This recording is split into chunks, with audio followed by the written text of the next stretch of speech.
when everyone strive to reach the peak. Zoe is here, participating in every frame, perfecting the view for every battle. From Seoul to the world, Zoe strives for perfection, knowing that every frame is crucial to victory. As the tournament rages on, Zoe stands with you. Battle. Every frame.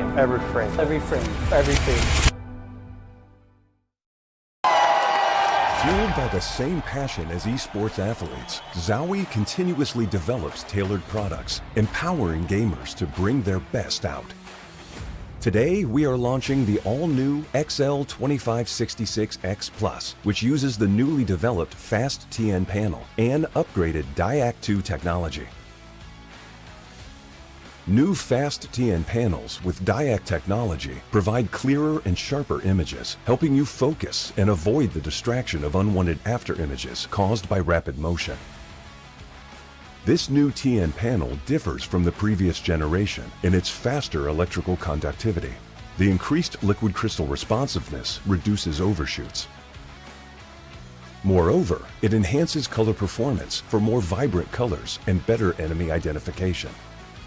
The latest Diac 2 technology provides players with clearer visuals in dynamic aiming and spray control, while also being more friendly on the eyes. Players can download and apply various FPS game color settings developed by Zowie through our software, XL Setting to Share. Also, you can import settings from pro players to see what they see. Furthermore, you can utilize the new Auto Game Mode feature, which automatically applies different color settings based on a player's usage scenarios. This monitor has inherited the XLX monitor stand design. It has incorporated industrial-grade bearings into the height adjustment mechanism, allowing easier and smoother adjustment to the exact desired height. The new monitor series continue to evolve, refining details to ensure players can perform their best consistently in games. This is a brief introduction to the new XL2566X Plus monitor. Feel free to DM us if you have any questions.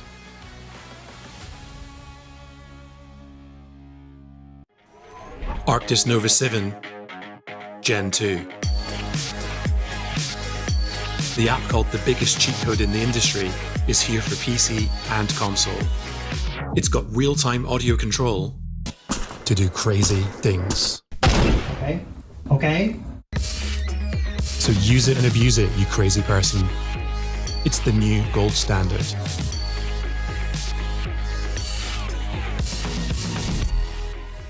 For the first time ever, you get next-gen power in gaming earbuds, giving you flawless wireless. That's plug and play. Now you've got 100+ audio presets at your fingertips. So you can hear bad guys better, hear whatever you want better. That's a giant leap for earbuds and a new way to play for glory.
Ninth anniversary celebrations, some updates to TDM and IBR, and a chicken man?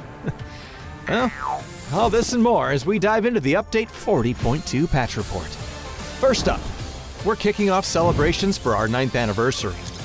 We've decorated up the maps and starting islands with interactive anniversary statues, and a festive drone show while in the plane. On Rondo, you'll find a special 9th anniversary prize wheel, which you can spin for a chance at some gear to help your match. Just be sure to spin at your own risk. Players also have the chance to happen across a unique character on Rondo.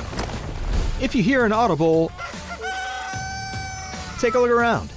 The herald of the chicken dinner himself, Chicken Man, is nearby and will drop some items. Or the special 9th anniversary gift egg when defeated. The egg can be cracked open to immediately reveal a piece of high-level gear. He might even drop his chicken suits, so you can lure unsuspecting survivors into a trap, or just take home the chicken dinner in a chicken suit. There's plenty more anniversary stuff, so check out the patch notes to see more.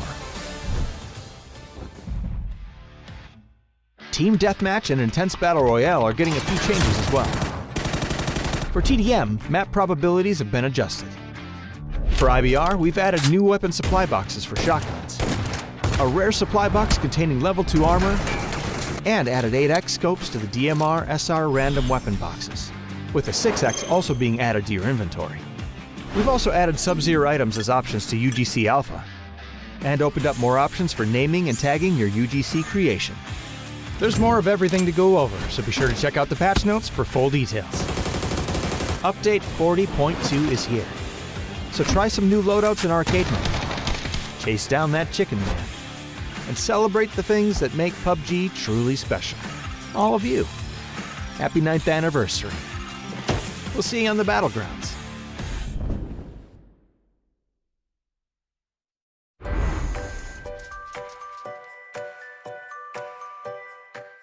We all chase that one more game. With Lenovo Legion, it's always within reach.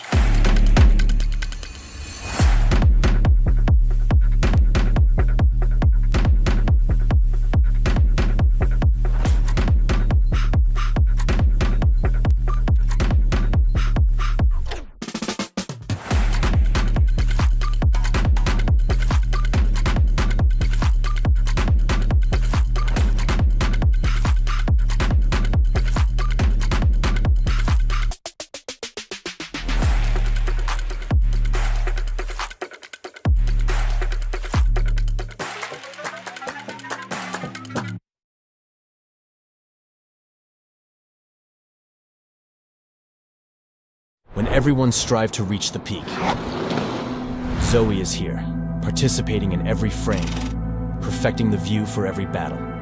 From soul to the world, Zoe strives for perfection, knowing that every frame is crucial to victory. As the tournament rages on, Zoe stands with you. Battle, every frame. Fueled by the same passion as esports athletes, Zowie continuously develops tailored products, empowering gamers to bring their best out. Today, we are launching the all-new XL2566X Plus, which uses the newly developed Fast TN panel and upgraded Diac 2 technology. New Fast TN panels with Diac technology provide clearer and sharper images, helping you focus and avoid the distraction of unwanted after images caused by rapid motion. This new TN panel differs from the previous generation in its faster electrical conductivity. The increased liquid crystal responsiveness reduces overshoots. Moreover, it enhances color performance for more vibrant colors and better enemy identification. The latest Diac 2 technology provides players with clearer visuals in dynamic aiming and spray control, while also being more friendly on the eyes.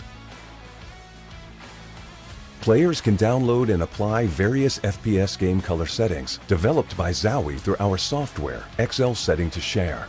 Also, you can import settings from pro players to see what they see. Furthermore, you can utilize the new Auto Game Mode feature, which automatically applies different color settings based on a player's usage scenarios.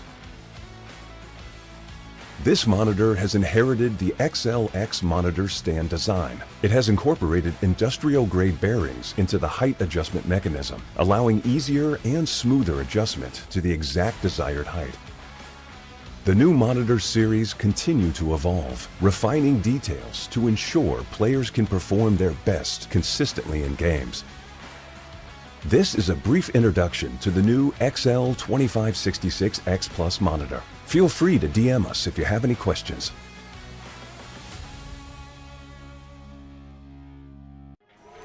Arctis Nova 7 Gen 2. The app called the biggest cheat code in the industry is here for PC and console. It's got real-time audio control to do crazy things. Okay. So use it and abuse it, you crazy person. It's the new gold standard.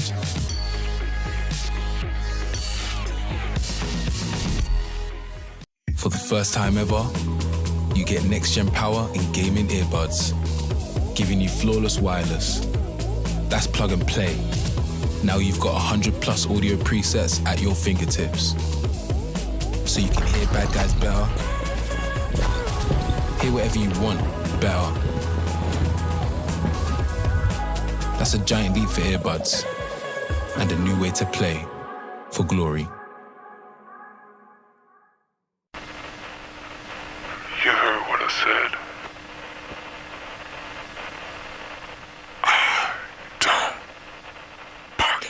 They wanna see me in a shiny flash. Who got this hella pretty face?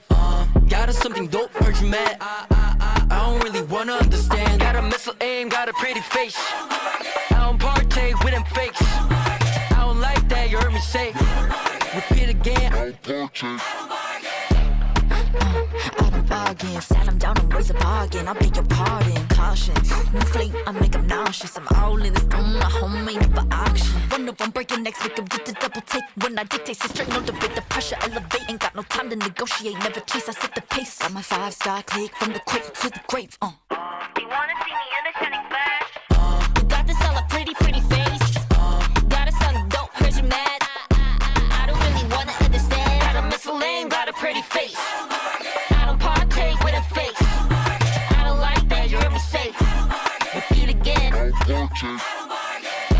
열심히 뛰어봐 나는 놈이 구며발치 앞에서 해줄게 인사 반응도 못해 다 쓰러져 domino 원인 I'm fair game yes I'm a 신사 기상 pack it up 팀사 긴장 shoot it up 비상 산책하듯이 니들 티타임이 판이 so boring 내가 할 말은 peace out. Locked and loaded like my gun, I told it. Take me to the battle, my team, you know it. Skies pitch black till we pull up and glow it. I'm all day with it, no, I never get off it. Everywhere I go is drama, all the boys I give the trauma. Diamonds spoon stir up to pot, pretty face, don't let it fool ya. They say I paid making me really wanna. Now gotta pave the way, they'll never walk Got on. a missile aim, got a pretty face. I don't partake with them fakes. I don't like that, you heard me say. Repeat again. I partake.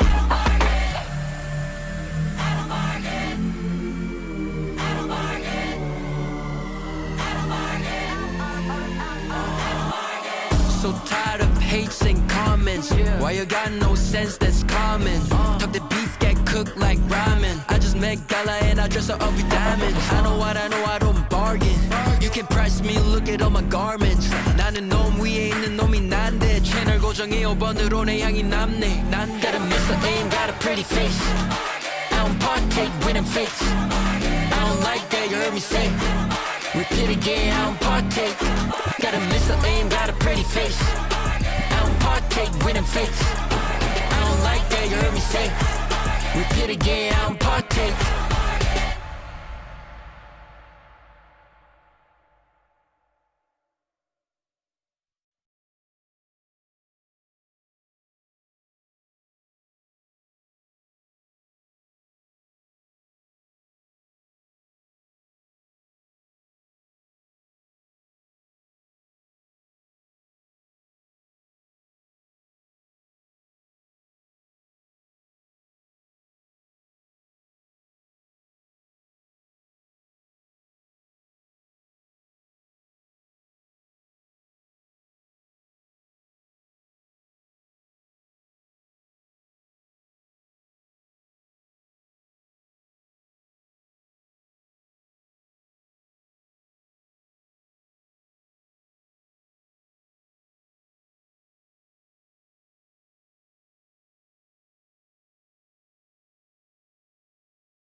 We all chase that one more game.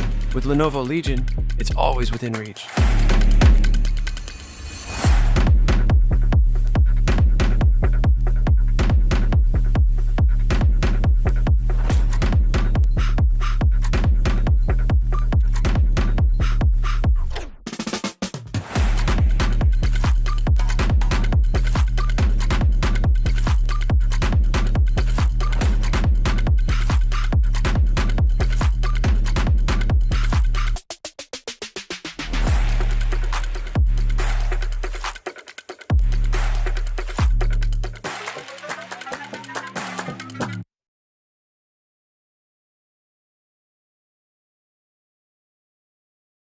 When everyone strive to reach the peak, Zoe is here, participating in every frame, perfecting the view for every battle. From soul to the world, Zoe strives for perfection, knowing that every frame is crucial to victory. As the tournament rages on, Zoe stands with you. Battle. Every frame. Every frame. Every frame. Every frame. Every frame.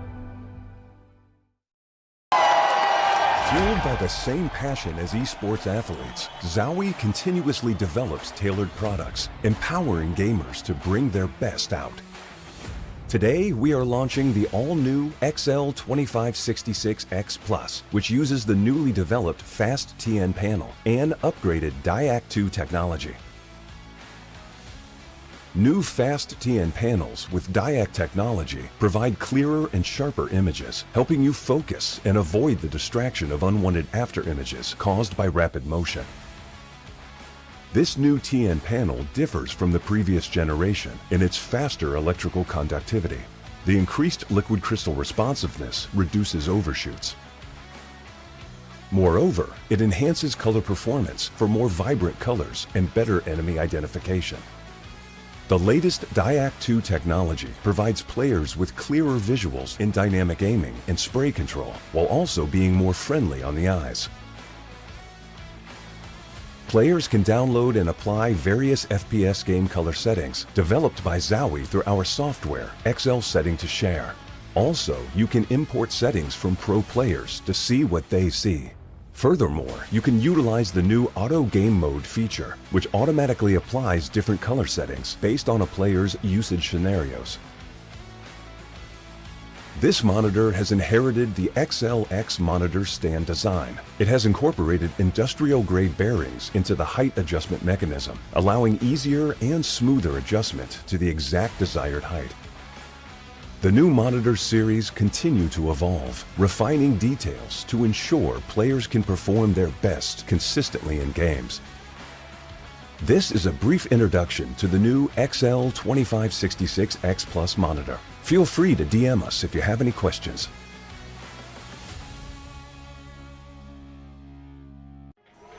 Arctis Nova 7 Gen 2. The app called the biggest cheat code in the industry is here for PC and console. It's got real-time audio control to do crazy things. Okay. So use it and abuse it, you crazy person. It's the new gold standard.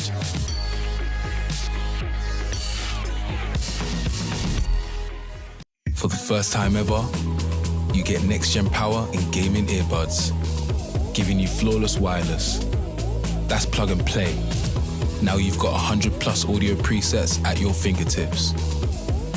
So you can hear bad guys better, hear whatever you want better. That's a giant leap for earbuds, and a new way to play for glory.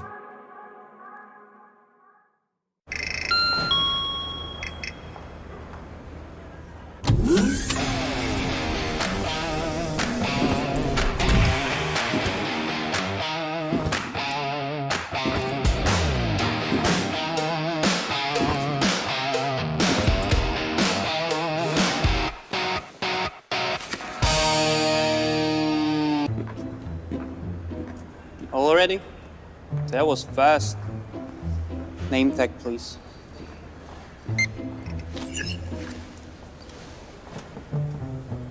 $30 damage. That's it. Yeah.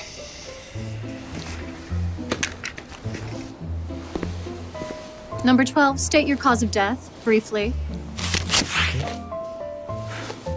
At risk, I wasn't the first one out.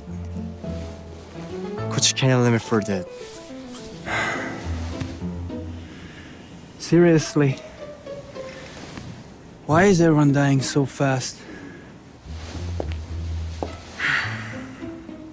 All right, let's hear it. Hey man, how'd you go out? I don't recognize you. Rookie? I got too hyped up and rotated early. Keeping on the move and finding a safe path into the next circle. Isn't that a good thing? I pushed up too fast and did it completely alone. And of course, the enemy squad rolled up onto you, right?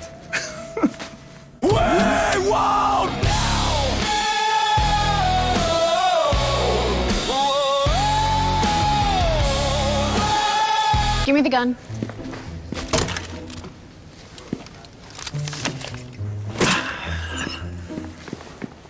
Hold on. I don't recognize ya. Where are you from? I'm Rocky pretty high on leaderboard. But this is my first time in esports. That explains the look on your face. Everybody starts somewhere, boy. Just watch and learn. So, sir, how do you die? You went on even faster than I did. It cannot be much fun to get eliminated this early. These folks need some help. Let's roll the footage. Our movement felt fine during the game, but no, it wasn't good play. We just kept rotating around non-stop. All we really did was broadcast our position to everybody on the map. At that point, that's no strategy. That's a field trip. Cause of death, chronic over-rotation. I died fighting over a compound. Fighting over the compound? Yeah, I called dibs on the spot. But the other team settled the argument with better aim. A tournament isn't a first-come, first-served seating, man. Cause of death, disputed reservation. Please tell me this is just the first tournament jitters. Oh no, are you about to show my death clip? Not again. I mean, the whole game just changed. We've got to rethink a few things. We have to play more tactical, more organic, less panic. Yeah, survival is key. Let's reset for the next one. Come on, let's go.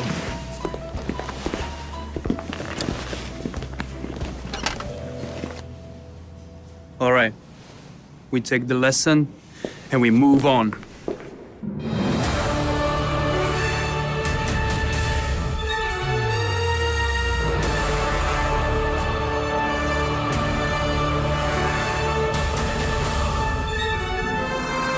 And the tournament goes on.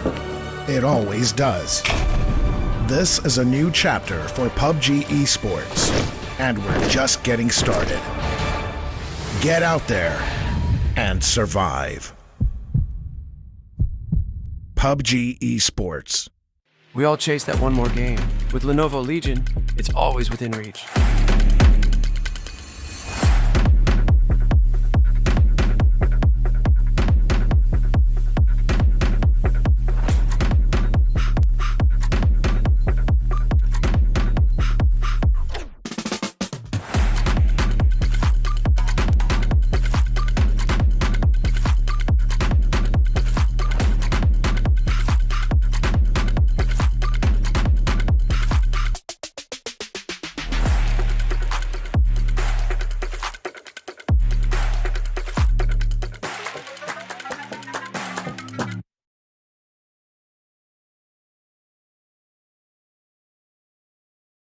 We got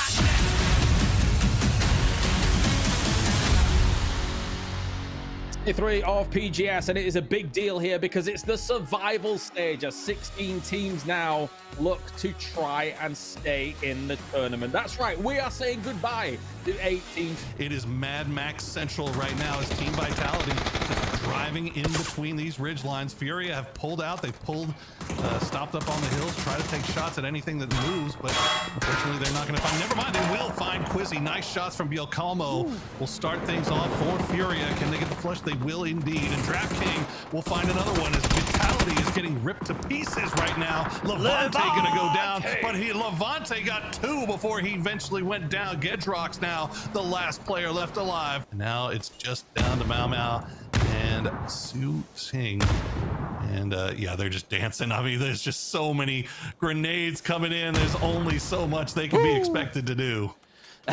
Right, like at this point, what could possibly left to try to kill these guys? So he's gonna flash the final in. He knows that he can't be in the molly spot. The blue zone was genius to push away the back. They were just throwing everything they had to make sure that win comes out. And S2G, who we didn't have to talk about for much of the game because of their positioning, ultimately comes away with the victory for them. EMEA being able to get themselves a victory. Awesome stuff. S2G, I'm so excited, Martin, to see that EMEA's finally done something. Great. Game number 2 here. Me and Martin going to be bringing you all the action live from the grassy pastures of Erangel. So let's do it, Martin. Oh, okay. Well, I mean, you could drive that into the ocean and leave it there. Yeah. Insurance fraud. These Falcons gonna have enough time to get the angles to clear all of these trees. I'm not sure. Great headshot onto Example. He loses his helmet down to 13 HP. It's a great head-to-head, and let's see who will come out on top. Nade goes forwards here against Tiggleton's position, and Molodoc's already able to hit him with the AUG anyway from that off angle. Everyone's trying to take the off angles here, but Example and Batulis do plenty of work against all of this, and Kickstart goes down too. Twisted Minds feels like finally they're able to put some big numbers on the board here, Avenger, to get things rolling. Yeah, Twisted Minds, and with a beard him all the way to the late game here, that very much set them up for this successful endgame victory here. We are ready to rondo as we get our game number 3 well underway. Trying to figure out where Crazy Raccoon is, and there's a lot of teams south of the roadside right now that are kind of in a bad position to make any moves. Oh no! Twisted Minds get absolutely taken by surprise by Exgrozit, the last player alive for Third on 5, and he is getting work done. Maybe I move up to this next car, use that as cover, because you can see from his perspective, he's still just holding the corner and spraying down onto D. He's actually chain flashing to try to get the flank, but he wasn't ready for it. So Luke pops up and gets cooked in the head. D is out there trying to make the play. It's a 2v2. He lays down. D goes for the spray. Down to 1. Anyone's legend walks away with the win. From laying down in a ditch to grinding it to the win. Winner, winner, chicken dinner. The Pandas come away with a huge victory. That was sick.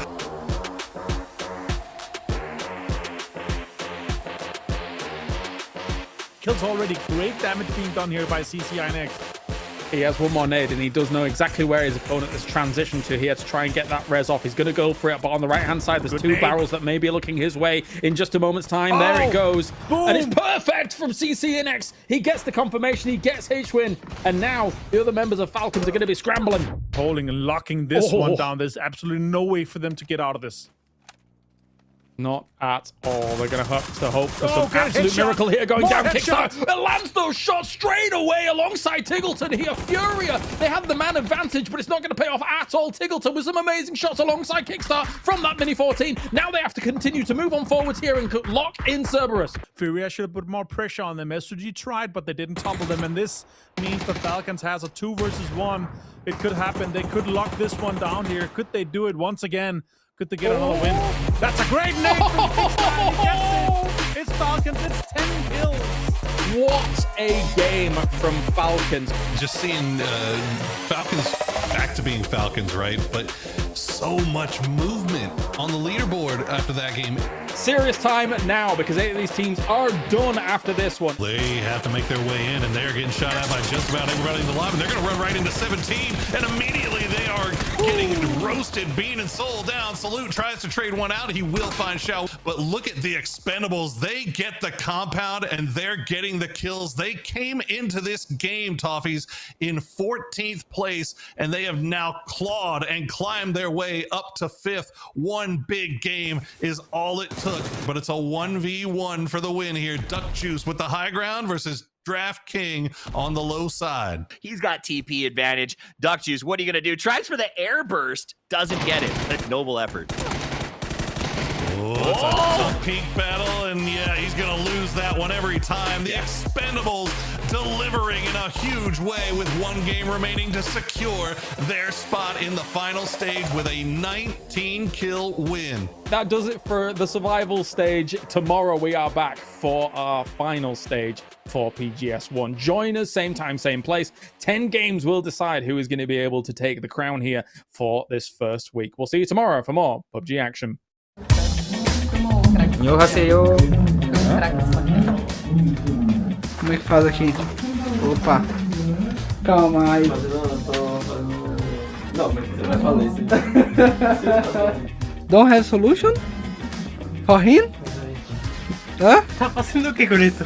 Um vlog, velho. Como que é que ele falou? Ele falou não. Tira uma pra eu. Vai. My gosh! This way. Yeah, this one, the normal pose. One, two, 3. We all chase that one more game. With Lenovo Legion, it's always within reach.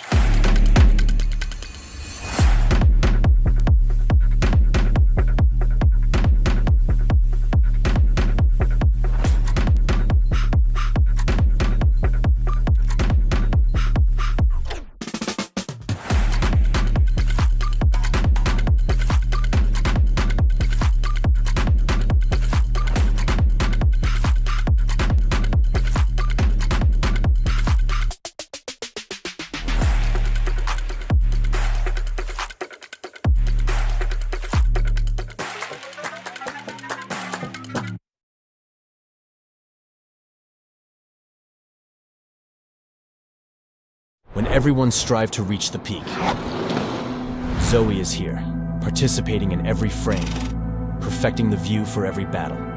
From Seoul to the world, Zoe strives for perfection, knowing that every frame is crucial to victory. As the tournament rages on, Zoe stands with you. Battle,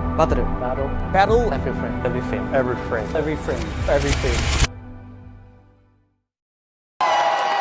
Fueled by the same passion as esports athletes, Zowie continuously develops tailored products, empowering gamers to bring their best out.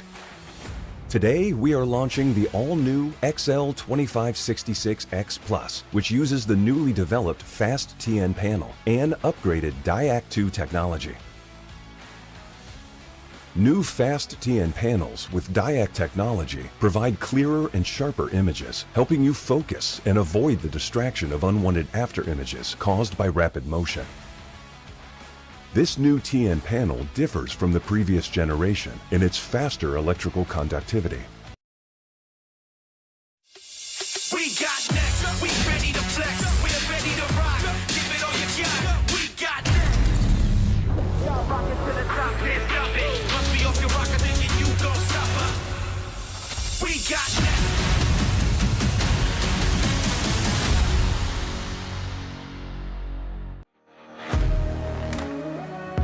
Welcome, ladies and gentlemen, a first chance here for 2026 to see an international final. We've got 16 of the very best squads from around the world to figure out who is going to be able to take the lion's share of the prize pool here over across the next 2 days. My name is Kalaris. The games are coming to you live from Seoul, South Korea, and we have got ourselves Toffees. We've got Avenger. We've got Porosaurus. And Mr. Porosaurus looking dapper as always. It is time to talk about if China and Korea can take this away from everyone else.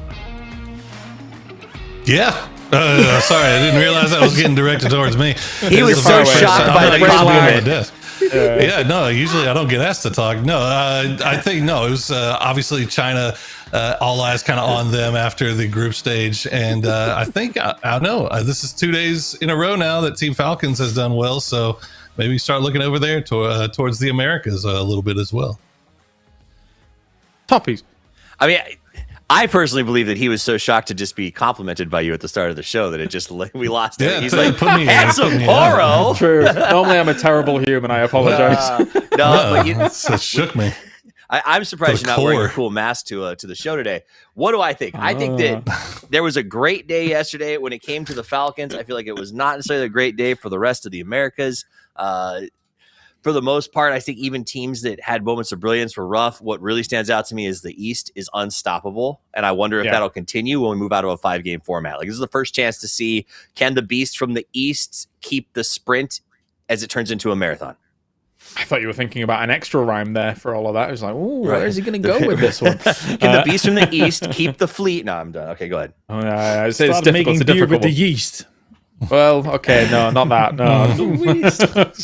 All right, we pass. gotta add him to the list of famous Danish rappers, I guess. Yeah, well, he is the guy that thought of Rondo and instantly get to the condo. So, but Martin, it's an exciting. Yeah, apparently, but the only team in the West that was able to really hang with the Eastern teams in the winners was Na'Vi being able to squeak into that top 8 here. So maybe you're hoping for them to make some waves. So who do you think?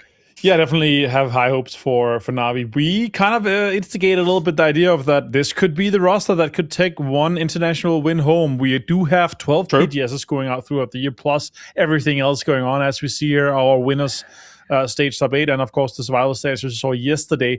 I'll say this though, I was impressed with what Falcons did yesterday, but I was even more impressed with Furia being able to sneak through from what we saw from them prior, right? It's been a few good games for them, and they actually managed to come through with 30 plus points, and they have left a lot of big name teams in the dust. 17 Gaming that had 80 points in our group stage that they should have been through. Genji's new super roster should have been through. Virtus Pro, second place at PGC last year, should have been through. Wasn't. Crazy Raccoon, the big expectations from James was there yesterday, but they didn't go through either. So a little bit a little bit sad, but we actually have a pretty insane lineup. I will say this too. S2G being in here, I love that. It's always awesome to see the Turkish representation. That's a good point. Yeah. Being able to get on through, I think that was a little bit of a surpassing of some expectations from them. Again, like this team as a 4-man hasn't really been on internationals properly together, and of course they came in under the banner of S2G. That's basically how they've got that invite, right? So it's good to see them be able to get to that winners stage. But of course, Poro Avenger did mention Furia. I think them staging off the back of that Tego game from yesterday, and them being able to make it on through, I think that Tego game was unbelievably important for them. Yeah, no, it was huge. And if you look at their whole 5-game set, I mean, they finished a fourth, a third, and a second. So, like, all of a sudden, I don't know if something just clicked with them on how to get to late game, but they figured it out. They started getting to late game, and they started getting more and more active. That Tego game, though, you feel like that might have been a crossing point, right? Because they were able to survive. They were able to kind of take a really good position early on. And despite the fact that there was so much craziness and action going on around them, they kept all 4 guys alive up until the end, which was absolutely huge. So hopefully that was the tipping point. You know, it's interesting because as you guys bring this up, I'm going over those numbers, and you're right. I think Furia squeaked in underneath a little bit and stayed under radar till the end. But here's the fascinating thing for me. When you talk about the top 6 teams, Furia is the only one that didn't have a first with 10 plus kills to get into the top 6. So if you remove that Falcons because they just played insane and parsed out an extra 5 games and everyone sort of did the same thing without being able to get a chicken, Furia would have had second place. So I think that is something to be said for how they have been consistent and found a way to find points when there wasn't a lot available. I like that you noticed that, and I think that bodes well for them over a 10-game series. Yeah, very important. As you've seen some scenes here from the ground over in South Korea. Tiggleton had suddenly discovered light. We were talking about Isaac Newton before and him discovering how that all works. And it looks like Tiggleton's had the same kind of revelation. That's awesome for him, Avenger. Really good. Pointing you to the gym right now, Martin. And he's letting you know where it's at. He's gymming you out and pointing out that you should be gymming. We see Virtus Pro here. We're going to be seeing them in 6 days here next Friday. It's going to be the next survival stage. Them being back. Not it's going seeing to be them cool. today, that's for sure. Not seeing them today. That's not happening. And also, first time for everything here, guys. And we have a first time where in the final stage we have a benefit to going into this one here with the 10 points actually leading this one. And obviously, Petrico Road had a massive start to it, 4 Angry Men and DN Supers, 6 and 5 points. My big question is, as we see how the setup is here, we're playing a best of 10 total. There's going to be $100,000 on the line here as well as we go to the prize pool. 30 grand for first, 2010. It actually is kind of linear all the way down, but also a $10,000 final stage MVP, which is awesome. Yep. All the prize pool scales up across the circuit as well. So this will be the same going into our stage 2. But then for PGS 3, it gets even bigger here for the players. And of course, the PGS points as well. Now, I'm based on the fact that this is an invitational, I'm hoping that down the line in the year, this scales up even further, right? Once we've got through our PECs, PASs, and all of our regional competition that goes on here, Toffees. But these points could be very important at the end of the year for PGC. I mean, over and over again, not only have we seen teams not make it by like 5 to 10 PGC points, more importantly, we've seen teams not make it and their career ends, right? Like that they disband or they have to lose players. So this is not just making it to PGC. This is literally like, do I have a career after this, or could be? That's how important PGC points are. Definitely. And of course, the MVP calculation as it does sit, and that will be factoring in for that 10,000 a little later on. Here are the 16 teams that will be making it onto the battlegrounds here today. We were a little bit concerned about what Vietnam was going to bring to the table, but then they were able to recover it, Poro, in the survival stage. They did, and I think everybody was a little shocked to see all 3 Vietnamese squads down there. But as you said, they managed to pull it out, eke it out, and get everybody in here to that final stage. And I think that should concern a lot of people, because we know what these guys are capable of when they're operating on all cylinders. And if, at this point where everybody should have the rust knocked off, right? Like we should be good to go. You're still working on your comms issues with teams that have new teammates and everything, but you see teams like Petrichor Road that took first. They've got 2 new players, 4 AM, 2 new players. It's they've managed to kind of fight their way through, and it's a good thing they have that head start to start things off, because you never know. They haven't had a bad day yet, and they haven't had to fight back from a bad day. So we'll see what happens. Let's take a look at one of the teams to highlight, of course, as we've got the Expendables, one of our previous world champions. And if it wasn't for that last game, Toffees, I think that they would have been in the doldrums. 100%. And that's where I think that you brought up that Furia thing earlier. The idea that the fact that we're now doubling the amount of games makes me worry about a team like the Expendables, because they depend so much on that one game where they can play aggressive, and then when they pan out a good fight, they catch a circle and have time to recover. So I think that's something to keep an eye on. Now, teams to watch, we got to say Full Sense, because they're the PGC champions, right? These guys absolutely dominated. I don't care if you say they got a direct bid or not to the grand finals. They did. At the end of the day, though, everyone started with the same point total, and they lambasted everyone else. They won by, I think it was over 20 points. So you got to keep an eye on them. They dropped the ball. I would say, in my opinion, 8th in the winner stage is not what I would like to see. I think if they're your world championship, you should be in first, but still worth keeping an eye on.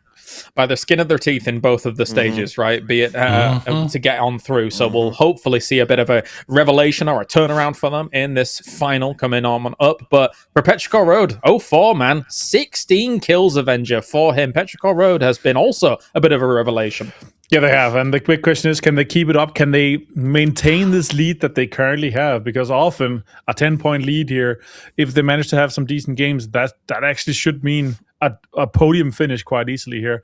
Survival stage as well. Big amount of damage actually for this, and a lot of green on this hard.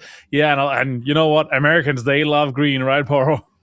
You know it, baby. And three Falcons up there. But again, it's a survival stage, right? But I mean, I don't know. I don't know if can I make the argument that survival stage a little bit harder than winner stage, because you don't have that fallback in case you don't get top 8. I mean, you can make the argument, just like you can make it. Eat Eddie Mushroom once.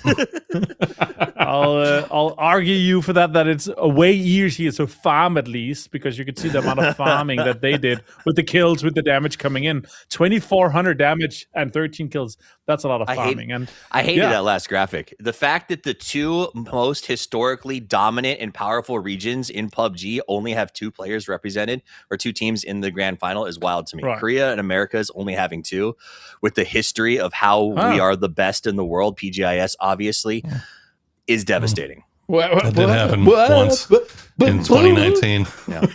Yep. You caught me off guard there saying PGIS, but yeah, there you go. And Poro, I appreciate you throwing out the contentious thoughts and topics, right? We don't disagree enough on this desk. I'm here for it. I think we disagree more than enough, James. You're wrong. Oh, I see what you're doing there. Nice. I like that. Okay. What cup have you got today? What is this? Oh, little chicken. What do we got here? Guess what? Guess what? Chicken butt. Chicken butt. Oh, well, okay. My kid, I thought it was. Does it make it better that it was a birthday gift from my 7-year-old? Maybe. Yeah. Yeah. Okay. I genuinely, when I saw the chicken, I thought it was a PUBG mode, but it's absolutely not. So Nope, there you go. no, it's not. All right, so we are ready to head on over to an interview with Furia as they come into PGS 1. Let's take a listen.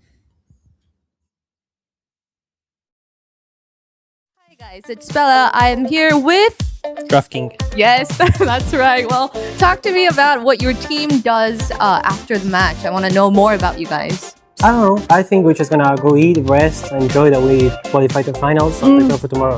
That's gonna be a sweet, sweet late dinner, right? Yeah. And looking at your performance so far over the last few days, are you satisfied, or do you see some things that you want to do more?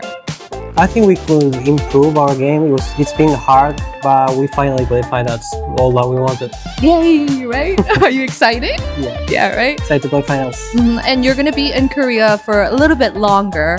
Is there anything that you're still having a little bit of trouble getting used to here? Order food. Order food's been really hard. The ordering food. Yeah. Yeah. You need a Korean phone number. Yeah. Right? Well, and also this, how would you describe your team with one word? Aggressive. Crazy. Aggressive. Aggressive. Aggressive, yeah. Aggressive. Thank you, DraftKings. Thank you. Okay, bye. Bye-bye. All right, thank you for that lovely interview, Bella. I was pointing out, like, the first question, your name? Correct. All right, interview over. Nailed it. Next. All right, gentlemen, I want to get your thoughts and predictions about who you think is going to be taking it all. Sporo, I will start with you, my friend. For the 16 teams, who's going to be taking this first final stage?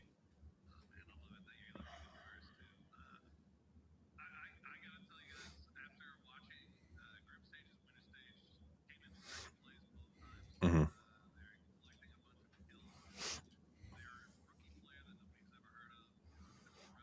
Winda.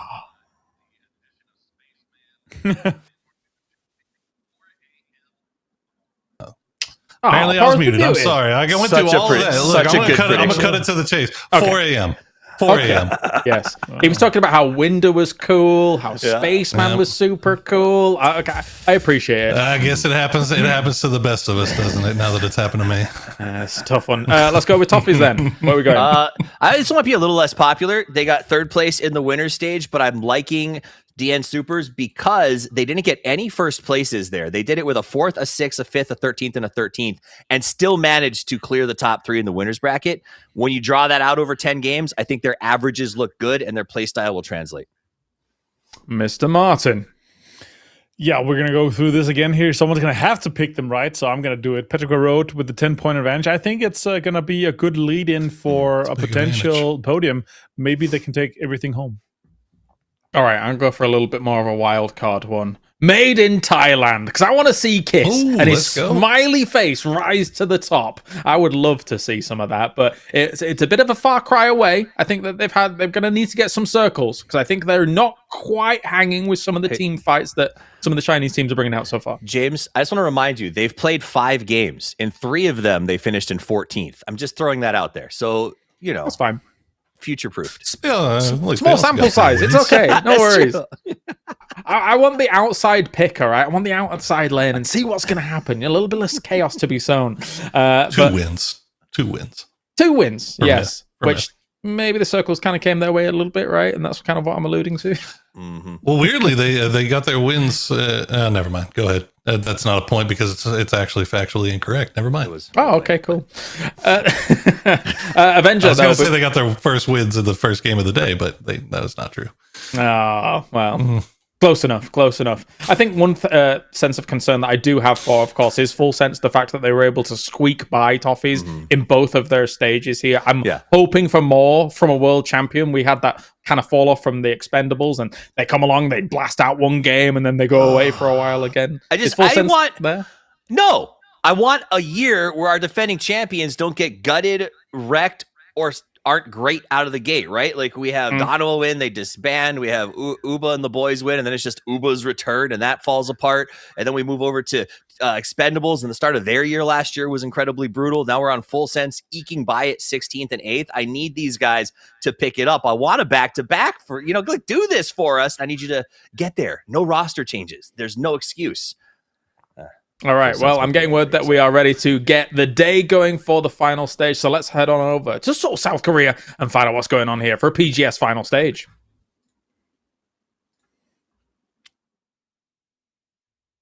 Будучи киберспортсменом, ты жертвуешь друзьями, свободным временем и еще много чем.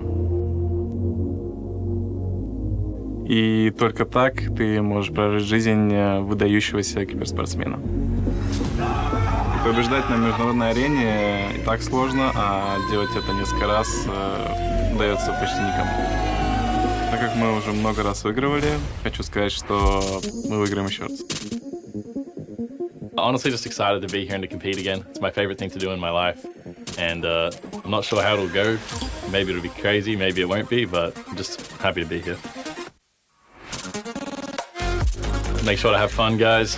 I think it's going to be a bit of a chaotic tournament, first time in this format, so just try and enjoy yourselves.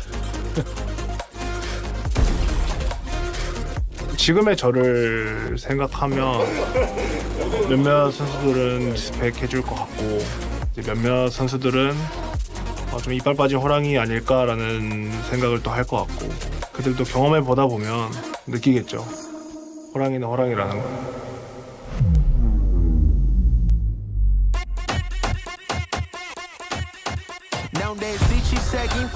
올해 저희 T1이라는 팀은 우승 경쟁을 충분히 할 수 있는 팀이라 생각하고 새로운 역사를 써보겠습니다. So our style is an aggressive style that we are working since last year and improving every day.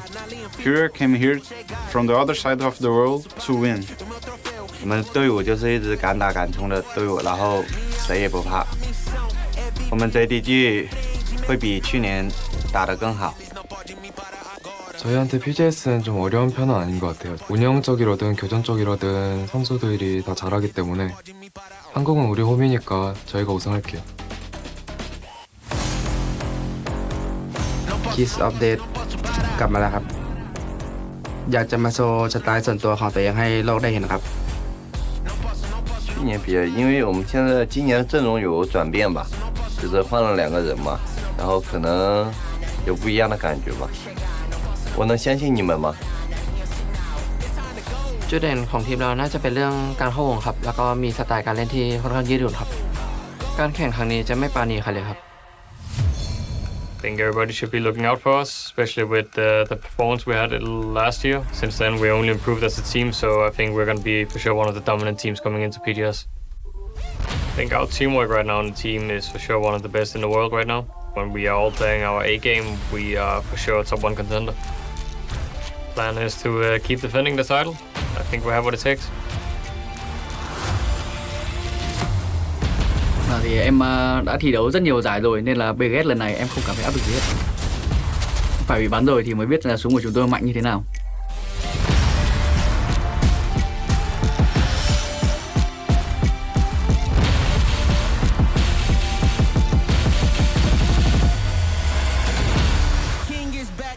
ครับก็สิ่งที่เราได้เรียนรู้จากการเป็นแชมป์ในปีที่แล้วก็คือเราแค่เล่นให้เต็มที่ที่สุดในแบบที่เราเป็นแล้วก็ผมคิดว่าในการแข่งขันครั้งนี้ PGS นี้เราสามารถเป็นแชมป์ได้แน่นอนครับก็สิ่งที่พวกเราขาดไปใช่ไหมครับก็คือถ้วยแชมป์ PGS นี่ครับก็พวกเราจะมาชนะที่นี่แล้วก็จะเป็นทีมแรกที่มีถ้วย PGS และ PGC ครับ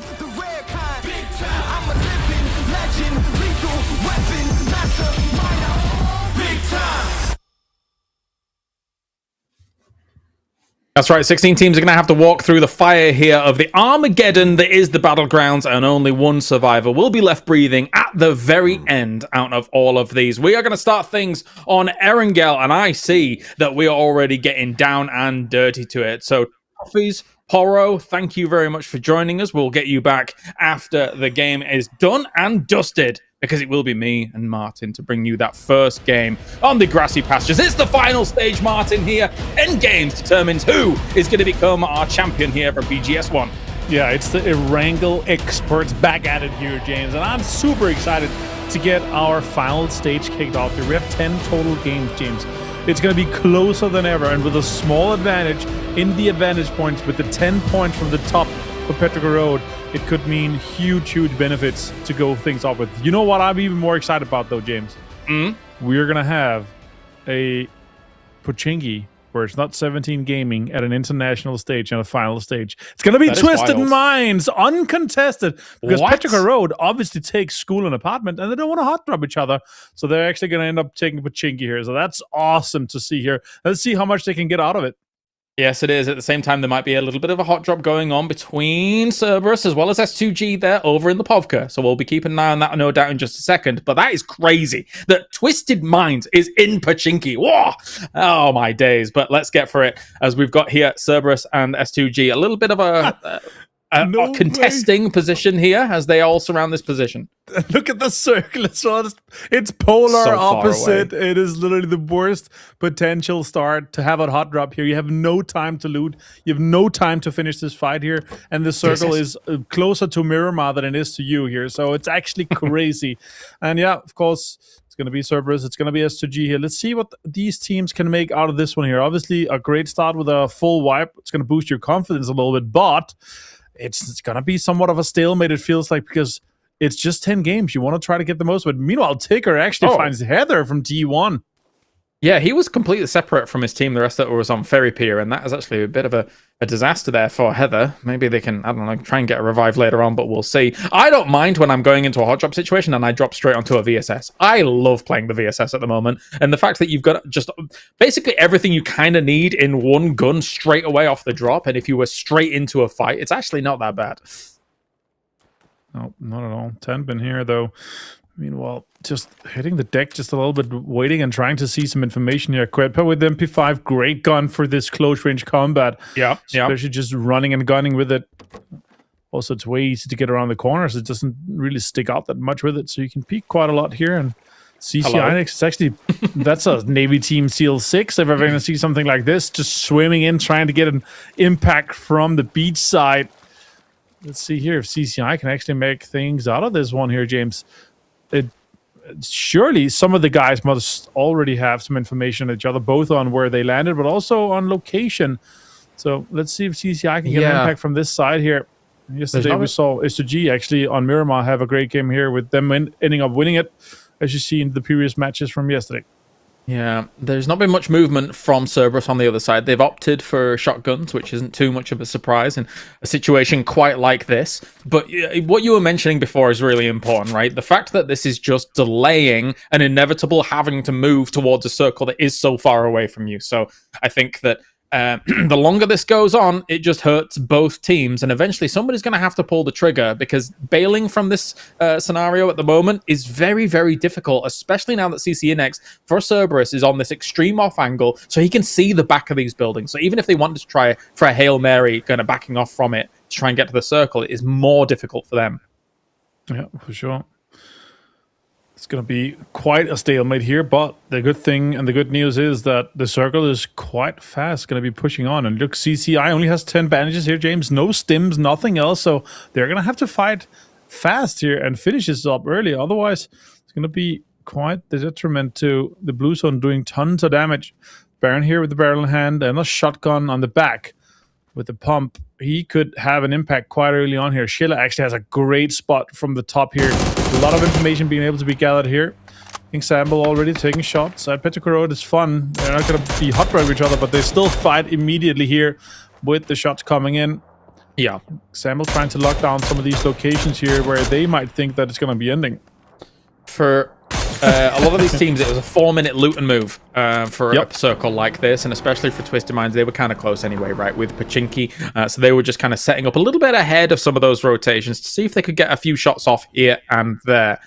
So unfortunately, not able to hit many people coming from those cars. A little bit difficult in the environment that they're currently playing in, as Quetpa here still looking around these corners, and Baron is now looking to potentially Oh, wait, he's way far back. Okay, so his movement is less consequential than some of the others here for S2G. So he's trying to get to the other guys eventually so they can help out that situation. Oh, 0-4's down. The leader from the winner bracket in kills. He's down already. Yep, Raining found him. T1 already in the move here. And also, Anyone's Legend also moving across these fields here. It feels like almost at this point here that Twisted Minds, spreading in two compounds, shooting at it, but also another car driving around, taking shots. It's almost like herding and trying to kind of push these sheep around where they want to make sure that they are locking down these two crucial compounds for the next potential shift of the circle. Considering how much water there's in play, we're basically already in what's second circle in terms of playable area here. Yeah, for sure. It is tougher. Definitely tougher. But for a lot of these teams, right, they're very keen on the idea of like, okay, we're going to pitch up around Quarry. We're going to pitch up over on Cat Hill. We're going to pitch up around some of the compounds that are a little bit more south than that. So definitely still a centering up because they know they could still potentially shift the way down south. As Petrichor Rose having a bit of a disaster completely. Huang F though starts things off against Himas as he gets turned around though from Clories to be able to kind of shut things down. But wait a minute, Clories hit Huang F. What is going on here? Never mind. He does finish off Himas. What's happening? No, that was kind of a crazy one, but Himas being down obviously second in kills with the 12 that he got yesterday in just 5 games. Quite impressive from him. It's good to see Anyone's Legend stepping up to the level that we want them to be at, especially considering him as a status in PUBG Esports as a legend. Tanwu now taking shots. And it's kind of crazy to think at it like this, because obviously him as not having a lot of international representation last year, played too many of the PGSs.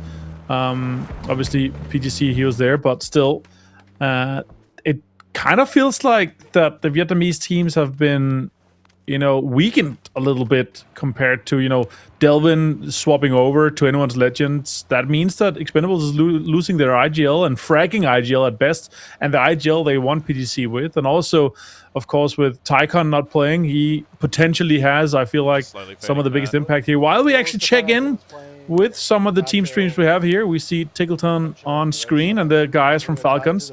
They are now planning out the route that they want to go to, kind of have a route the way in here. They want to go close to Raptor Road here, the dirt road just above, and they're now already looking at the match log, trying to see, okay, what teams are already dead, and trying to kind of explain to each other, okay, what's going to be happening here, what's our plan, and what's our route in. And he pressed F. Well, that is the worst time for us to go. Someone clip that, because the VODs don't get saved in Korea.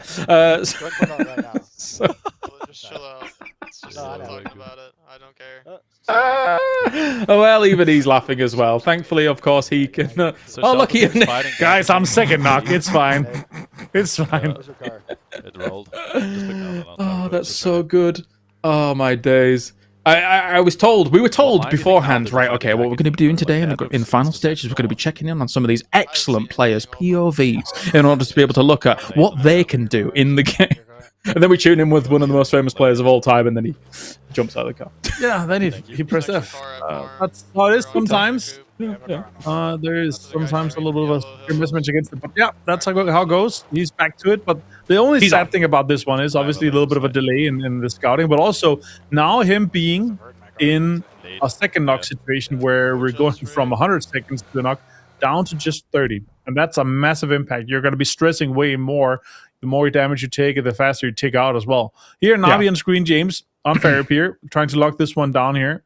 And yeah, for me, this is a big potential for this team here, especially with the new squad that we have on screen. I actually feel like this is close to some of the best potential squad we can have with the full Ukrainian roster and with how everything's lined up for Navi in general.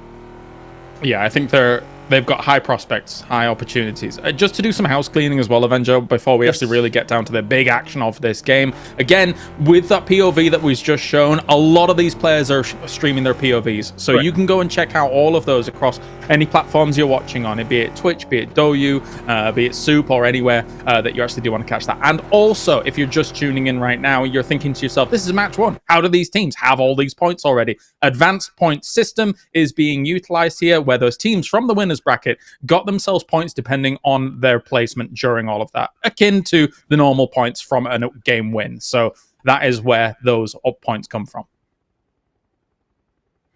For your hand screen, of course, with the pick up all 4 guys coming in here, and it's somewhat late. The majority of the teams have already actually settled quite deeply into the circle here. Everything basically in and around Quarry is taken, and they're going to have to see if they can scout some information in there here now. T1 fighting full sends, and Tanwo actually finds Delwyn. That's a shot towards your former IGL and teammate in Tanwu, of course. And Furia, if I was them, I was going to be trying to maybe find some car on the west side and maybe try to get some of these vehicles that's so crucial for the rotations later. With this new circle here, James, what's your take considering how much water there's still in play? It's a toughie, yeah. I think for a lot of the teams even coming a lot later, like Falcons, like Myth, like, of course, Cerberus and S2G, it's going to just get harder because the teams that were centered now become barrier teams alongside all the center spots already being taken as well. So it's a tough one for those teams coming late, I think, Avenger. Yeah, I think so too.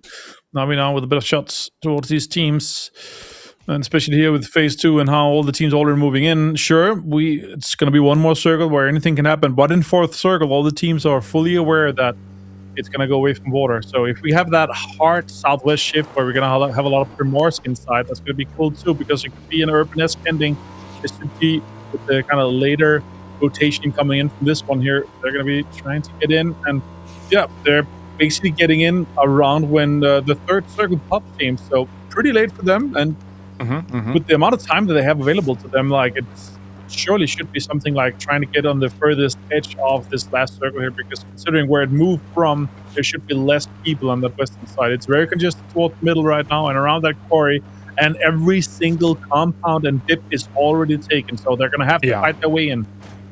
I wouldn't be surprised if S2G and Cerberus completely deviate from the hot drop in games 2 and 3 of Erangel in this final, because TPP doesn't allow for them to conclude that hot drop very quickly. But everybody's just going to sit there and wait kind of for the other team to come to them, and neither is able to do anything with it, and now they're expending a lot of time and a lot of resources. So it's different to how it was in 2025 in the previous years. I think that they will deviate big in the next 2 Erangels. I think so too. One here though. Yale is already in there. We jump over to Falcons. Tickleton being at second knock obviously here, but they've got in quite in a good spot here, the top side of the Cat Hill, James. And obviously being the kind of top side of this, they have quite an opportunity. They can shoot towards Quarry, and Cat Hill in general enables you to go multiple sides, both on the kind of western side, both on the east side. But if it goes hard southwest from them, they're gonna have to decide, okay, do we try to make a mad dash for it with some cars around the north side, or do we just run along the ridges of the quarry and kind of fight our way in? And that's really the difficult take from this one. Shimshu getting a tons of information here, seeing 4am in this compound, obviously not knowing that it's 4am just yet until someone gets a knock on them. I will say, whilst I look at the map, I'm quite impressed by the expendables split across the top of Quarry. They're trying to control every ridge on the top of Quarry across it. That said, greedy. Though, one of them did just get knocked, so they're going to have to reinforce and get on with that. And also, there's teams moving in underneath them, so maybe that could actually go right here for him, but it looks like they might be able to get Clories up quite quickly during all of that. Tamfu is crashing across the entirety of Quarry, so they're grouping up now as well. With this circle shift, Martin, it looks like everybody's got a little bit of desperation and onus about them to try and claim those prime time spots in the middle. Yeah, and that's also because we have the water still in play, so they know that this next circle is going to away north here. Yeah, actually waiting a little bit here for some of the teams rotating by. Not taking too many shots here, trying to give away the information that's coming in. Made in Thailand actually setting up shop a little bit close to them. Drafting now. Talk next to interview him, and Bella actually has quite a few in the back here. 2 emergency covers, 2 can be used later for them when they have to leave. But D and Subas actually set up in the little bit of a shop that's just up north by Primorsk there, so that's going to be difficult for the teams moving in here. T1 having one of the prime spots, having that top side with the dog shacks that's up by the very top end here. That could mean a very, very good game for T1 already. Having some points in the back with the 2 kills already, and on top of the extra points they got from the advantage points in the winner stage. Just a rough moment, of course, losing Heather as early as they did, right? Yeah. So being 3 from that spot, there's still a world where they could be kind of stifled a little bit. Nans with an arm, taking down Chewy to get things rolling as well. Petrichor Road not had the best start of this game so far either, as December the 12th will actually confirm that kill. And Navi and Boostic and these guys just waiting around in a position that they feel like the circle's going to move away from. So they're kind of planning their eventual escape from this spot and seeing what they can actually do, setting up these cars. Yep, for sure. But now, with the glider information here coming in, and actually with Falcons seeing someone leaving this compound here, they know that this big circle's probably going to go north, but they could go northeast, it could go northwest as well. Somewhat more likely to actually just go straight north or northwest. So we'll see what happens with this one here. Not too many ticket shots or kickstarts just yet. So that actually means that plenty of information is coming in from how the top side of core is going to be enabling them to go deeper into this game here, James. I have a question, Avenger. Obviously, S2G is trying for an emergency pickup into wherever they want to be going here. Does this feel a little too late of an emergency pickup? What do you think? Oh, yeah. That's way too late, especially when Circle 3 is closing just now. Meanwhile, we do have Cerberus jumping in. It's going to be crashing straight into full sense here. Tika actually finds Stan. Meanwhile, a disengage here from Tika. He's half HP. He actually gets the flush here. Tabin runs in and takes Tika down. And now we have to see full sense get in and get the backup done, but Tigger's already lost. Bit of a disconnect from the world champions here in terms of where their players are to be able to reinforce the angles that Cerberus actually pushed in against this. Molotov goes forwards, doesn't really catch anything though, and now Flash is isolated. What can Thanadol do? He's going to have to make a little bit of magic happen here to be able to try and recover his friend, or Flash is going to have to make the big hold happen. Flash, can he make something happen? A legendary name in esports, but he's just a young guy from Thailand, has just won a world championship.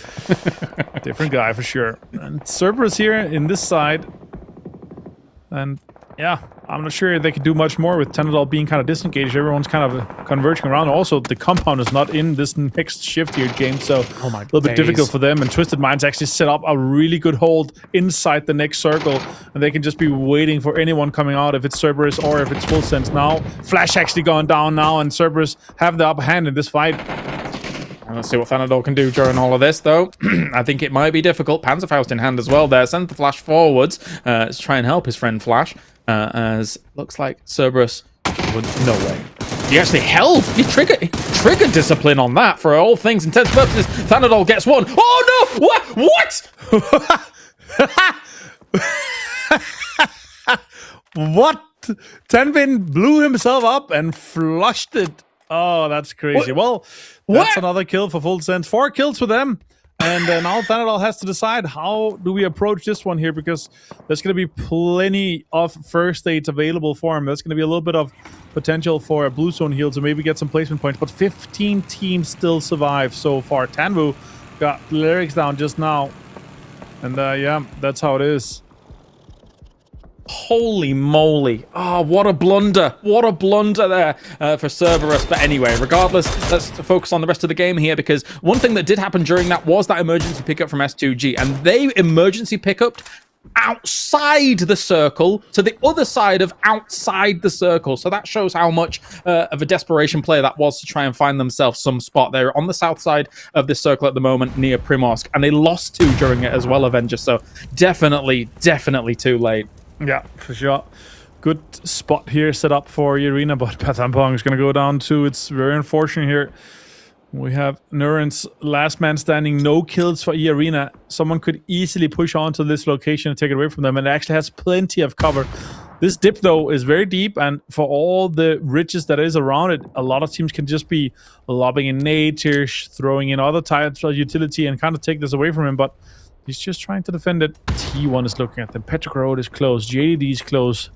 The Expendables on the north side is closed too, and yeah, he's just trying to survive just a little bit longer. I can't remember a time in commentary I've ever been that high-pitched. That was... I was bamboozled, Avenger. Absolutely bamboozled. Yeah, that was crazy. I mean, we couldn't see the PoE. Maybe he tried to sweep, push the mouse when he saw him and then shoot, and he hit it too fast, but obviously that was a next level play right there. BL actually finds a little bit of a Molotov here. Could he get it deep enough? Good shots, actually hits him too. BL gets Schiller down, and CCINX goes down to that too. A Destroy goes down too. Ian's been finding some Twisted Minds player here. Hackatory steals that though. You have to remember, there's $10,000 in the line for the MVP. 40% of that comes from kills, 30 from damage, 20 from survival, and 10 from knockouts, and $10,000. That is equivalent of 3rd place for the whole team game. That is a massive amount of money.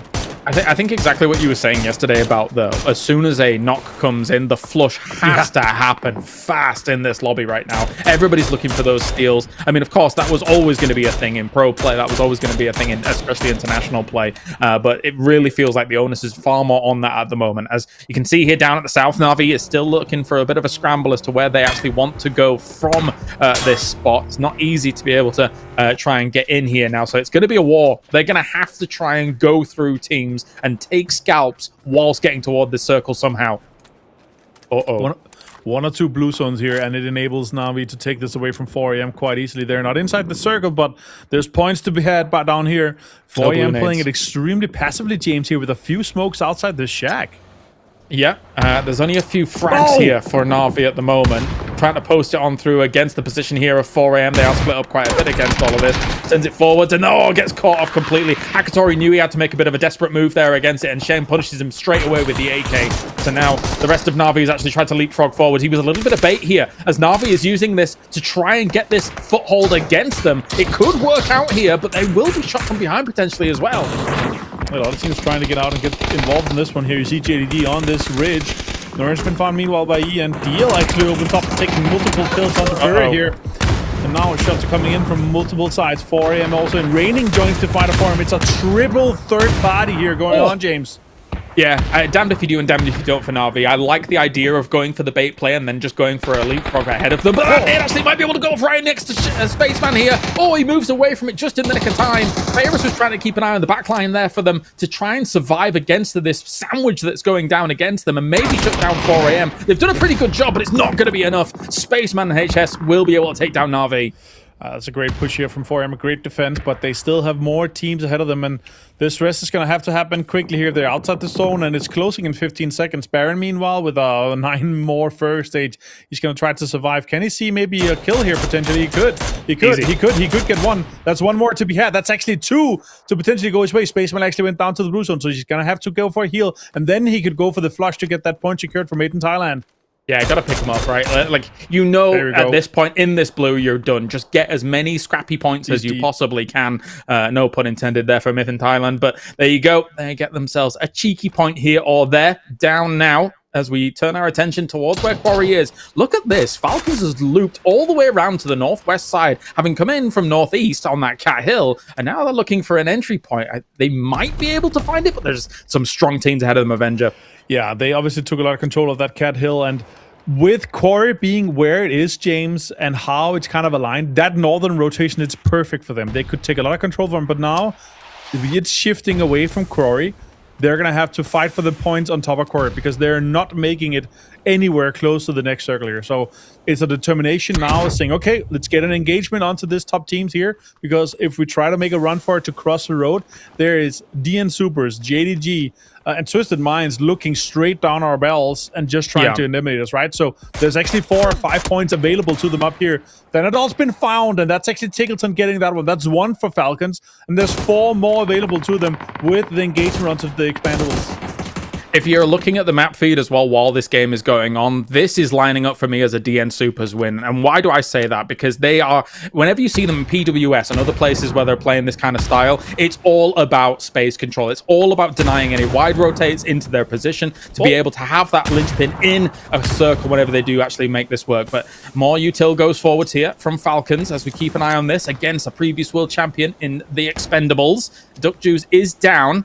Flashes will go forward here to try and make this breach happen, but they're looking for a bit of a SWAT team maneuver here against this warehouse Avenger.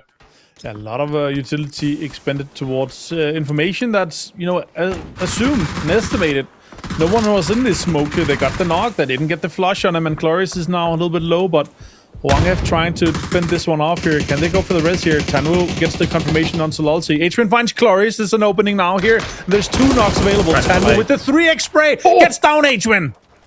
Very nice to open things up as well. Those Molotovs that were sent forward are just trying to delay any entry here from Falcons to be able to move forward. They know that the Blue's going to be nipping at their heels as well. So if they can delay them even just for a few seconds longer, that might cause some ticks of damage. But it's decided that Falcons is going to be wrapping around the warehouse here, maybe to constrict a little bit of the Expendables position. Tickleton goes for a spray against the tree position. Doesn't quite work on out. Huang F comes around the corner, but Shrimps is covering it with the M249. He saw him run into it. Tickets underestimated where he's going to be in the smoke. And he takes down Duck Juice, the 9-kill victory man from yesterday. Tickets just finds him in the smoke immediately. Just down to Tanwood. Tanwood's trying to deny this one. They're running for it. He can't find him. He's to his left. He kicks it. You can see him. Gets the shots down. And it's actually the full 4-man elimination here on Expendables here for Falcons. They have a little bit of a Rich to work with too. And 3 of the guys are still alive. But it seems like a inevitable death for them to come up from this one here. It's very difficult, James. I think they've done all they can do there. From Tiggleton to get that kill off the back of what we saw from the car fumble, all is forgiven, Tiggleton, when you get those shots through that smoke and predict the movement quite like that. Lovely stuff there coming in from the Falcons. They've made a meal of what they could here in this game. Oh, Example is able to see Tiggleton straight away. What brilliant shots on peak on this tree here. The return does come in, and Example's going to have to heal on up. But yeah, it's not possible to get off there, is it? It's not surely possible. Unless they get a knock or like try to see if they can get a kill somewhere. It's just about, okay, let's try to see if we can survive for a little bit. And that's actually a placement. But once they inevitably is going to have to move off this ridge here, James, it's 3 points giving away to direct opponents, right? Is it worth it for someone to try to make this happen here? They're coming closer and closer. Goes too far. Surely it should be just a deny here. It's not worth giving 3 points away to anyone else here, but I agree. Falcons, I see it. It shouldn't be happening. Shrimpsy takes down Tiggleton for the flush. He goes down himself. Totally makes sense, right? Like in a lot of situations when you're like this, there is no way off that cliff. There's nothing you're going to be able to do. No trade that's potentially beneficial. Even a 1% chance, those guys would have tried for something, but there was 0% there. Kick just finds one. Oh my god. He went for the heal. Valiant. Oh, he actually gets survived 26. another one. He actually got one more placement from the heal, and he gets that too. That's crazy. 2 points clutch here for Kickstart from the heal to get down I-26 and the placement too. Next level play here for Falcons. What a fantastic game for them to start things off with here, James. Yeah, definitely. Like that's the cool thing about PUBG, right? You might not necessarily win the game, but the salvage and the way you get the salvage in some of these games across a 10-game series can make all the difference. So really well done by them. We turn our attention now to some of the bigger dogs in the lobby for this game, as DN Super has already got themselves still a very strong spot to work with. They've allowed JDG to move on over that little dirt road. They didn't quite have angles on it, so that now means that there is a chance here for JDG, and maybe an outside chance for Batulins, but he's got a top 3 off this Avenger. Yeah, great nades here, and calculating exactly to where it should be going, and a lot of them connecting a lot of damage here. They're both forced to heal, both Nance and Suze. It feels like a lot of information has already been giving away to these teams, and surely they don't forget about Batulins. They didn't see, a lot of teams going out at the same time here, but could Batulins maybe sneak another point away? Could he steal a knock somehow? It doesn't feel like it. Super is did definitely not forget about it. And also December 12th knows that he's in this direction. So now at this point, surely it's just about getting Batulins out of it to secure that extra placement point for the two teams that has the more players alive here. Now we'll see who can shut down this. But right now for me, it's feeling like DN Supers should have this in the bag. From what they've set up prior to all of this, with a lot of control on the west, they initially, during this game, by the way, pushed away JDG from a western position and pushed them into that compound. So there was definitely some flexing going on from Rex and the guys. As DL currently has 3, they do know that Batulin still lurks around there. Rex instantly hits him as he pops on up there. So Batulins does have any room to work with.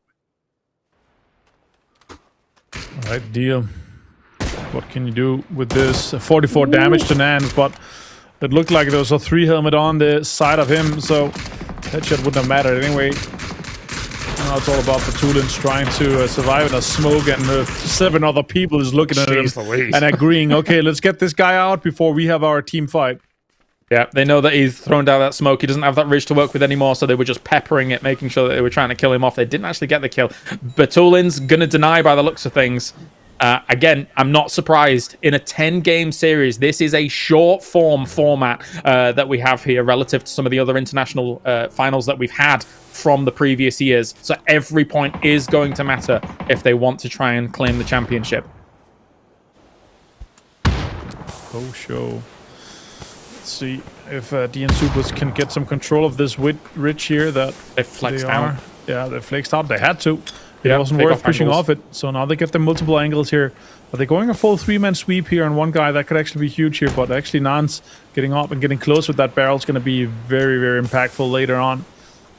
I don't know. I think JDG needed some more initiative off of this Avenger. I think that they're giving up too much room here to DN Super. But what can you do 4v3? I think that they feel a little bit confined, considering that they are a man down in all of this. Rex hits a nade straight away on December 12th. That's huge for him. Deal also with the high ground advantage here makes it possible.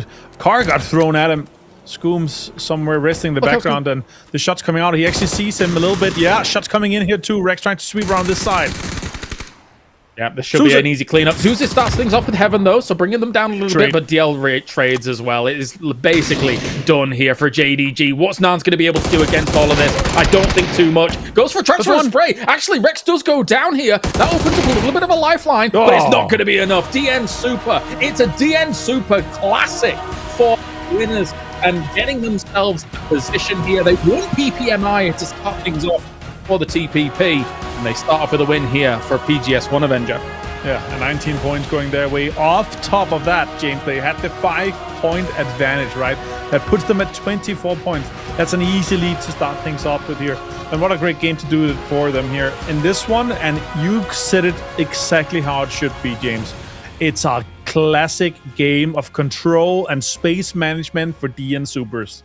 Joining us, of course, Toffees and Poro to talk about this one, our American brethren from all the way across the pond. My boys, Toffees, we have got ourselves DN Super kind of starting off how a lot of people, a lot of pundits predicted they would here for PGS 1.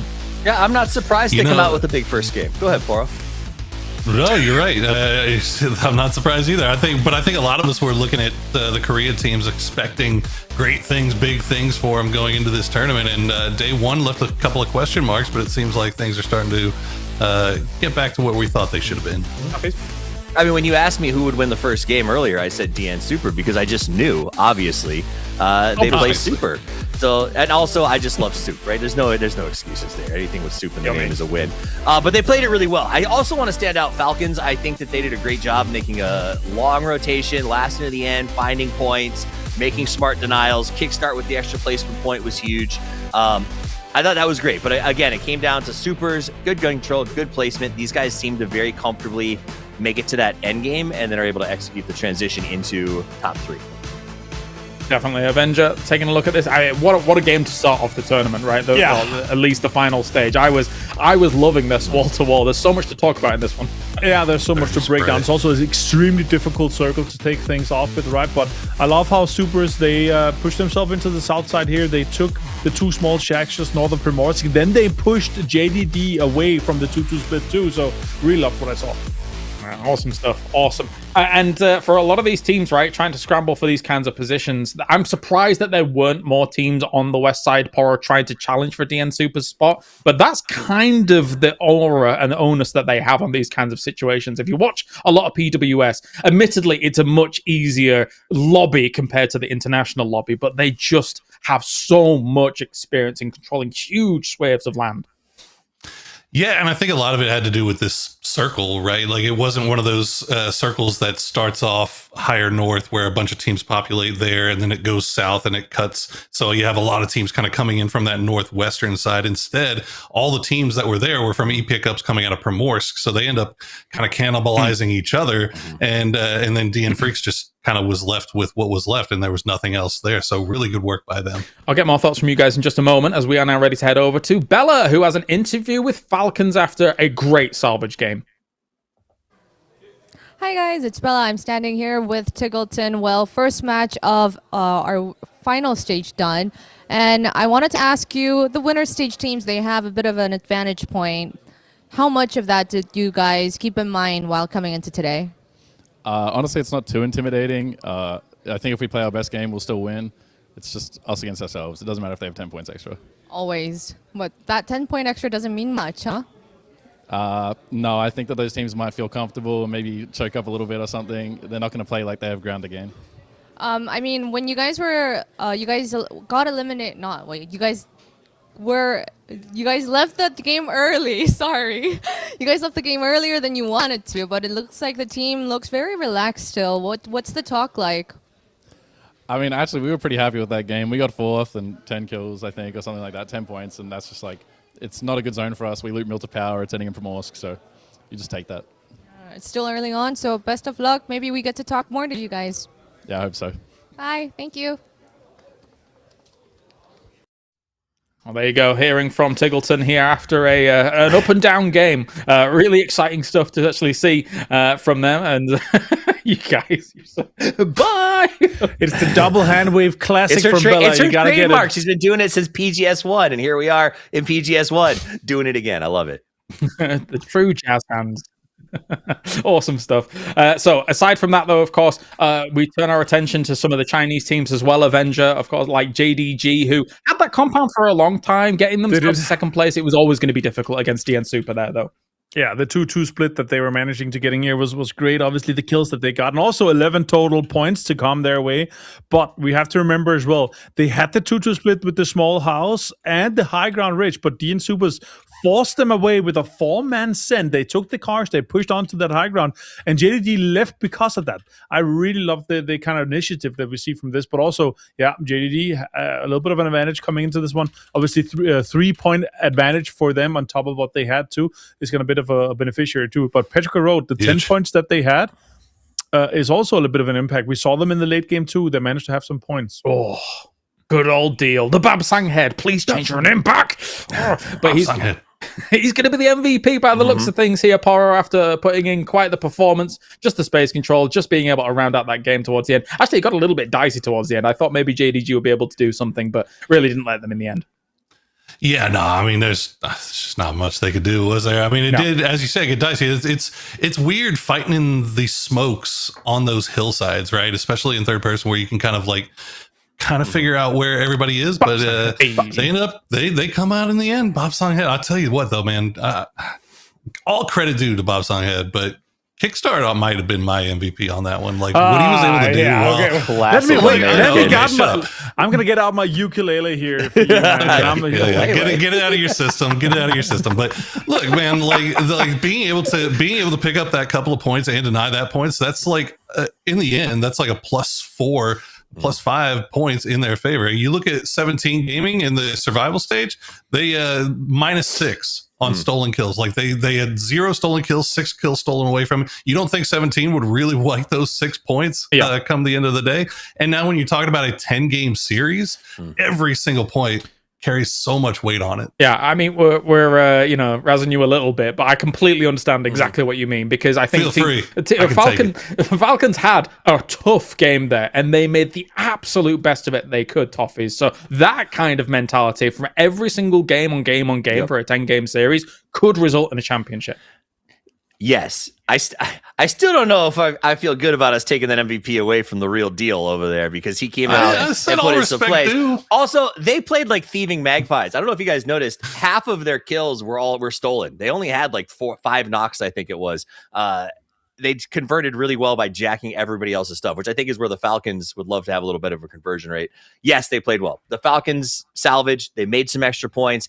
They got what they needed. But at the end of the day, I think this is their new system. It seems like we're kind of looking for this 4th plus with 5 or more kills, right? Like that, I think, is just, if you go and find, if I stole the book from Machine Gunner, that's what it would say on there. And that's exactly how they're executing these sort of late games, where it's like, if we hit these numbers, it's all right. Let's just pop a little more and let ourselves lay down. Avenger? I heard all what you said just there, but the only thing that kind of stuck in my head is who's Mac and why is he stealing pies? Magpies. Oh, magpies. They're like, do you not have those in your country? Stuff. They're little tiny birds that steal things. What's a magpie? Is it a small bird? Yeah, it's a small bird. I do. It's a big bird. A massive bird. I'm a ginger and I have no soul. I was looking for one and I had to try and take one. Okay, come on, man. Because a magpie stole it from you. No, we're just born as the Satan spawn. But anyway, let's move into what is going to be Miramar, as my eyes turn attention towards Picardo, as 17's not there. I'm expecting anyone's legend to be able to take that and be able to run on with it strong. So thank you very much, Avenger, for joining me as I also leave. And now I also will have Toffees and Poro bring us Miramar here for game 2 of the final. Clip it. Send it to Esports Awards. Let's We gotta get revenge. I know. Enviable task of filling his shoes when he takes the day off. So whenever I see him slip up, it makes me feel that much better about when I have to do it and mess up. You know, so, that's great. I too get joy off of other people's failure. It makes my failure feel less intense. Don't MEIRL. There you go, meow. Okay, started off the day with one game in. DN Supers managed to dispatch with Petrichor Road after their 10-point head start. Now, remember, guys, I see chat lighting up. I'm not sure how much of it is trolling, how much of it is genuinely asking at this point. But yeah, they did come in here.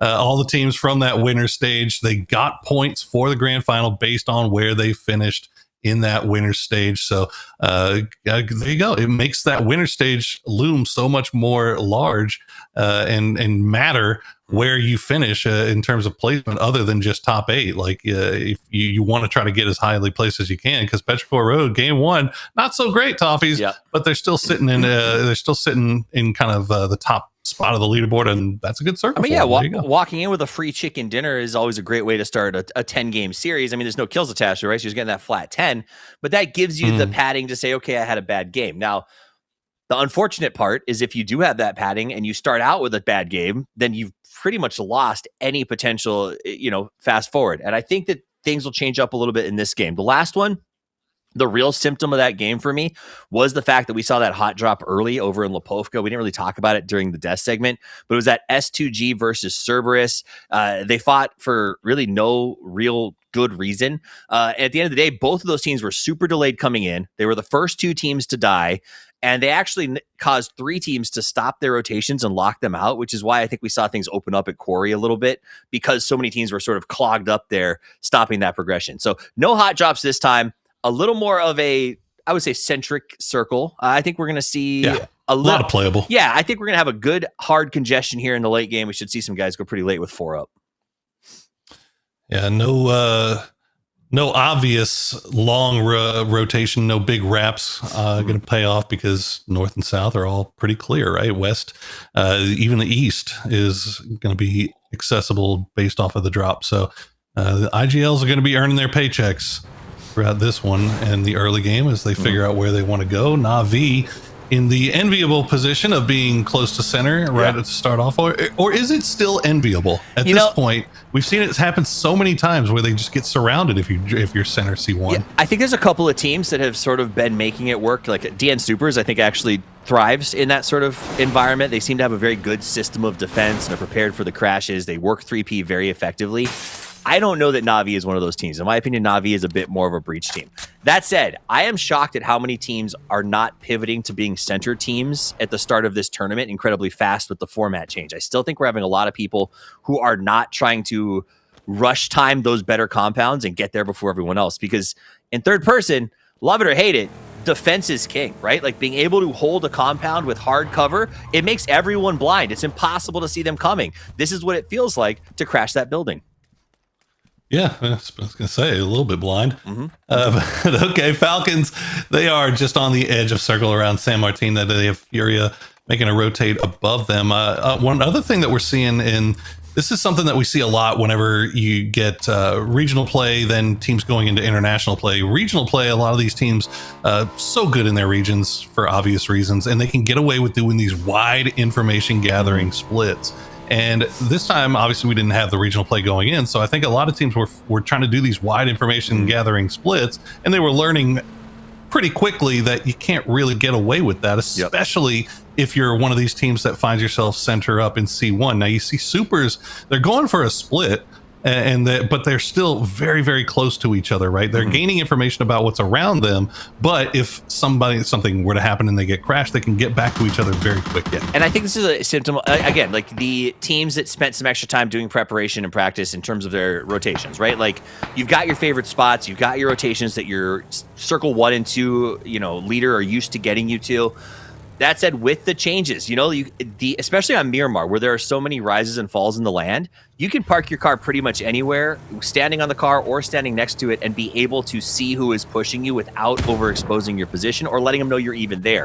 And I think a lot of teams are having to adjust to that. The fact that no rotation is safe because every ditch is a threat, and when you scout it, you don't see them peeking, right? You don't see the little head bob. So you really have to try to almost 3D chess this thing and figure out, if I was them, where would I be, and how do I adjust my rotations and my early game checkpoints because of that? Dips even less free than usual. Exactly. As Myth and S2G find out. Now, fortunately, they were able to disengage from that one, although they look like they might be coming back together again. We'll keep an eye on the kill feed to see if anything comes from that. Twisted Minds, meanwhile, they're making their way in just on the western side of the zone. We'll see how far they decide to go in. They lose Lou because he went a little bit too deep. So now Twisted Minds playing with 3. Let's hear what they have to say. I went too deep. I got hit by Kickstart. Yep. I like it. I can't believe you did that. Do you think the break is on the left or the right? Well, okay, so we don't understand Russian, obviously. I thought that was obvious. you can kind of see what they're talking about when you look and see what his map is and where the pings are. So Lou gets knocked, but he also while he gets knocked, he gets flushed. The rest of the team is kind of following up. They know that Falcons isn't there. You can see the pings. They can they're kind of tracking where they're going and where their next move might be based off of what is a very, very busy map there for them. Gosh, they share so much information, don't they? I love that they're sharing it, but I also love that it means multiple team members are sort of plotting their own paths and alternative options. So they're kind of already, no matter what happens in that rotation, if chaos breaks out, they can make adjustments. Secondly, if you guys want to see this yourself, because eventually we're going to leave this perspective, you can go watch these streams. All of our players are streaming their POVs, so you should be able to find this and see exactly what they have to see. There you go. Batu still sticking around in the background. Now he is inside circle, so this high ground is going to allow him to get a lot of information, and you can see the rest of his teammates starting to make their way back towards the south. And they still got a pretty decent idea of where that Falcons squad is. Now you don't see them right now because this is their perspective, obviously, but Falcons have made their way in just up that hill, and based off of where Batu is looking through that scope and where the rest of the boys are moving, yeah, you can see he's spotted them out. There it is. Kind of figuring out which compounds they may be occupying. It sounds like they're actually aware the Furia may be like moving towards them and are kind of keeping track of that. We saw the Murado move across. So Furia S2G. Okay. Yeah, Fury backing off a little bit. Fortunately for them, S2G were able to avoid and disengage with Myth, but unfortunately they now run directly into Expendables. So Shilla will be the one that goes down here, and that's going to be a point picked up for the boys. And Kepa, it looks like, is going to be able to disengage completely. So S2G in a little bit of trouble. I think they're just down to 2 now. Yeah, it's a lot of trouble for a team coming in with a huge pedigree after last year and a big finish to start their first game, being the first team knocked out, and now being in danger of being the first team knocked out again in their second match. Hey guys, this is a 10-game series. If you're just joining us, reminder, these first 2 games are actually going to be tantamount to if you can advance. You have to be able to manage. Otherwise, that means you got to have a banger for the next 8. Yeah, it's a very, very high pressure situation. That these guys find themselves in. Same as every time that they're at LAN. And now they seem lost. When you have as he said, it's not as much loss, and now you're only down to 2, and you're trying to make your way into what is just a very thick circle. I mean, you're basically just trying to find out, okay, there's only 2 of us. Well, let's drive by every compound and see which one we're not getting shot at from, and we'll call that one our home. And it looks like this is the one that they've chosen. And I think you do that. You maybe see where the shots are coming from. You hit that compound, and from now on, you just have to wait. And they're close enough to the edge that I think they'll be able to maybe do some backfilling to look for placement as the rest of the teams will contract towards Kentaro with the next shift. So I think it's a good strategy. It's a good defense. It's a good way to say, let's at least try to salvage some points while we can. I got to respect that. Now we go to Cerberus, the other side of the hot drop that went so badly. Second team eliminated in the first game. desperate to put some points on the board. A little more of an excuse, though, for a whole new roster that a lot of us are inexperienced with seeing. So them, I can give a little more forgiveness to that going out early in game one. Yeah, I don't want to ease the pressure off them at all because obviously they're a great team, but I don't think a lot of people were expecting them even to make this final stage. So this has definitely been a successful first PGS 1, I would say, for this roster, and anything they can get off of this at this point is kind of icing on the cake, right? And more repetition, more reps together as a team is now, oh no, the Expendables, they just cannot get away from early game fights, but today they are winning them, and that is going to be DN Supers losing 2 more as the Expendables collect their 4th point. Tan Vu and Duck Juice are the kings of the 1-2 combo. Come in, get some moves, get everybody back up. They're going to be in a great position. Now we'll jump over to S2G. No backfills here. They decide to just send for mid, I guess. And they're tucked into a very tough spot here. Na'Vi all around them. They turn back. See, this is it. They've been driving in circles. They found a hole. They're going to use the car for cover. He's going to lay down. There it is. There you go. Yeah, lots. I mean, and that's kind of cuts back to what you were talking about earlier about the dips on Miramar, and just there's a lot of places that are safe to play that, especially when you're in third person, and you can kind of figure it out here. It's, okay, you're not scaring anybody away by shooting the VSS. I'm just here to tell you that right off the bat. Also, can we talk about how he activated his volume reducer to spray the VSS and then turned it back off? Because that gun is so loud.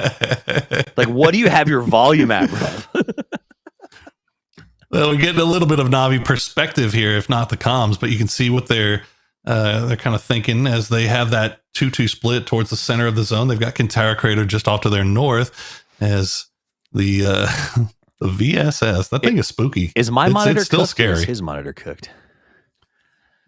Look, we're playing in Play-Doh, man. It's as low res, as low anything as you could possibly get here. And this is the other problem with deciding to play in a dip is you never know who's got a mortar. Fortunately for S2G, they will survive this first initial onslaught at least. You know, I know who always has a mortar, and his name is Tiggleton. It's probably him shooting at them somehow from across the map. It might be. I mean, wait, it was kickstart last game. Yeah, so it's true. Trigonometry is starting to spread like a disease throughout the entirety of Falcons. You think they're stressed out? It's paying off pretty good. I'd be like, Kick, why are you learning the mortar? You thinking about trading? You leaving? Like, why you learning mortar? I'm the Tig, you know? Like, why you got to do that?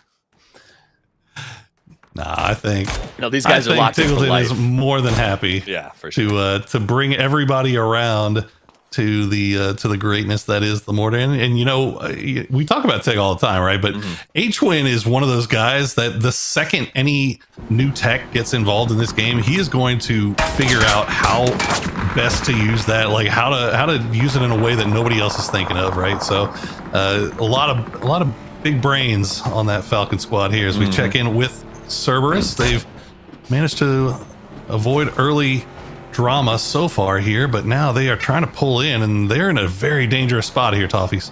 Yeah, they feel a little bit out of sorts. They go to a ditch here. They do open the door on Na'Vi. I think they tried to get away. I thought they could do it first, so they do manage to avoid the spray. Zest not able to walk away with that, and he is going to take the compound, though, so it actually works out okay for Cerberus. Actually, never mind. Cerberus about to get crashed temporarily, by Petrichor. Yeah, Petrichor. Everyone wanted to backfill Na'Vi. That is awesome. Yeah. No, absolutely. I think Na'Vi gets forced out, and Cerberus, I think Petrichor was looking at this. They saw Na'Vi leave and maybe didn't realize that Cerberus had stuck around, so that's good. Panzerfaust from Brian will get that knock on to Pero. Zest and Brian, the last two left alive. Ming Ming has been spotted out. Nice spray for Brian, but he's got to go back and heal up as Ming Ming, he's on fire, and so he is gone. Petrichor Road, the first team eliminated here in match number 2. You have not been cleaned unless you've been zestfully cleaned as they come out and get a nice hold. We just talked about some struggles from Cerberus, and they make it through. Now Furia, another team who's had a tough day at the start, but pulled back yesterday, is here in a fight. Draft King down early. You hate to lose him. He's a strong player, but BLs thinks he can maybe get the turnaround. Sees him in the doorway, goes for the spray. Can't quite get it, though. 2 grenades out. It's going to be a grenade joust. And Furia better do this clean. Unfortunately, that ship may have sailed. Is the Kraken now the last one alive? Because they are about to get crashed by Myth. Everybody that was on the eastern side of this circle has been watching this and waiting to come in third party. Myth is the next one to arrive. The Expendables are hanging out as well, as Zest still alive, jump shooting people with the shotgun through. He's not going to win that one, though. The Kraken will finish him off, but he is the last player left alive for Furia as Myth is pulling in. So Cerberus does get knocked out. Furia trying their best to defend. I loved the Myth push. They got that damage early on that forced him through the window and then brought the fourth player in. So while those three pushed, they had cover fire from high ground. Now R4 is here, and they're going to egress and take over this house. And Myth better be careful too, because the Expendables are still looking over here as well. They've hung out on that eastern side of the zone, big wide split. Is the Kraken going to try to go for this res onto BL, and it looks like he might be able to get away with it. Myth still going from room to room, but they haven't arrived to the right house just yet. So Myth picking up the shotguns, waiting to see who they can spot out. Staying disciplined. I love this though. I love this though. Yeah, they're staying disciplined. They're staying grouped up. They don't want to take the risk of taking a knock or two here and opening a door for somebody else to come and crash them. I mean, they're going as far as to manage door angles. So stacked on top of each other, double peaks on every corner, pre-nading, and now they know they got to be in this building. They got the sound cues, they cleared everything else. They're ready to go. Double blue zone. Down completely isolated into one building now, as the Expendables will do the same thing that Cerberus just did. They're going to go for that high ground side, at least with Duck Juice and Tanvu. New circle pops, and it's going to go right on top of Alcantara, and this compound is now out of zone. So the Expendables now have a decision to make about, do they want to stick around and maybe third party this? Myth needs to finish this quickly, but Furia is just not going down easy. Myth missing that first blue zone really threw this whole thing into kerfuffle. They needed a double blue to push him out of the house. Furia is able to go to the back, but now Tanvu with the grenade looking to get an easy double. Goes to the high ground. They don't know that they're in the bottom yet, so Tanvu's going to clear the top floor. He's going to be aware very quickly that he can come up here and get that headshot. They didn't know it was coming. That'll be the end of BL, and now Zakraken is hoping to be released, but what can you do? Grenade comes out, spray to follow. Zakraken is eliminated, and they're out in 14. That is beautiful work by Tanvu there, just working that hillside, peeking it in third person, and steals away 2 points away from Myth. Now Myth knows that there's another squad here. There's still 4 up. They don't take a knock, which is huge, but another team has arrived, and of course it had to be Full Sense. We'll turn this into a full APAC party over here on the southeastern side of the circle. It's our 7th team to come to this compound since Na'Vi left. Yep.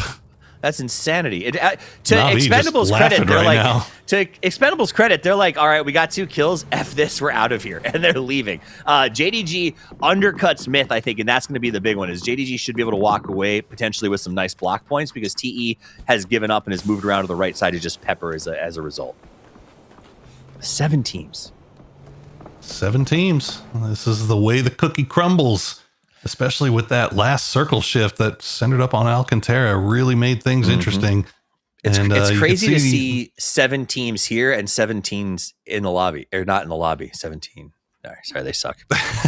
7. Not really. I really thought they'd be here. I'm super mad. Last night, I was literally laying in bed thinking about how pissed I am that 17 didn't qualify for this, but we'll get into that later. I think there's probably a few message boards you could go and join up if you really want to get it out. We see Full Sense now in a little bit of trouble. Myth has managed to spot them out. They sniffed out the push, or they heard the vehicles, if we count that as sniffing out. But the Expendables still off in the distance. You can see they have angles into this as well, as a nice grenade will flush out that first knock. So Full Sense just using the smoke clouds as long as they're able to, and these are just probing grenades that are being sent in by Made in Thailand, and just not finding the mark. Watch out for T1. Raining heard those grenades. He came in to look for some trouble. Clory's on the other side. Full Sense tried to basically leapfrog Myth, but all it did was put him into a hellhole by definition, as they get rained fire from above. Scappy jumps down. Full Sense is not able to answer any of this. Well, there's Belmont. Thank goodness. I'll tell you what, man, Made in Thailand, or not Made in Thailand, the Expendables are just in the perfect place every single time. Like, they have not taken a knock just yet. They are capitalizing on all these knocks instead. They have 6 points so far, looking like there might be setting up for a few more, as Full Sense is just slowly bleeding out here, fighting with Made in Thailand. Belmoth least has a little bit of a ridge line that's inside zone that he can play around. But look at this. I mean, Scappy's just got him absolutely locked in. Nice shots. Full Sense is going to go out. Meanwhile, through all that process, STG also going out. So those two teams that we lost earlier in the last one, we also lost pretty quickly in this one.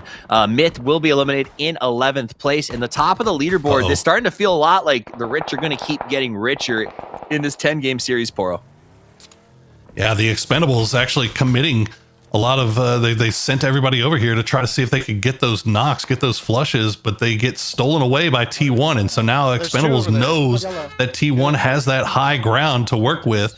And now we get a chance to listen in to the Falcons, who are trying to fight their way in from the north side. Well, you got to kill the guy in blue. And one Strack. We have to, I think we have to kill this guy. Try to keep an eye on the blue guy. He has the Panzer. Good luck.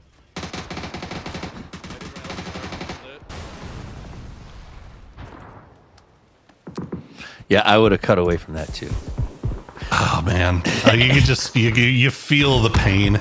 You do, but also shout out to our producers for seeing the head shake and the smile start, and then cutting before anybody gets themselves in trouble for killed by a Panzer Faust, because you want to be angry, and I understand that. All right, let's go back to the Falcons trying to keep the fight going. We got the kickstart visual, but we do have 2 players remaining as they continue to try to fight this out. T1 is eliminated elsewhere on the map as we check in with Fairest as they try to deal with what has been a very strong Expendables. I mean, they are just farming right now as the Expendables pick up another 2 kills. They're up to 8 points, but they are outside of zone. Going into the crater just seems like a terrible idea, so I don't think they're going to do that. Falcons does get eliminated in the end, unfortunately. That double knock on that Panzer just proving too much to deal with. As 4 a.m. will reset and continue their reign of terror on the northern side. Na'Vi having to leave their compound. They're just down to Hackatory and Fairest, and JDG has eyes right on them. Yep, Hackatory actually dodged that grenade like a boss and go ahead and get himself healed back up. The fire hit him in the chest, man! That was a beautiful pass to center mass. Clory's ducks back into the smoke. The Expendables trying to make this happen. Tonbu got shot, dropped a grenade on himself, unfortunately. Meanwhile, yeah, he did, and Hwangef actually gets knocked by a car. I'm not sure if it was his car or just one coming through the smoke, but he goes down. Supers will go down as well as they get taken out by 4 a.m., who is just wrapping around on this northern side, raining absolute hell. They've got 7 kills now, all the way up into second place. The Expendables, who have been looking so good through this game, running into just too much trouble on this northern side. Now they have to deal with 4 a.m. and the possibility of E-Arena pushing them from the backside, but no, E-Arena going to be forced back down into the crater as they're getting shot in the back by JDG. I saw Ferris was getting a little bit low, so he kept his back to the blue, tried to pepper out a few extra shots, maybe steal a kill, and then let it take him instead of giving up those points with an impossible transition. So I think Falcons, I saw Tiggleton do the same thing as they were sort of waning in their threat status as well. A couple of points already robbed off the board because teams are so readily apparent that 10 games, everything matters. Absolutely. Anyone's legend. Down there towards the bottom of the leaderboard, they made their way in. They've got 4 points on the day so far. Nothing yet to speak of in this round, as far as kills anyway, as they are fighting from that western side of Alcantara. They do send Destroy and Hamas out to the north to see if they can maybe find angles on the 4 Angry Men, but not finding it just yet.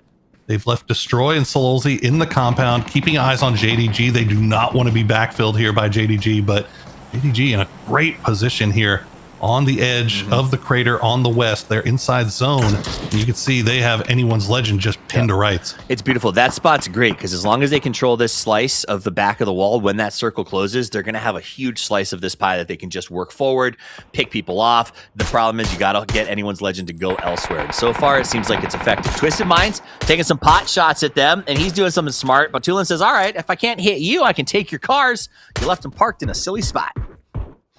Definitely want to take those, although we are getting to late game, so the vehicles, I mean, I'm sure they would love to be able to have them and reposition them, having to fight out in the open like this, but could be worse. Twisted Minds, remember, we saw them earlier. They lost Lou as he ran into Falcons very early on, and then we got to listen into them and see what their map communication looks like. All the pings, all the rotation lines, all that led them here to the center of Alcantara Crater, where there's still 3 alive.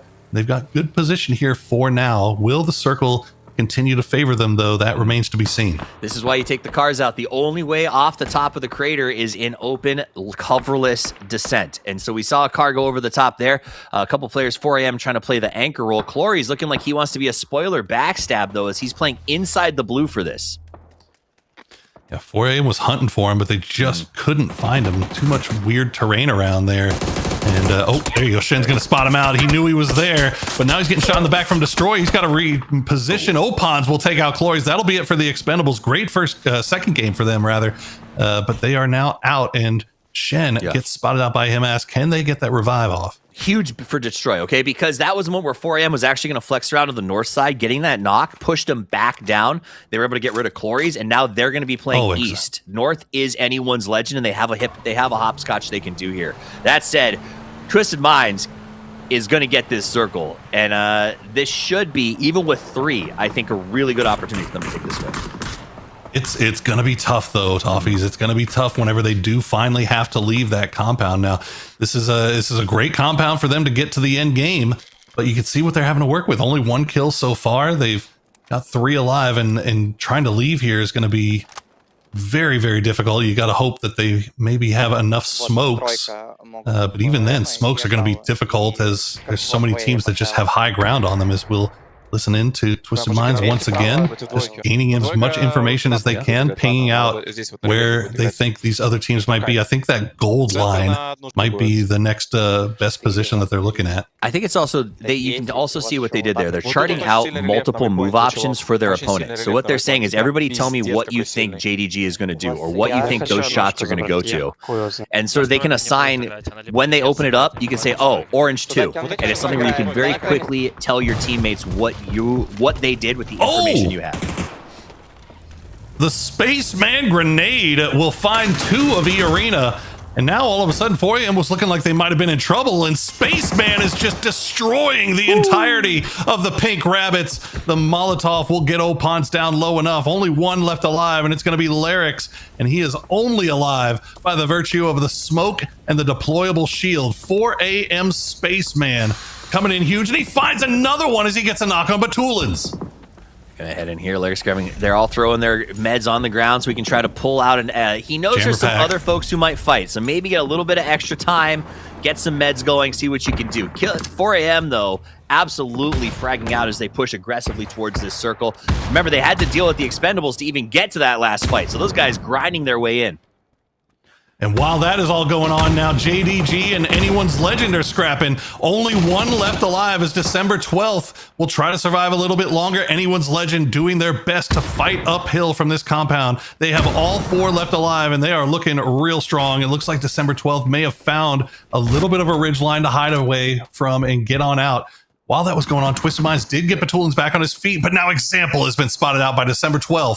Yeah, he had to go advance because of the res. He was by himself. It doesn't mean they're out of it yet. Twisted Minds can get back into the long compound, but that's the only option they have at the moment. JDG saw that knock on Example and is pushing forward right now. Molodox and Batu are really in a tough position because of that, having to res. Yeah, I mean, we always knew it was going to be tough getting from those compounds over to that ridge line, and as you say, just slowing things down for a little bit. Going to make it a little bit more complicated. Now, they don't have to leave just yet, and this might be just survival and hoping that maybe Anyone's Legend and 4AM will fight and they can find themselves in a position to maybe third party, but you've got that wild card of December 12th that's in there as well. Yep, and he's got that over-under shotgun too, so he is going to probably be able to just sit there, assuming the shift. I mean, the center dot's going to be not too far. I think this guy's looking at a second place if he just camps out there with that double barrel. I would think so. Yeah, it's definitely going to be tough for anyone to try to remove him. And yeah, 4AM, Anyone's Legend, they don't have any reason to head down there, at least yet. They still have some high ground that they can work with.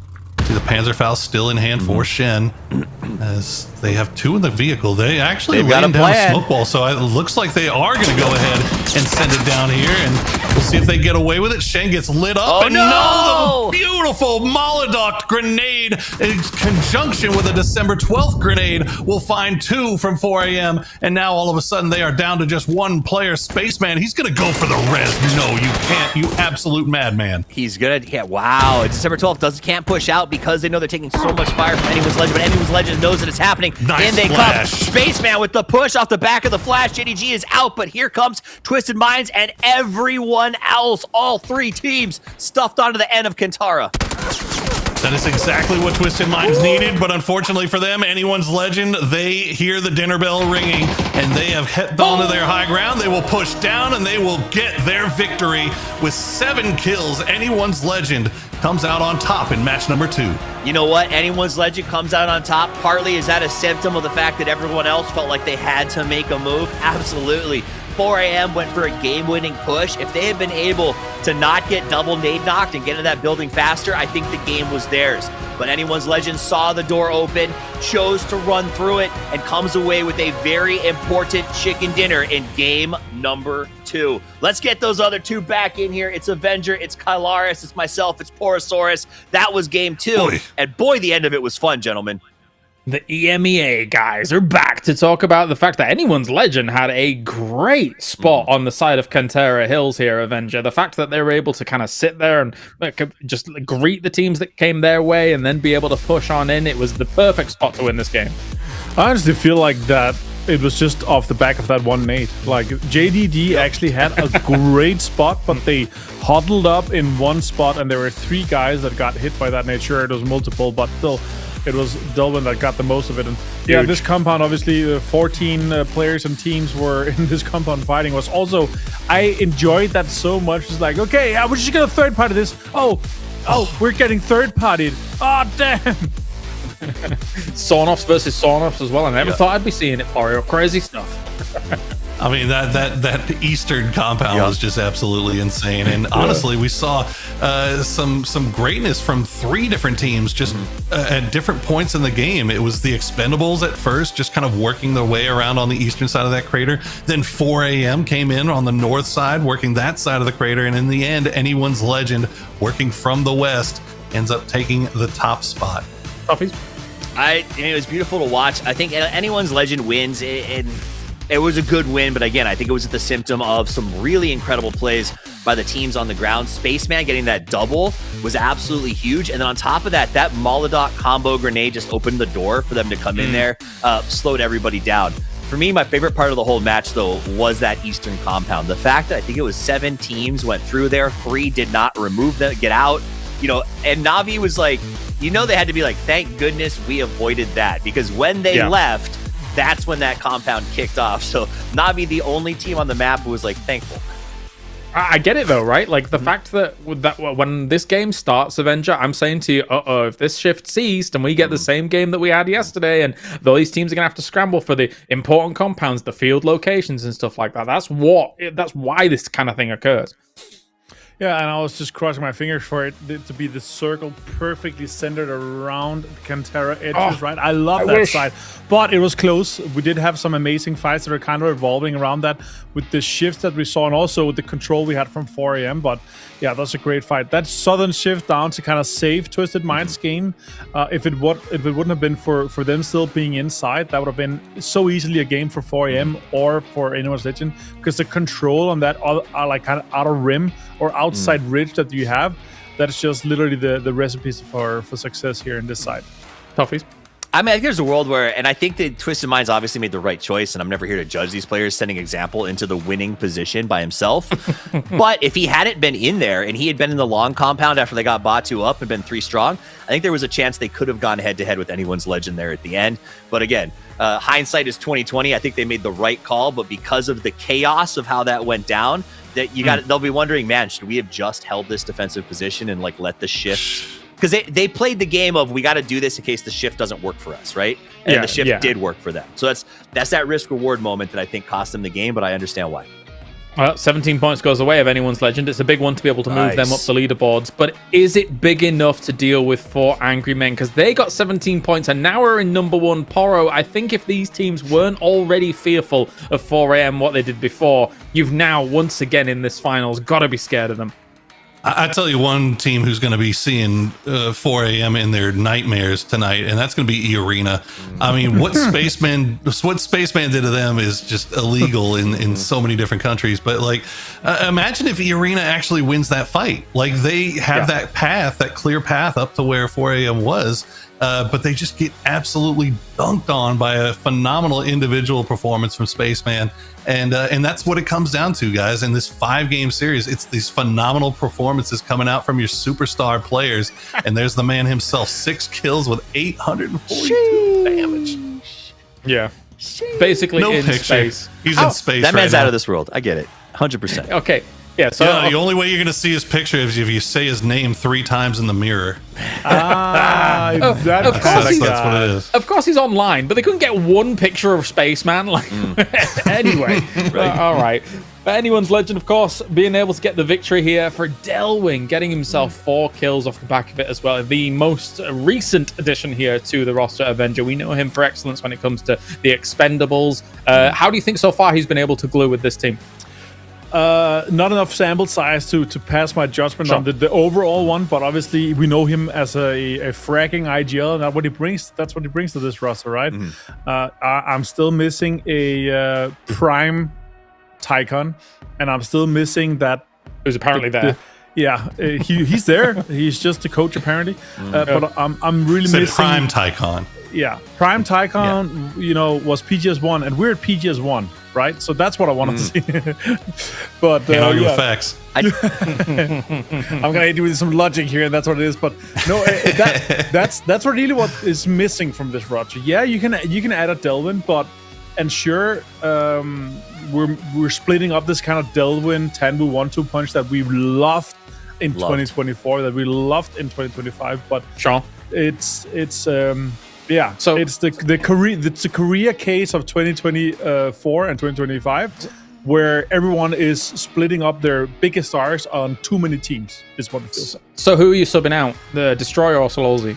I mean, Sololzi, everyone in Vietnam quotes him as the best support player that you can have, and at what we saw as well throughout last year, he has some standout moments. I'm subbing out Destroyer for a prime Tycon or for anyone else to make this the dream roster, what it feels like for Vietnam, because we saw what they're capable of when you had a Delwyn, Tanwu, and him as at PNC. It was pure domination, and that's exactly what I want to see from them again. Oro? I mean, I think you're cutting anyone's legend kind of short. Like, I think this roster. Look at that last game in particular. There's so many points where they could have lost players to 4 AM when they were trying to do the northern push. They had JDG, had them dead to rights coming out of that compound, and yet somehow they take both of those fights. They don't lose a single player. That shows me they've got great comms and that their mechanics are on point right now. So I think anyone's legend is looking pretty damn strong. Toughies, I want to get your thoughts on the other side Real of the quick. break, because we got to go to it. They got it's just great comms, great shots. I think they suck at TPP. Go ahead, James. Okay, right. Well, we'll go to that break. There it is. All right, when we return, we have got game number 3 here of the finals for PGS 1. See you in a few. It's always within reach.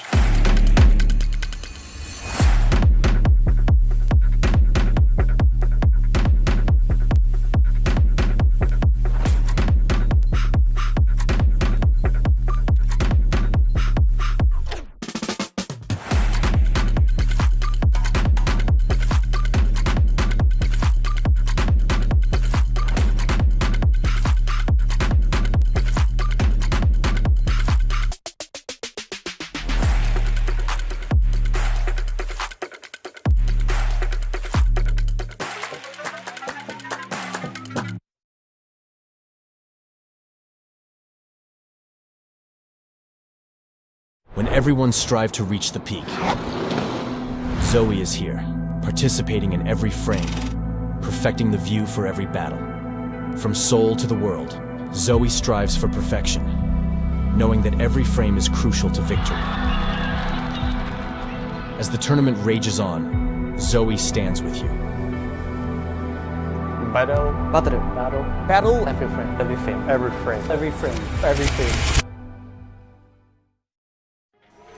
Arctis Nova 7 Gen 2.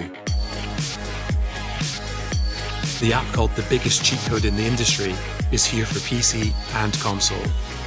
It's got real-time audio control to do crazy things. Okay. So use it and abuse it, you crazy person. It's the new gold standard. We got next. We ready to flex. We're ready to rock. Give it all you got. We got next. Y'all rockin' to the top, can't stop it. Must be off your rocker, then you gon' stop her. We got next.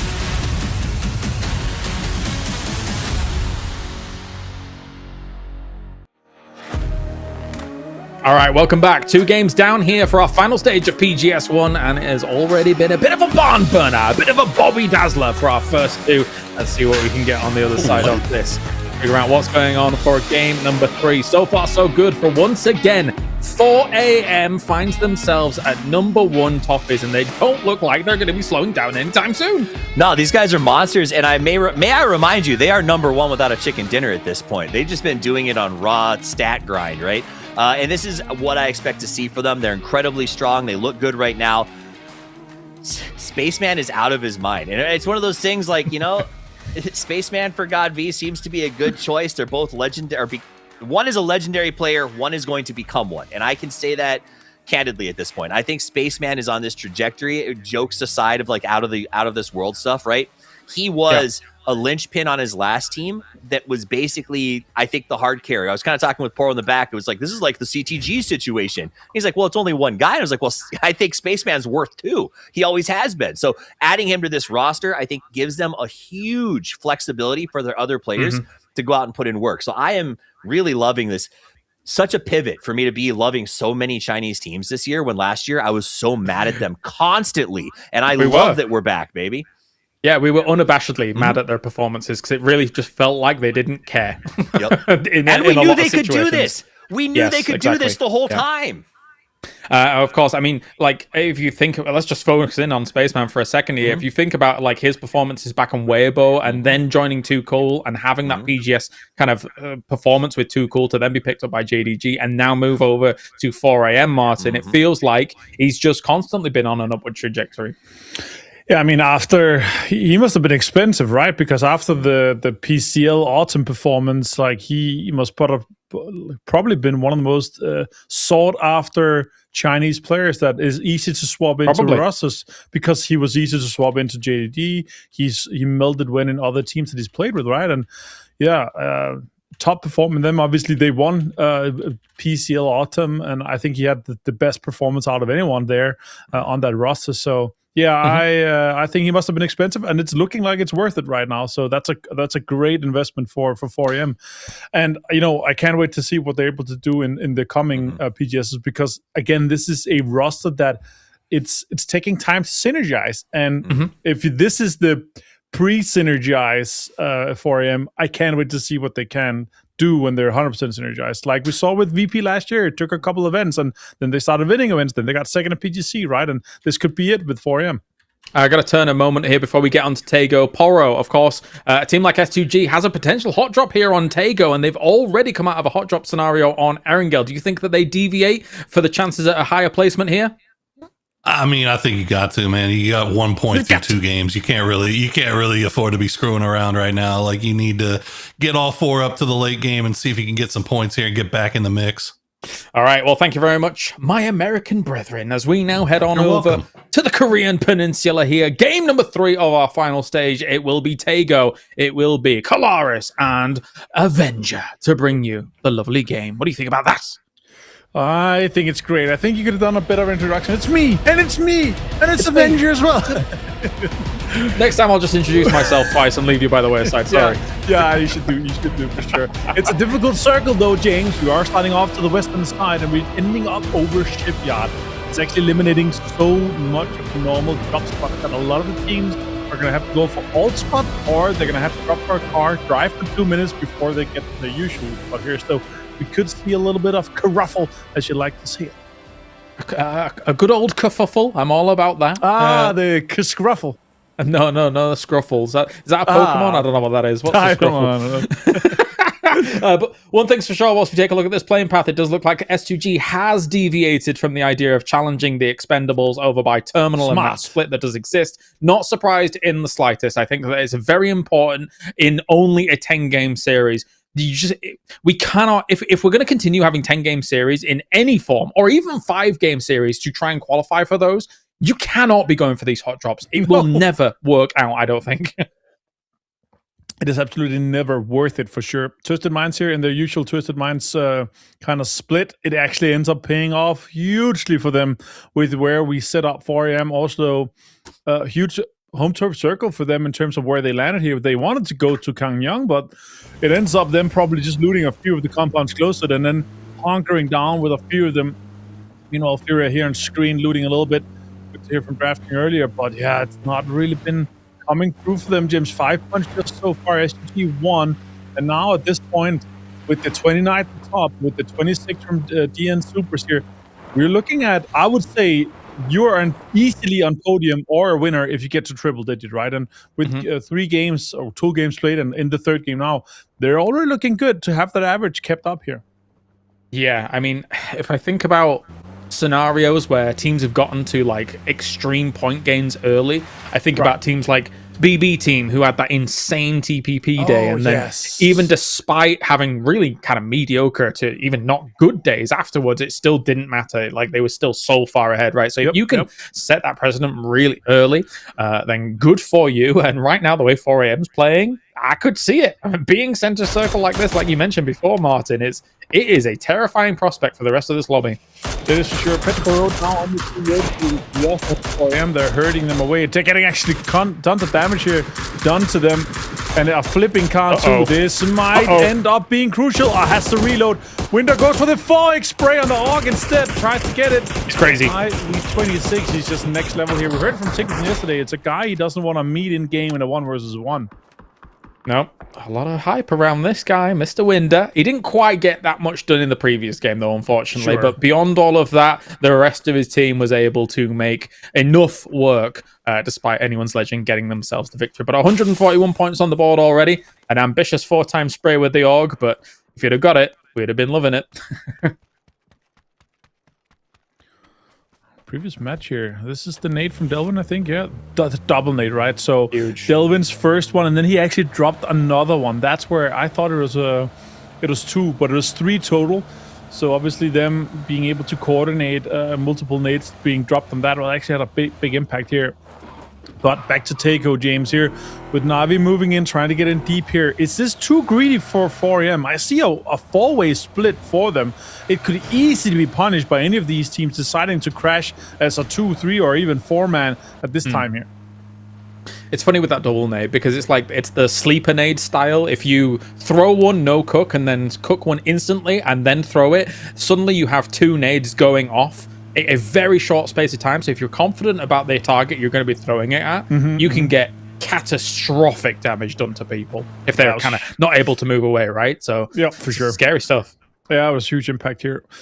Furia on this side here, on the eastern side, they should have a little bit more space, but they actually might end up having a fight early on with Falcons if they don't get it on. It looks like H1 actually is inside. I'll get some information onto this one here. And here we are in, and it's obviously a little bit of a listen-in. I don't understand what they're saying, obviously, because it's a little bit of Portuguese, and I don't habla that. I don't habla that. And I know that's Spanish, but, you know. Yes, I also do not habla that. It made you laugh, though, but I didn't expect you to go out on... That's good. To go out and hit me with such a deep belly laugh like that. Kickstart has been spotted though by Poser. Meanwhile, here with the Dragon of the Kind of a dangerous distance here. Shot come out, and that's a very, very slow truck to be moving uphill here. He does get away with it because there's no EMAG in Poser's Dragonov. We call him the milkman because he always delivers. So Kickstart is gone on that milk float. He's running on away, and he has been delivering in the past couple of days for sure as Kickstart. So Falcons definitely has an opportunity here to at least get third place, probably third place in this tournament. As TN Super, you're dying. I'm okay. Okay. It was both the laugh and also the drink hitting the wrong end of the throat. Sorry, I shouldn't do that. I apologize. That was too good. All right, we got out of the system before anything too important happened, James. So that's good. But yeah, with the circle and how everything's kind of evolving, obviously the majority of teams are kind of setting up with this. But how Tego always kind of ends up is not a lot of teams actually commit a full 4-man to some of these compounds early on because you still have a lot of water in play and you don't really want to commit until you actually know, okay, circle 2, circle 3. Once that's happening, we know very definitely where the circle is probably and approximately going to be ending up going in what direction here. H-Man with a 1 helmet and a 3 vest, but the bolt action could have some impact onto Na'Vi here, James. Yeah, jokes aside about the Falcons and stuff, the fact that they take this hill, which I feel like is such a magnet hill for these kinds of circles, even though it's very far south east from a circle like this, we see so many finishes around this area, alongside where Na'Vi's also pitched it as well. But these teams are actually running into each other at the moment. This could be devastating. And it looks like it's a disengage or even a little bit of a fallback here for Farius, trying to get to this ridge. Falcons is already, and actually it's a backup here. It's the other guys being called in here. Spiro and Boostic is joining this, and it's probably going to be a 4 versus 4 fight. Tiggles are trying to get a new angle here, trying to get across. I'm not sure if it's for information or if it's for a different angle onto this one here. They need him for this fight for this to be impactful here. Boostic with a 1 helmet too. I get why it's a bit of a scrappy fight, James. I get why they're interested in the fight, though, right? Because, it feels like a pretty high prio spot for what could potentially be circles later on down the line. That said, though, checking in with Tiggleton, he has moved all the way over to another compound, so it's a full disengage here from Falcons to make sure that nobody's going to be taking damage. I think it's a mature decision, because that could have only ended in bloodshed for both teams, it feels like. Yeah, they saw... Wait, I have to see this here. They saw them leaving, another team leaving it, and they said, okay, 4 a.m. left that. Let's try to get it. Meanwhile, we're getting into this one here. It's free. So it's actually a great pickup for them here to get this compound without fighting it. And it's a compound where you can have majority of your cars actually safe. Exactly. The circle, sure, we're not inside. We're not, we're in the middle, but we're not inside anywhere close of where we're going to be saying, okay, this is actually the best compound to be taken. But it's a very good compound for information. It's a very good compound to kind of have a pit stop with your cars being safe meanwhile, James.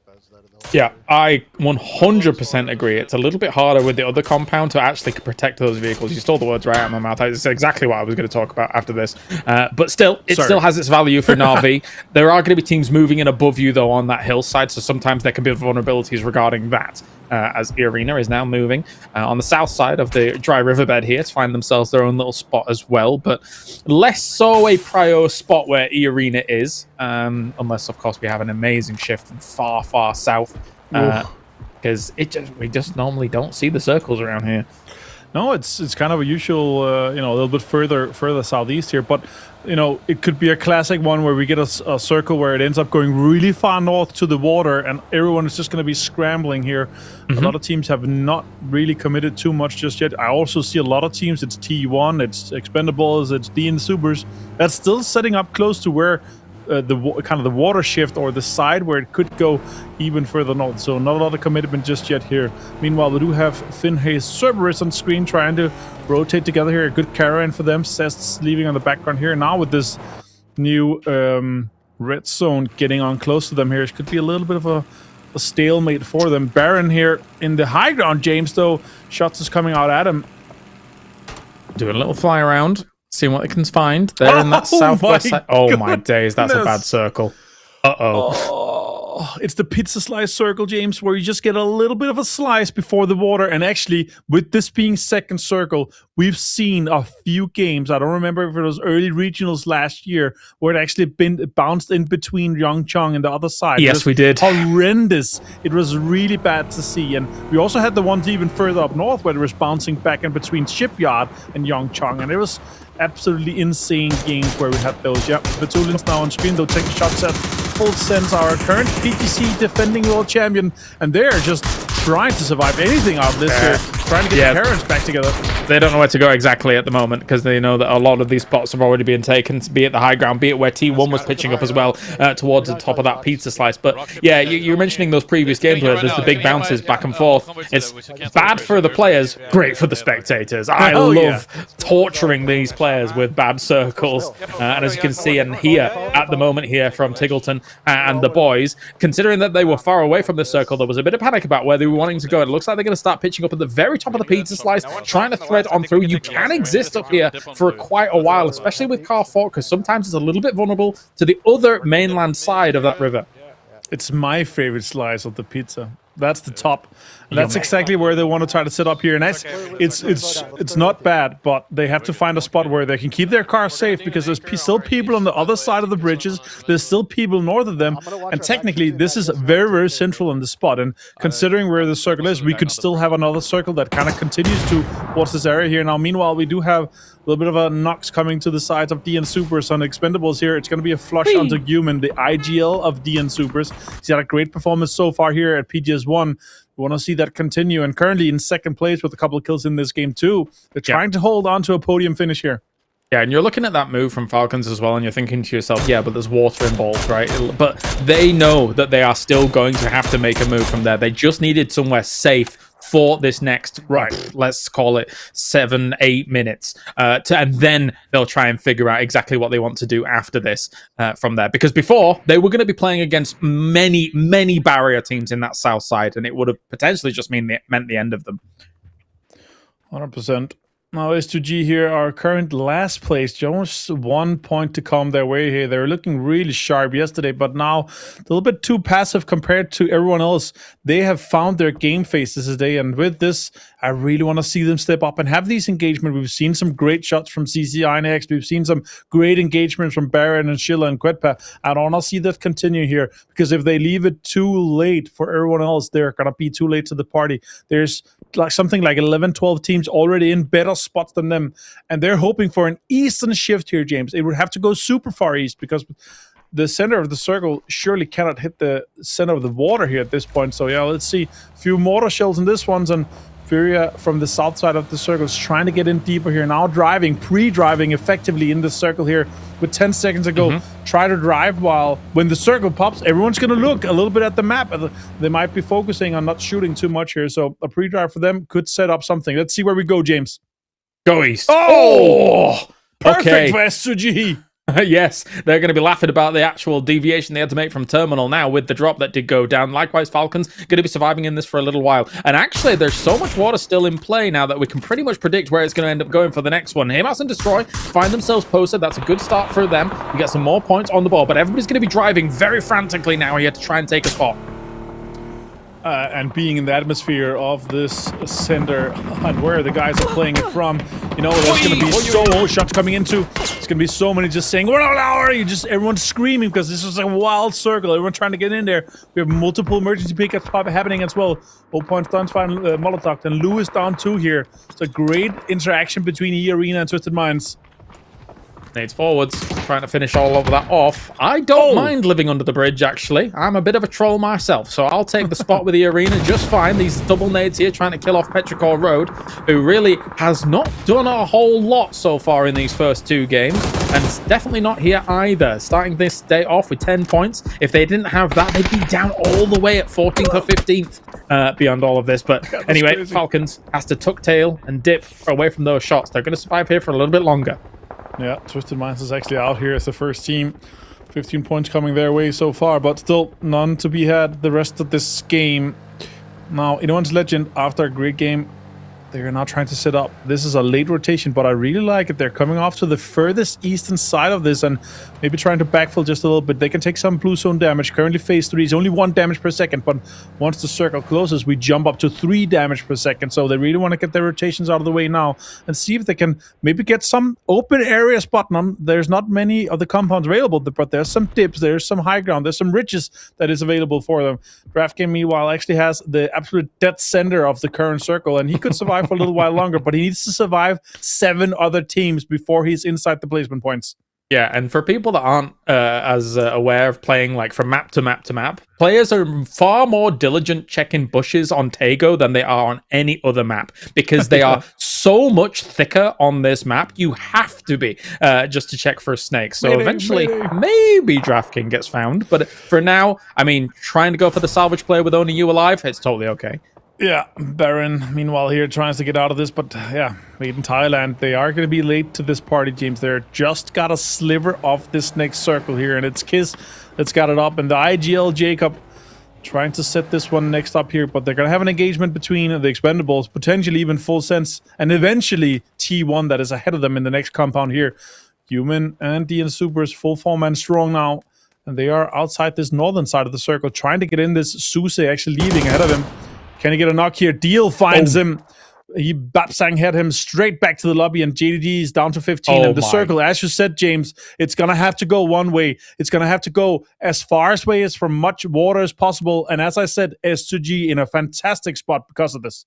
And the bridge trolls as well. It's really not that bad here up until all the way, potentially till the circulate or the shift away does occur. But yeah, for S2G, got to be laughing at the moment. Of course, an emergency pickup went up for Na'Vi. I'm wondering if now they may now send up one to just a scout because, of course, they are in the circle. But actually, it's kind of a surprising emergency pickup for me because it's like, we kind of know where that circle was probably going to go unless some crazy variation actually came out. Could be a block, maybe. Someone saying, okay, let's could have been a block. You're right. Set it up just to turn someone else not having it, because 100%. It's a pretty crucial point for someone else to do it, and it's like a 30-second or so block where someone else is not able to get it. So that's, or it's a little bit longer, maybe. I don't remember the exact timing on it, actually. Yeah, you bring up a great point. I didn't think about it. Very, very important, all things considered, because you're right. Like for example, like a team like the Expendables, right, could have quite easily wanted something like that. It would have been late in proceedings and similar to what SUG did on Erangel. Maybe not really work out in the grand scheme of things, but it's a lifeline for some teams. And if you're taking that away in that moment, fantastic.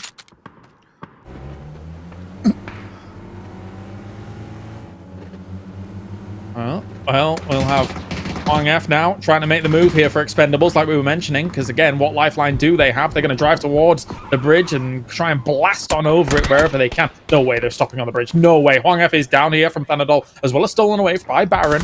And now they do exist just above Irina here for the moment. They're smoking up and making a car fort on the bridge. I am bedazzled. What is going on? That is crazy, especially considering where the circle is. This is not a play for the win. That's a play for survival right there. And now EA is going to try to backfill it. Pons finds a double knock onto Tanvu and Doc Juice. No great way. opening with a blue zone to end it on 2. Clarice, there's no healing. way he's going to survive this. It's going to come more util in 2. He's going to have to back-to-back these first aids to survive this one. Surely going to be enough. It's just in time here. Spiro. Another nade comes in and finishes off. What a great nade from Opons. We saw greatness from him last year, and it continues this year, James. Yeah, I mean, there's a reason they set that up as a bonkers position to set up a car fort and try and work on out. And yeah, Irina completely agrees as they're like, get off my bridge. So now we have Falcons here trying to make landfall, crossing over the river, knowing that that bridge was always going to be dire for them to try and make work. More mollies do throw forwards, as well as nades here from Kickstart, who's been fantastic here throughout the tournament so far. But they're going up against DN Supers, who are in #1. He's caught by the molly. That's good stuff by Shrimsy. Goes for the spray. H-Win takes down Gumin. Brilliant against DN Super. Really great setup here. Deal finds Shrimpsy though. Meanwhile, and Philcons now down to just 3 guys. Kickstart's really low. He's going to have to get it off. Shrimpsy's been found by DL too. With this one here, it's falling about just a little bit apart from them. And they're just on the edge here. They're going to have to try to survive for as long as possible. Can he go for the rest? Can he get this happening here? Meanwhile, Fulton does fall in 13th place. I mean, technically, Falcons here still doing quite a bit of work. I thought that they were going to completely have this against Super, because Super was caught a little bit off guard by this entry point where the Falcons was coming from, right? You don't necessarily expect somebody to be swimming entirely over the water to try and make landfall here and make this work, but Kickstart's still alive alongside H-Win. Can they do it? Rex is finally finished off by Type, actually stolen away from all of this. So Kickstart on the other side, James. Type and T1 trying to survive for just a little bit longer here. There's still both sides in play, but it's nothing on this western side, James. Yeah, I think that, unfortunately now, for Falcons stuck between a rock and a hard place, the fact that T1 still lingers on that other side makes it very, very difficult for them to try and push up against Supers, finish them off, and survive themselves. So these return shots from Falcons against T1 We're very important to try and make something happen, but it is dire straits right now, Avenger. The swimming logo on Ian. If you were in doubt, he's in the river, but he's swimming too. And meanwhile, DraftKings has actually joined the forces of T1. He's just hiding in between them. No one's shooting him, and if you look at T1, a lot of people actually shooting their direction too, so it's going to be surviving for quite a bit longer here. Tenbin does find Salal. See more shots come direct. Oh, okay. MG3. And just taking absolute spray into this. Oh, no, 990 RPM. The bullet hose. Love it, but it didn't work out just yet. But he saw him cross. Gotta steal it, or at least confirm.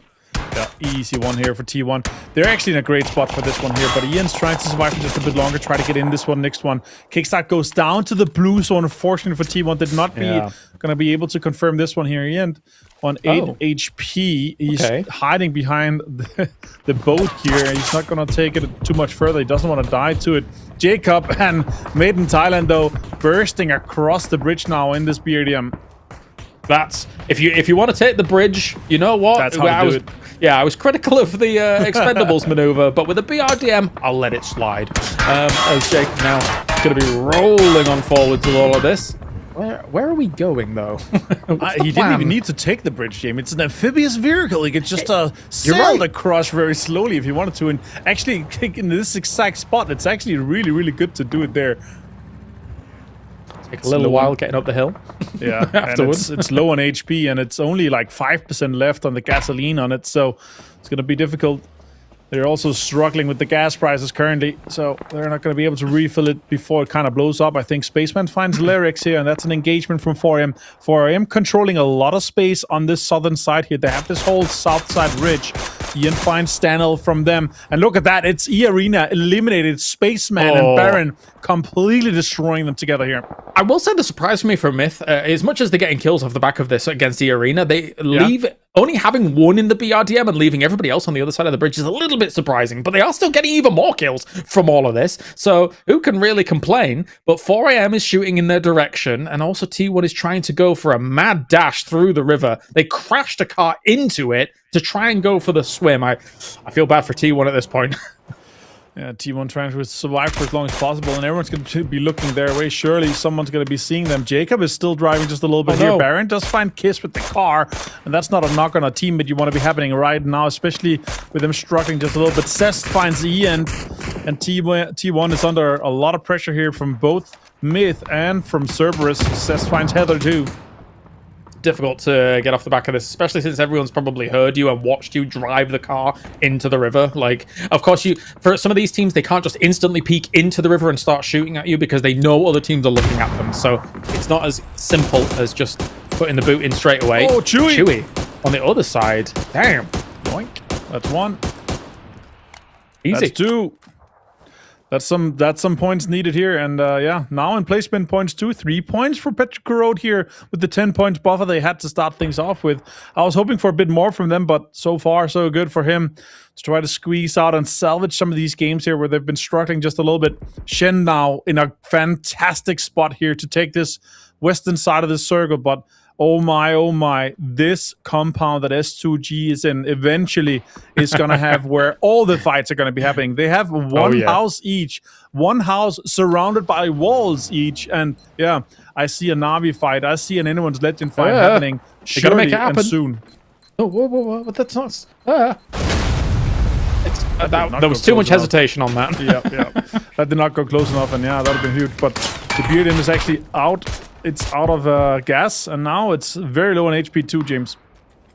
Yep, not long for this world here. I do wonder, again, in an alternate reality, what would have happened if Myth had brought everyone over with the BRDM, but, you know, we can't really think about that when they've only got 2 left alive here. Type, somehow also still alive, in the thick of things, and he's gone. Yeah, that's him out. That's T1 out, but they got placement points. They got in top 8 here now. Cerberus with 8 kills. We had our suspicions around them and how it's going to happen again. Shin did find Chewy, and now we're into the top 6. That's 2 placement points for all the teams left remaining now. Scabby sitting inside the BRDM, and Jacob is kind of pushing a bit forward towards it.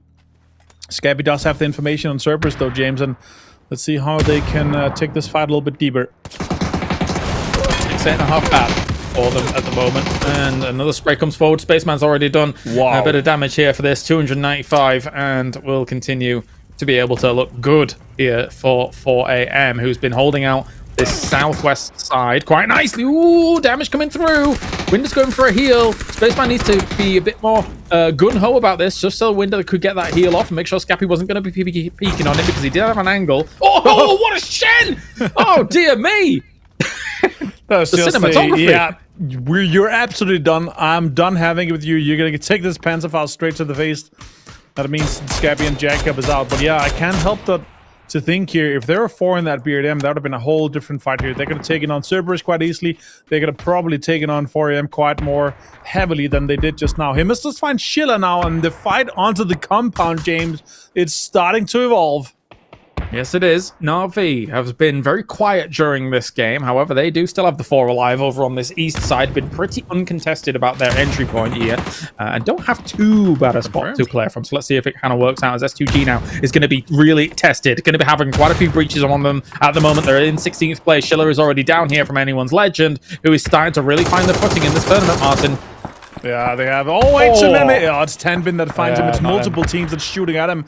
And Spaceman HMM is down at this point here. And Cerberus now is taking a lot of damage and shots here. Nice headshots too coming in. Assist is down already. It's down to just one. Tenbin actually gets the confirmation onto Spaceman. And that's one more point going way of Cerberus. 10 kills for them so far. This might just go the way of Na'Vi here if everyone's just brutalizing everyone else on this side of this circle. And with the fact that everybody's going to be crunching down on S2G, and maybe Anyone's Legend is also taking casualties with that, it might just be free for Na'Vi if they come in and play a cleanup crew. It could be, but it's going to be a small victory. No kills for them so far. A lot of damage done. Spiro does find Cest. Ferris finds another one. Nice. That's 2 points going the way of them. And now guaranteed in the top 4 as the only team with all 4 alive here, James. Destroy, careful with this Panzer. Sends a nade through against CCNX, but he does see it coming through the window, so he's going to move away from it and try and find a bit more of a defensive position. Delwyn down. Anyone's Legend, the breach against S2G so far, not been successful. They have been able to hold. They have shotguns in hand as well. Oh my days. Shen has a shotgun too. It's going to be an absolutely mayhem here in this one. First the Panzers, then the shotguns. And you know what? 4M already delivered 1 Panzer. They could be in the receiving end as well. If Destroy finds this one, could be a point for the kill. Could also be a point for the placement if he manages to eliminate Shen at this point. But top 4 for 4AM once again. 5 kills coming their way. Their ever consistent aura around this top and podium finishes here, James, is massive for them. The placement points are so deep. 15 kills in the first 2 games. 8 placement points. Yeah. And now once again here they continue. Oh, nice clip on that. 52 damage going the way of Quetpa. Honestly, this game has been like Armageddon up until the point where I think Na'Vi just rolls in and wins the game. But we'll see. Oh, they are rolling in. That's a pre-nade here from Shen to try and greet them to start things off. He's trying to make the best of it here. Another nade being cooked up. Goes through the window. Will he actually be able to catch them? Does go off, but doesn't quite. Doesn't connect just yet on him. Oh, getting the... Oh, that's nice. This is going to be very, very impactful for Na'Vi. Getting 2 guys on... the roof. I say that as it's probably going to be 1 for now, and then 2 if he gets to get a run at it one more time. Destroy with this Panzer in hand here. Could it have an impact on S2G? Could it destroy them and their chances? Could it indeed? That's what I want to see from Shen, though. Does he have an emergency? Can he throw it where he is, and then the covers lands on the roofs and takes down one of the Na'Vi guys? That could be cool. Yeah, weird. Might have missed his window to be able to get up onto the roof, unless he's been able to do it now as a second guy, because the thing is that the smokes were covering that so well that they felt it was free to be able to make that move. So, but now they've dissipated. Destroy's still up here as well, charging up some nades, seeing what they can get done. And 4 Angry Men gone here. Hakatori manages to find Shen with that nade. Good stuff. He's now off the roof. Yeah. That means that now they can quite easily take control of the roof again if they want to. Nice. Destroy's actually been spotted. He got Baron, but he got himself as well from the AoE impact on it. Hackator now gets some damage onto CCI next. Quetpa actually has one of those fantastic Panzerfaust for that close range fight. That's a great nade, but look at CCI next. He immediately expected that happening and he disengaged fast. I don't know how S2G wins this. I don't know how they win this. I don't think it's happening. It's a 4 versus 2, James. Surely this is in Navi's hand. Should be. They also have control of the center point of this circle as well. So 96% chance win, James. As much as S2G might be able to slowly move forwards against this, all angles are going to be covered here for them to try and make something work. So maybe, oh, okay, we're going to try and go on the roofs ourselves here for Quetpa. But again, in theory, Na'Vi should be thinking about that. It's dangerous players to go up against for sure with Boost again, Hagatori in the angles that they have available to them. Especially when you hear a car, right? You should be thinking to yourselves, okay, why would they be driving right now? So, okay, with that nade, they know what's going on. Yep, for sure. Good nade for sure. Oh, it rolled off. It didn't do too much damage. Oh, he's going aggressive. Oh, he flicked in just the last second, but Hagatori did get Quetpa here. I get why Quetpa makes a very, very bold move there. It's going to be hard to make anything work from there regardless. And that's Na'Vi here, rolling on in. It's not a huge game, but it's a game nonetheless, going the way of the boys in yellow and black. Yeah, the way they executed this late game here, obviously. And they actually were one of the teams to join the latest in this area. They backfilled the eastern side here. They got the shift on the side. They took the compound that S2G was greedily splitting, and then they could slowly play their way in here, coming in from that eastern side, taking control of compounds, taking control of bridges, and then start having an impact in the very latest stages of this game. Good spot to be able to make those moves. And of course, we move to bring in Toffees and Poro back to talk about our Tego game that's done. Porosaurus, it's Na'Vi being able to secure it with the good old new roster. And it's a good thing too, man, because I think right before the end of that game, I was looking at him and I saw Hagatori had like 588 damage or something. He was leading the lobby, and the entire team had 0 kills. They had nothing, and I think I want to say that might have had an impact on their decision to send 2 into that compound, realizing like, hey, we need points, man. We can't just sit around and play it safe and get the win. Like, we got to go out there and try to get something. And so good for them for going and making that aggressive push. I mean, I think that it's absolutely correct what Poro says, and it's punctuated by the fact that JDG basically did the exact same thing and got themselves into second, but they only had 2 kills at that point, and so they're still sitting well below the chase to be the champions at the end of 10.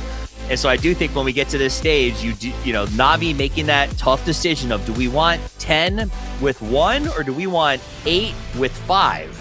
In terms of when I say placement points and kill points, I think they made the right call, and it was very obvious that that expertise and that skill went into that choice. I think when they started shooting off the back of where they were in the east side, you see moments in that game, Avenger, where Hagatori is shooting, but then he's shooting at corpses. He's shooting at someone that's just been knocked. He's shooting at somebody that's just been flushed, right? So there's just like seconds in them getting like an extra 3 or 4 points despite the win as well. It's very, very minute. Yeah, and we talked about it, right? It's so quickly that these knocks are just getting flushed immediately, right? And it feels like almost that when you see teams shooting another player, so they're almost like, okay, this guy is going to get knocked. I don't need to knock him. But if I'm ready with the flush and I see the knock happening, you wait that 0.5 seconds where the kind of flush protection comes off, and then you start shooting immediately. That's where the point comes in, right? And it feels like that is something that the players are even ever more so now here in 2026 so focused on. Yeah, I mean, let's take a look here then. It will be Na'Vi with the victory here, despite not the biggest kill count, but our first 3 games of the final stage here, Poro, I said it, we had a barn burner, we had a Bobby Dazzler, and this one is a slobber knocker. Up until that last... Bobby Dazzler. Yeah, it's an English thing. Up until that last compound, there was just chaos. I loved the bridge situations going on in this fight, in this game as a whole. Tego, it was a great game here, Poro. I mean, what do you expect when you get the what I'm just now learning is an infamous pizza circle, and then the shift away from that, like that bridge was just insane. I mean, you could see like people were trying to come up with ideas in real time. The Expendables, obviously that idea didn't necessarily work when they try to camp the bridge. Like they're trying to figure stuff out in real time about how to approach this weird situation. And in the end, it was just as you said, a Bobby knocker or whatever. Slobber knocker, Bobby Dazzler, and slobber knocker. Bobby Dazzler, that's right. A slobber knocker, a good old JR phrase from the good old WWF back in the day. Now WWE. I'm sure, Toffees, that all the comms were probably something to the degree of like, all right, guys, we're going to send it to pepperoni. All right, but no, what about mozzarella? Do you think mozzarella's a good place to go right now? What do you think? Is that what we're thinking? We both laughed when he said the infamous. He was like, "Oh, it's the famous pizza slice circle." I was like, everybody knows about this circle. Okay, been there. But I think what did happen is when that shift went off, we saw that, with the exception of like the Expendables, who thought they had some crazy strategy for crossing the bridge, everybody on the pizza slice went, "It's the last slice. Who wants it?" And they all just started battling it out. You went, "Let's save some points." And I think that's exactly what that was across the board. Once the shift happened, it became a how do we find points now? And I think so. That's if you lost a little bit there, you can write it off, but you got to make those plays. There's the man of the match, Tonbin, getting the win. I want to bring this up. Okay, we didn't get to talk about Cerberus too much, so they were off slice. They were in the salad somewhere over there in the breadsticks. But the salad bar. But it was really interesting watching them, because while all the other teams that were on the western side on that slice trying to figure out like, okay, what's our next move? What's our next? Like, they were in a good spot. They had a compound, but they sent one person up to a bridge camp. They had two in one compound, one in another compound. They were like pulling in all these different directions. In the end, they finally get everybody into a compound. They send two down, and they got the third party on that Falcons Supers fight. Everything that was going on the river, they ended up getting in there and third party, and that's where Tom Bin got paid essentially right there. It was just by third partying all that stuff on the exactly. So actually, Avenger, you've had time to bake over the slander you've been hearing from Porosaurus as well as Toffees. What do you have to say about that? I mean, if you don't look at that circle and say that's the pizza slice circle, I've seen that before, then you obviously haven't seen enough of EMEA last year, because we had a few of them, and they were always super entertaining, right? And the kind of rough thing is that you have so much border on both sides of it that's like, okay, no matter where the next circle goes, that's going to be absolutely destruction for half of the teams, because you simply don't have enough kind of playable space on it, right? So, and it ended up being exactly that. I was kind of hoping for a more of a kind of normal side where we saw kind of Falcons be able to fight their way in from that top side, because that's always beautiful when you have your back's absolutely free. There's water on both sides of your back, and you can just focus on everything forward, right? But S2G, man, they absolutely caught that, and that center circle for them, they were laughing when it happened, but it's so difficult to defend that compound because you have 4 big houses with 4 big walls. It is so crashable all the way around. Toffees? Oh, I want more. I want more of that breakdown. Okay, so I think it's funny. I don't think we had the same level of pizza slice circle, and it's ironic that EMEA has so much more pizza slices when your pizza is so much worse than ours. Yeah, I've been to Sweden. Bananas. You guys are nuts. I will also say, I think it does depend where you are. I was glad to see. I went back to STG. They got that second place after the first 2 games they played. Yes, it was not a big second place, but this is a massive sort of like, maybe get my confidence back. Like, I don't expect these 4 players to have confidence crises, right? They know what they're doing. That said, though, those first 2 games were, what's the word? Slobby-knocky? There's 2 first games were slobby-knocky. Yeah. Well, maybe slobby-knocky's the other side. So they were very bad games for them. This time they're doing very, very well. They got the points they need. So I think maybe they step up in the next one and gets their momentum on track. Okay. Poro, what are you thinking? Slobby-knocky. I'm thinking that even slobber knockers, well, regardless of Bobby knockers, slobber dazzlers, whatever you got, it seems like 4 a.m. is still finding ways to be successful. They had that south side.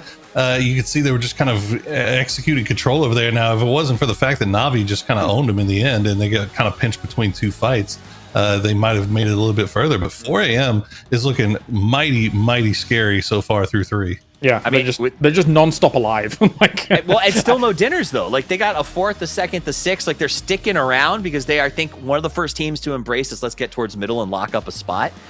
That said, though, they're getting kills on crashes very, very well. I like the way they're playing.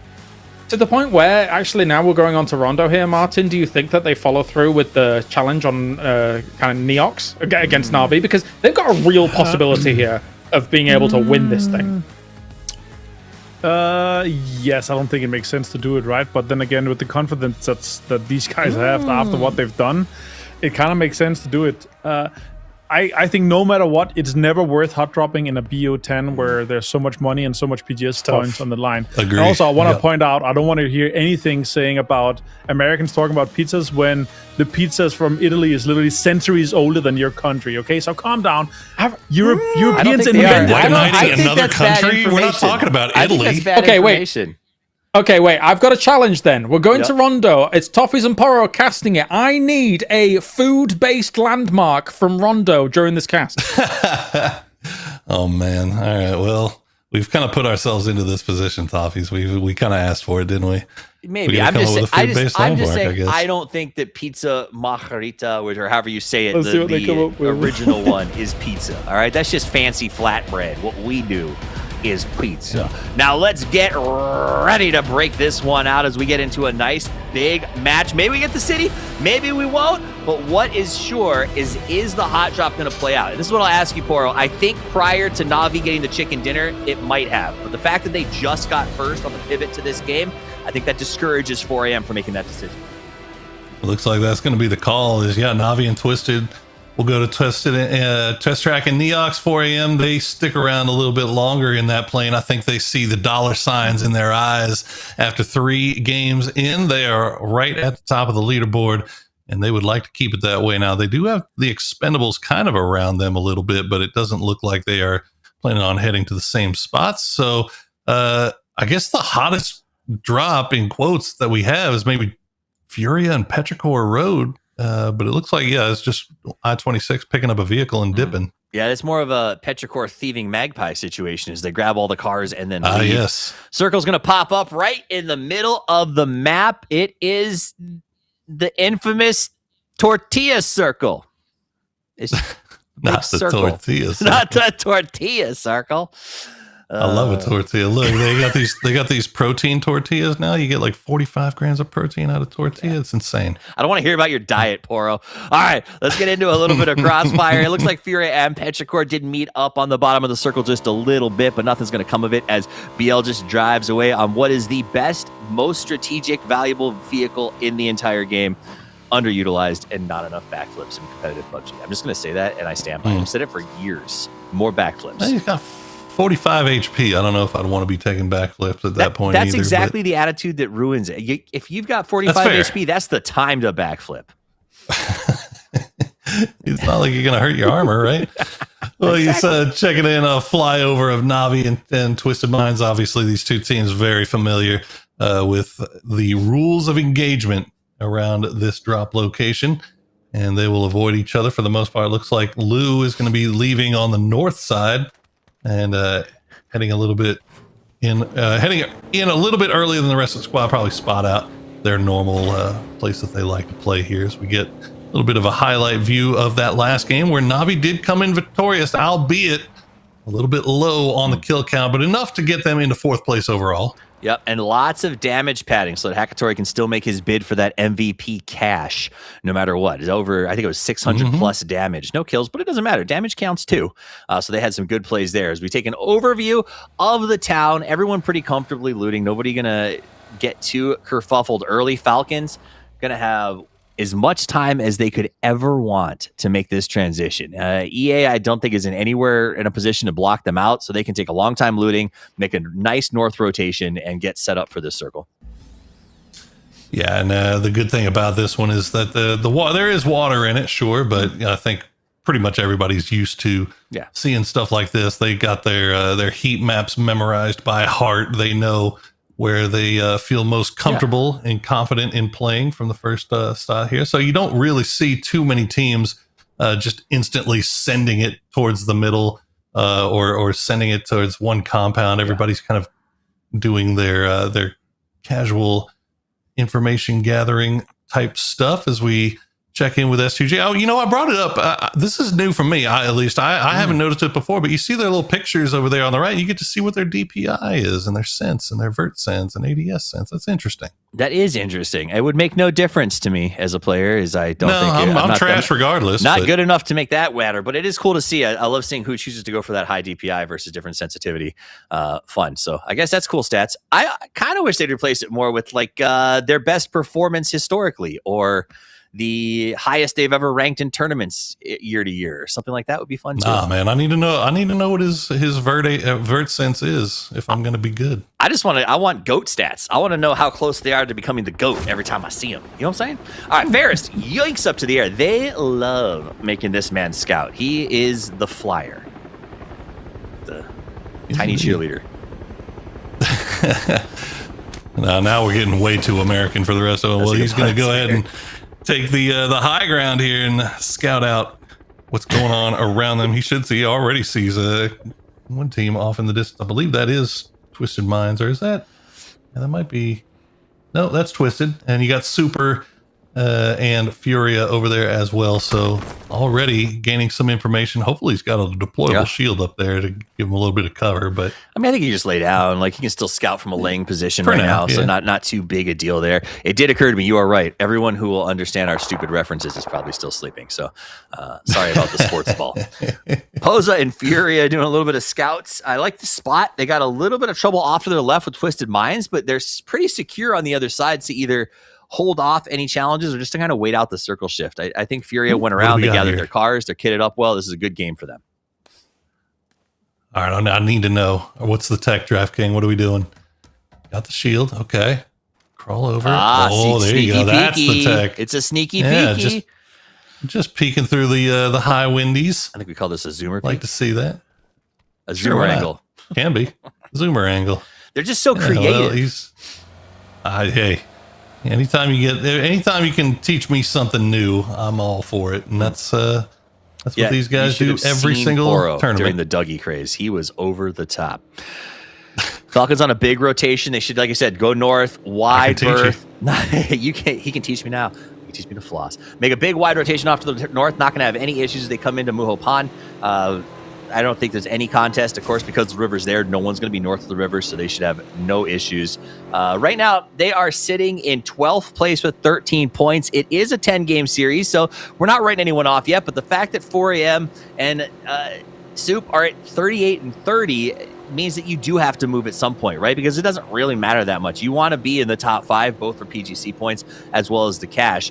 3 weekends back-to-back, though, you need to start off, make a strong statement, come out of game, a PGS 1, I think, in a top 4 position, and tell everyone else, I'm a team to worry about. You're not going to mess with me. You're not going to challenge me for drops. I get what I want for the rest of the month. Yeah, I think, and especially when you're looking at that leaderboard and you see, like, okay, well, consistency has been a really difficult thing for a lot of these top-tier teams to find so far, with 1 or 2 exceptions. And those exceptions being 4AM and Supers. Yep. And so, you can't really rely on saying like, okay, this was an out of the ordinary type game or day for them where they just pop off, right? Like every day so far that 4AM has been playing has been like this. So, you kind of got to look at that and say, we got to get going pretty quick. Yep. As DraftKings using that as zoomer peek, he's going to spot Myth, but fortunately Myth is just breezing on through, or are they? Baron a little bit close. I think it was a bit of that first one was a scout drive by. How do you not get that knock? I know. I don't think he expected him to drive inside the wall, man. Oh, Yep. Well, we know why he didn't get the EWC MVP award. Yeah, maybe DraftKings put BL up there to keep an eye on things. You go ahead and take the low side for the shooting. But okay, it happens to the best of us. Furia and Myth will go their separate ways. Myth thankful that they're getting out of there with their lives. Baron sitting there like, I do not know how I got away with that one, but okay, we'll take it. He drives back out. Hey guys, there's a whole team in there. I'm glad I'm here. So they do keep their rotation going. So far, no heavy losses. In fact, no losses. I think this might be our first game where we're going to make it all the way to that 9-minute timer without anybody being dead. A symptom of the circle having so many options for easy early rotations. 100% playable, and yeah, like you said, we haven't seen that very often here so far. Now you do have the E pickup coming in. It looks like it's going to match the circle for Petrichor Road. They got a spot on the very far south. They're looking at the far north as we check back in with Twisted Minds once again. Remember, they looted up in that test track spot and then took a hop, skip, and the jump up the hill just off to the north. And they've got Na'Vi off to their east, Falcons off, or Furia rather, off to their west. And you can see they're just all on top of each other, looking and probably discussing what the next move is going to be if this does go away from where they're at. I will say this. We've done listen-ins a few times, and I'm going to talk a little bit while they're doing it because obviously none of us understand what they're saying anyway. But it is cool to see their tone and the map flashing. But in the listen-ins we've seen through all of the teams, it's not lost on me, and maybe it's just the timing we get to them, but Tulin by far is map slapping more often than anybody I have ever seen. His map is up for a few seconds at a time, but he is consistently checking and rechecking the diagrams and the positions that his teams have added and making adjustments on the fly. So I think that speaks to his leadership and how aggressively he considers the map at all times. Sure, and they were already on the move before that circle even popped, and good thing, because they are one of the first ones that get past Na'Vi. As Furia take a little bit longer, they're going to be coming in a little bit slower. And the circle did kind of favor towards center. Ooh. It's still bisected a little bit by this river. As example, they're going to spot out Tigger and the rest of Full Sense making their way through, but now he's getting shot from the high ground. Got to get on out of there. And it's a good thing that they got the hard top, because otherwise Ferris might have found himself killed. Yeah, dude. But Tulin with a beautiful team play. He like dropped his kid off to have a little bit of fun, and then picked him up when it was over. He just drove back, said, "All right, get in the car, we gotta go." And they rushed off to a safe spot. You can see Ferris keeping eyes over on this. The rest of the team not look like they're too terribly concerned. It's more just let's know exactly where they are rather than let's know where they are and push them and get rid of them. Mm-hmm. So we'll see what they decide to do. Falcons, they're on the eastern side of the river, and they've got the extremely hot 4 a.m. just off to their north. You see Winda there on their mini map, just off to the side. So I'm not sure if they've been spotted out, but they are definitely scouting to see if anybody's around.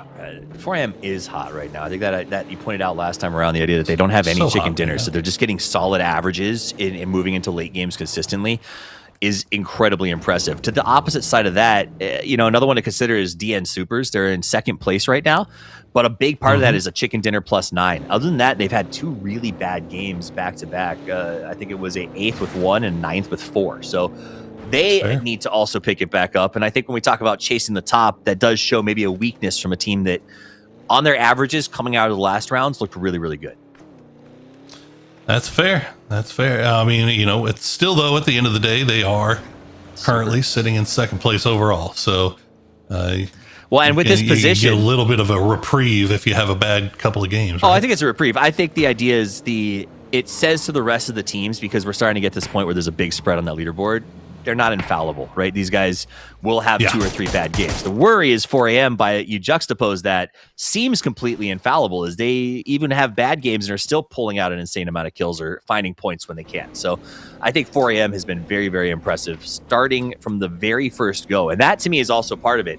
When we started game number 1, I feel like 4am was already running at a sprint while a lot of our other teams were sort of stretching still. Yeah, and I mean, you look at the other side of that coin. Petrichor Road came in here with as much of a leg up as you could get, 10 points to start off, and they've only been able to put together 8 since then, which would, if they had not had that 10 points, would be good enough to have them in the bottom of the lobby right now. So we'll see if Petrichor Road can find their footing eventually, as they are currently on the southeastern side of the zone. We'll check in with Furia. They are all by themselves in the northwest. Have to make a decision about this river, though. Do you cross it now or you wait for the pot? Well, now you don't have a choice. You got to make it a go. And all those teams off to the west starting to send it in. Supers already in vehicles. They're going to have the first opportunity to pick where they want to be. Oh my gosh. If it keeps zeroing in on low, we could actually have a second pizza slice circle. It's very exciting as we continue to see this develop. 4 a.m. going to charge right linguini circle right now. This is 4 a.m. strategy in a nutshell, man. Circle shift, head towards mid, maybe lose one, and then just lock it down. That said, T1 is choosing the same strategy, and they're going to collapse right against 4 a.m. as they get peppered from Cerberus. Both teams were like, oh, this compound's not open. Turn around, turn around. T1 changes rotation, but now Petrichor is the problem. It's 3 teams circling Cerberus in cars. Is this Mad Max? I mean, that's basically what we're looking at right now. I mean, everybody assumed that this compound has a team in there. You can see Heather still looking in there, trying to see if somebody will peek. S2G, meanwhile, they are running into trouble on the south side in the blue as Full Sense is trying to make the long wrap. I think S2G may have been going for a camp, or maybe they just ran into each other as they were both rotating, but S2G has lost Baron. Shilla's in the air, so all he can do is seat swap, but that is enough as rains from the sky will take down Tigger. I hope he survived. It looked like he was going to crash right into the side of the hill, but it's worth it for the kill on Full Sense. CC going to go out here. He's trying to find the rest of that team. But I think what you mentioned with Heather, and what we saw with Myth as well, this thing where we're sort of body baiting now to try to figure out if a compound is full, right? Because we know that everyone's holding these peaks, which are impossible to scout, and you're almost having to present a target that is so yummy that someone peeks and pops out from the side, and you sort of duck under cover as fast as you can. And then you know it's full. Nice, nice, nice. From Sololzi right on top of Rex. God, that's brutal from anyone's legend. They have the compound, obviously, but Supers, you can see, they laid down, they had so many ideas for how they were going to play this dip. They had the car for it, they had the Doritos, they had the deployable shields, and then a couple of mortars in, and all of a sudden that point becomes moot. Guman and Deal, now the last 2 left alive, and they're just kind of driving around, waiting to go back to the fort that they had set up that is now littered with the bodies of their dead teammates. Every play has a counter play. That's just the way it is. It's hard to counter when someone's got a mortar. You don't have a roof. Not great. No, not great. But I do like that. I like the fact that, you know what, they had a great fort. And in this design, in this format, that would have been really unassailable with the way they had it set up. But every play has a counter. And they found it. Now, Heather is still consistently trying to get into this compound. They've been forcing FS to this side of the building using the blue zone. He moves right up, listening for sound cues. Look at that. We share a window. Bounce that nade. Bounce that nade.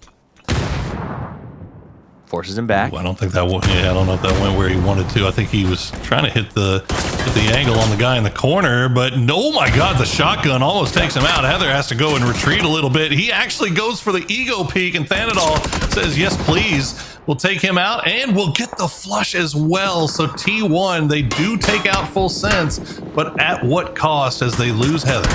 So Heather was going to go for the bounce nade, and he actually pivoted because he heard flash on the sound cue at the last second and threw it to the far side so that he could force flash backwards and allow him to hard push the peak that was being held there with the shotgun. Really smart heads up quick flip from Heather to get them the win. T1 immediately on the revive station though in Mayran. They'll see if they can get their man back. They get so lucky as this circle has hard shifted down to the south. They have to be on the defense though, as a number of teams are still looking in that direction over on this south side, but Team 1 might be able to get the full reset here even after losing Heather. Yep, they may win with this if they get together in this spot. Not too bad. Now let's jump over to E Arena as they start their transition. And then Twisted Minds, who's dealing with JDG from a distance. They don't have any cover down here. This JDG backstab is brutal. Yeah, I just happened to catch JDG in rotation, but they lay the smoke walls down, trying to protect themselves a little bit, have the cars to hide behind. Grenade from Example, probes out, not going to see anything. Panzerfaust in hand, though. That looks scary. Lou goes down. Cold 119 tries to keep the corner of that rock. Spots out Example. Example realizing this is getting too hot, has to move. And what a great timing on it, too, as Suze will get spotted out by Batu. What a hard valley to fight in. No cover. Everything is trees and rocks and rough peaks. Everyone trying to figure out a way to make this work. Smokes are king as Molotov gets backwards, pulls it out for the spray underneath the car, manages to survive at 7 HP, and we'll find some time to heal. Botulin also topping himself off at 35. E and T1 had to come get involved. Lou knocked out from the side. Oh, Twisted just getting peppered right now. The fight with JDG, oh, it went even for so long, but December 12th comes up big for his squad and will collect 3 of those points. As you mentioned, T1 starting to flex out here as just E-end, and that is actually the best news for JDG. They might be able to reset off of this. Also, I want to say good news for the entire lobby. The fact that Twisted Mind's out at 15. This is a team that has been kind of struggling to put points up here on the board today, 3 games in. Furia, Draft King, going to go ahead and throw that over. T1 just got engaged in the TF fight, so that distracted them for a second. We jump to the Falcons as they make a big rotation here. Got knocked out by Na'Vi, who has been, ever since they woke up that last game, feeling pretty good about these sprays. Kickstart, though, he had the sneaky positioning. He's got 1 down to 1 HP. He'll find him. Na'Vi gets wiped by Falcons. And can they get H-Win up? No, H-Win's in the blue. I think he's going to be gone. Yep, there he goes. But Falcons up to 6 kills now as they're fighting tooth and nail to find their way in from the north side. That was sick. Kickstart. That was a great off angle. I thought that Na'Vi had a good locked up position, but it was more body baiting. They drove that car around. Kickstart pushed in from behind and just tore them apart as the Falcons come out ahead. Exact opposite of what happened with Twisted Minds a second ago, who lined up with JDG, but they were in an open field and just had no options for cover because they got pushed in the right direction. Anyone's Legend now in a little bit of trouble. They had to leave their compound and maybe leaving, they're having a little bit of conflict about where exactly they want to go. Of course, Falcons have Tig back on that mortar once again, trying to find a place, as I think that's going to be right on top of AL. Ooh, just a bit shy. And Delwyn able to get back on his feet. Yeah, get to that hard cover, boys. You got to get there quick. That's what I like about Tig. So traditionally, there was this idea that if you get the mortar strikes, it was always good to just run to the mortar spot if they didn't hit you, because usually people spread out their, 3 or 4 mortars. Tig never does that. Tig double taps his first mortar every time. Oh, he got one. Is that Tig? Yeah, there you go. But he loves to double tap his first mortar because he guarantees that the knocks become flushes and people can't sort of use previous hits as predictors. Oh, this is brutal right now, though. Falcons, they get that first knock on the Patapon. Tegleton will get the flush, but that opens the door for anyone's Legend to push into E-Arena. And now Falcons in a good position to try to third party. This Shrimsy just sends it right into the middle in his vehicle, spraying down through the smoke. Nurin's the last one alive for EA, and he is alive just by the grace of the smokes as it is. You can't see him right now as we're looking through Shrimsy's perspective. They know if there's one more in here. What the fuck? There's a guy on me. Or now they know. He's in my smoke. I mollied it. I mollied it. I hear Shrimsy's translation. Yeah. There's nade there. Careful in the smoke. Okay, there's another team on our low hodging. They might be sweeping. Yeah, they could be on a ridge. They called out TE very smartly. They knew that they were over on the other side. You saw Kickstart at the very last second. Again, makes a big saving play. The fight had ended. They started to reset, and immediately Kickstart says, I think we have a team off to the other side. We got to reset really quickly. So they set, they put up some smokes. They're going to grab some refills and start their way towards the inside. Very, very nice. Yeah, clean comms as you would expect from the Falcons. They'll survive for now, and fortunately for them, it looks like the Expendables, the aforementioned team from Lo Hua Sing, are going to be looking south instead of looking towards them. So they're kind of wrapping over towards Myth. Hwang F has just kind of been left behind to keep eyes on Falcons. The circle, though, not going to do them any favors as it cuts down towards the south. S2G, again, in a great position here. They've got 2 kills so far. But Mayran, I think we got to have eyes here. It's Furia, T1, and JDG that all have to fight their way out.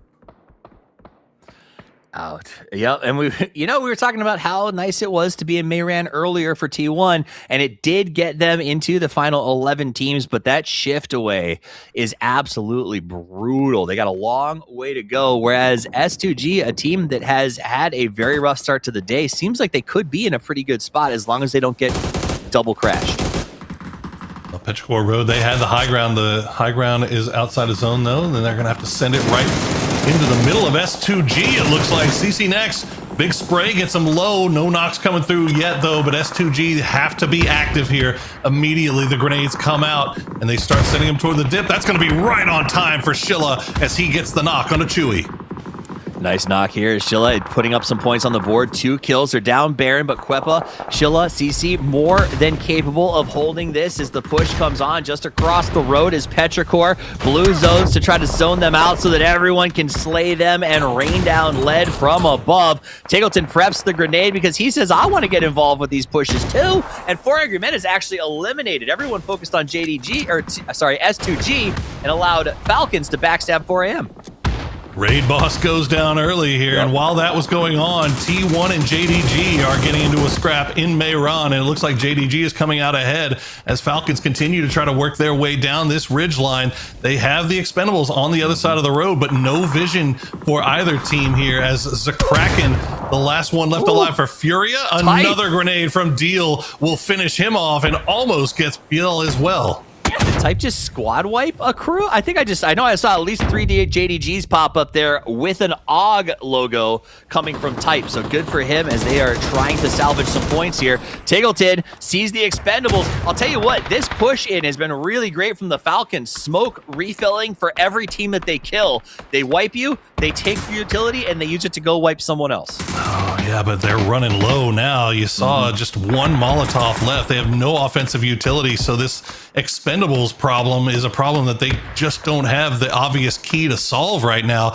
They're going to have to do it with bullets, but at least they've got a little bit of hard cover to hide behind here. The husk of this burnt out vehicle keeping them alive for the time being, but Cerberus is starting to make their way down from the high ground. We'll see if they get them spotted out as Biel Calmo, the last player left alive for Furia, still trying to cause problems for T1. It's basically Cerberus trying to decide which America's team do we try to mess with here, as they can hear Furia on one side, Falcons on the other. Biel put in charge of holding them off. Meanwhile, Tigleton's trying to get a knock here so they can at least push forward. They know Cerberus is going to be coming up over this hill at some point. I like that. That's a bush you'd creep in. Oh yeah, they just keep they keep peeking here. Glory's not even taking his time there. That's a good grenade from Zest though, as it will find Tigleton, and that's gonna ring the doorbell for Cerberus. Zest does it by himself. He doesn't even need his teammates' help, and that is absolutely huge for them as they now make their way down. The circle has popped and it's going away from them to the south. The deep irony is that Zest did it from the exact spot that Tigleton had dry fired a second ago. He knew that was going to be the spot. He pre-shot a few before he turned back. The grenade hit and Zest went down. Maybe if Tig had survived that grenade, he would have been holding that position. Excellent play by Zest, assisted by the Expendables. Still, despite the Falcons go out early, 8 kills. So they are feeling pretty good about that one. Biel, the last player left alive for Furia, as Cerberus continues to kind of rain hell down on everyone around him. And that was a C4 from Scappy. Takes out Kwepa. So S2G may be in a little bit of trouble, although it looks like nobody really hard pushing them as Petrichor Road is, are they 3-man, 4-man? They have 4-man. They've got a good spot here in the center of the zone. It's not the same spot that we saw Twisted Minds go down earlier, but it's essentially the same landscape. And that's why the pushes are weird right now, because no one has anything besides a rock, right? Like, it's insanely difficult to find cover. The cover is moving along with it. And it finally stops and keeps them defended from Cerberus for at least a little bit here, as Clories will try to look back. He's going to spray and find Tanbin, but will get traded back as Cerberus looking really strong. Now coming out of that low Huaxing drop spot, they're going to push right into Petrichor Road with just 1. Shilla, S2G, you need this so badly. A roster that did well at PGS. This is their chance to bounce back. Petrichor, S2G, only 1 player from T1, but that 1 player has been putting in work as Type knocks yet another man down. His kill count, or at least his damage, is going to be decent, as he's been putting in a lot of work here. Kwepa is going to finish off Petrichor I26 V6 because we love long names. Thankfully, he's dead. Not sweet I26. Well, Petrichor, they have desperately needed a little bit of something going in the right direction. Now they've only got 2 kills so far off of this, but they still got 3 alive. They've got the circle. S2G, it's going to be rough for them trying to make their way over. But I think at this point in the game, Toffees, none of these guys on any of these teams are sitting on too much utility. You have to imagine maybe a couple of smokes, maybe some flashbangs, but that's going to be about it.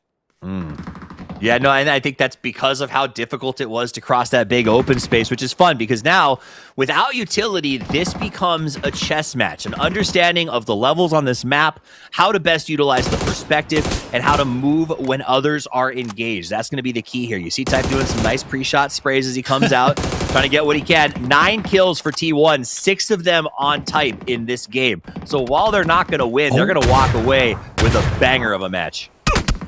Okay, S2G, they had some offensive util. They try to lead with it. They only had 1 smoke, though, and right off the bat, Kwepa tries to make the send, and Ming gets the knock, but Type got the knock. Ming got the steal, rather. So T1 Type is still just out here farming MVP ADR. It's so funny to me because it's just like, you know, most of the time when you're down to a solo player, you're like, okay, maybe I can sneak my way into the end here. Type has not stopped shooting since he got to this rock. He has 10,000 reasons to shoot and do as much ADR as he possibly can. And, you know, I can't argue with that, especially for teams in second place. You're staring down the barrel of an MVP. I say have a big one on your own. Set yourself apart. Yeah. Well, I think he realizes that his tale may be over here. Yep. Done and dusted, but what a performance from T1 in that one as they get 9 kills overall. And now it is down to Shilla and CC to see if they can take out this trio from Petrichor Road, who has just been laying down, ducking down, surviving. Still a few smokes left, so at least they're able to get a couple of guys across. They'll lead in with the flashbangs. Try to go for the peak here. Not going to spot anything on that first edge. Unfortunately for S2G, Petrichor just has these huge rocks that they can dance around here. And CC, yeah, he's going to get spotted out from the side. Nice flank from Chewy. Petrichor Road. Shilla will try to find one. He does get the flush at least. No, he's got to reload. He goes for the flush. There it is. He gets at least 1 more point, but still in the end, Petrichor Road will get the 5-kill victory.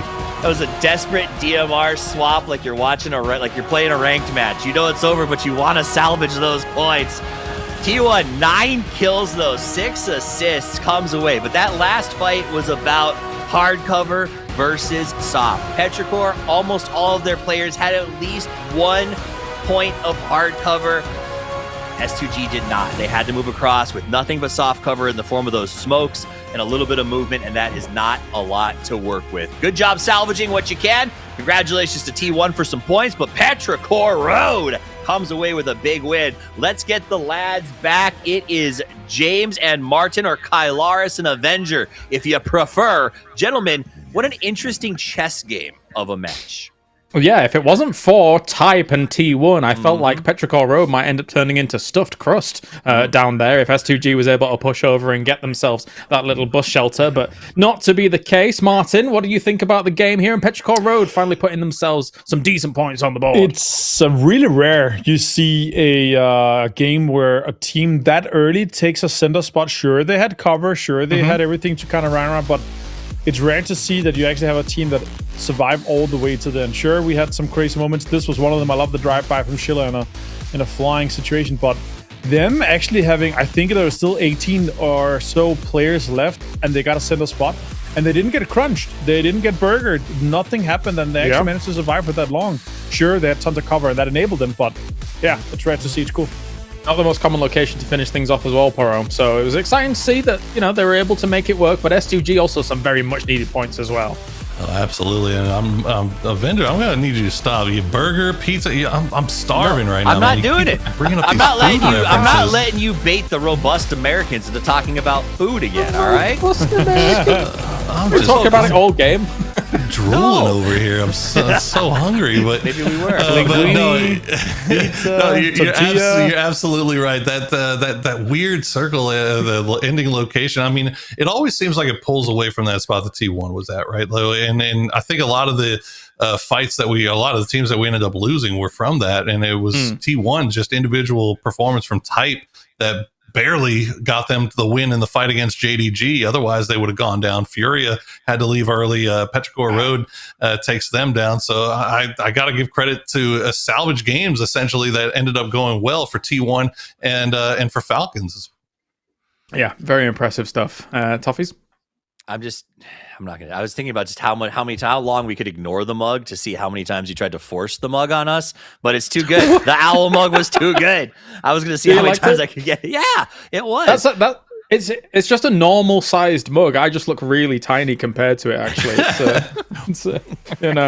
but anyway, what's not tiny is the fact that we've got Petrichor Road getting themselves all important points. Also, the owl is very important as well. 15 go their way. It's not the biggest game again, but here in these finals, it really does feel like Toffees. Everyone's just kind of making sure they can hunker down and try and get the wins. That's what they need.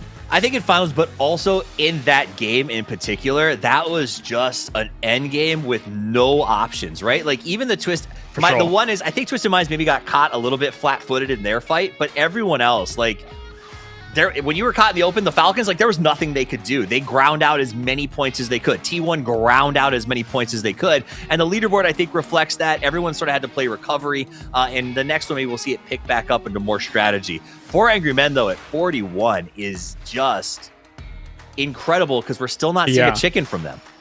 It's not lost on me here, Avenger, that our top 4 from winners bracket is currently the top 4 in a slightly different configuration in the 4 games that we've had here. I think that these 4 teams, if what we're seeing here is really coming together and there is no kind of crazy variance, they seem to have this on lockdown right now. It does seem like they figured it out somehow. But yeah, sure, they've had it on lockdown. I need to see some more big games from Portland. I want to see them with a victory, with a big double-digit victory for them to lock this one and kind of hone this one in here. But Type, what a great game for him. Sure, Petrichor Road, they did get the 5 kills coming their way. Look at this one here. Easy and efficient. It took some damage. It did a little bit of damage too. And it was, almost 1-to-1 trades on some ends, but still, the 15 points alongside the 10 points they had coming into this year is actually going to propel them quite deep into this. So look at their numbers. Now look at the MVP. He did about 70 damage less than the entire Petrichor roster together and got almost as many kills. So part of that was he got a triple with 1 magazine and an AUG. Like this guy came to play and just carried the points for his team. Type was just fun to watch in this match. Yes, he was. He was ravenous for those kills and damage coming on in. And then towards the end of it, Poro, you pointed out really well, there was no, I'm going to lay low and be quiet and maybe I'll be able to get things going. He was just just going, I'm over here. Bang, bang, bang, bang, bang. They got the banana again. Awesome. By the way, it's me right here. No, I think this also might be my new favorite backhanded compliment is Martin describing Petrichor's performance as efficient. It's like an ethical, efficient performance. And it's also crazy that our top 4 from winners are at the top 4. It's crazy what you can do when you come in with 10 points, 6 points to play with, because Petrichor Roads look like trash so far today. And then this game, obviously they definitely needed this to kind of go their way. But they're a bottom half of the leaderboard team given the way they've played so far. But fortunately for them, that performance that they issued in the winners bracket is putting them all the way in the top of the leaderboard right now in the discussion still. So it's really nice to have that safety net based off of your performance that you issued and I guess going forward, you look at that winners stage and you're thinking, okay, this is really, really important. Like we can't screw around with this. Yep. All right. Well, time for a break. When we return, that was the penultimate game in the books for the day. Tomorrow, we are going to have, of course, 5 games, but not tomorrow. But right after this break, of course, we are going to have one more game to determine for our first 5. But before we get to that break, let's check in with Na'Vi from PGS 1.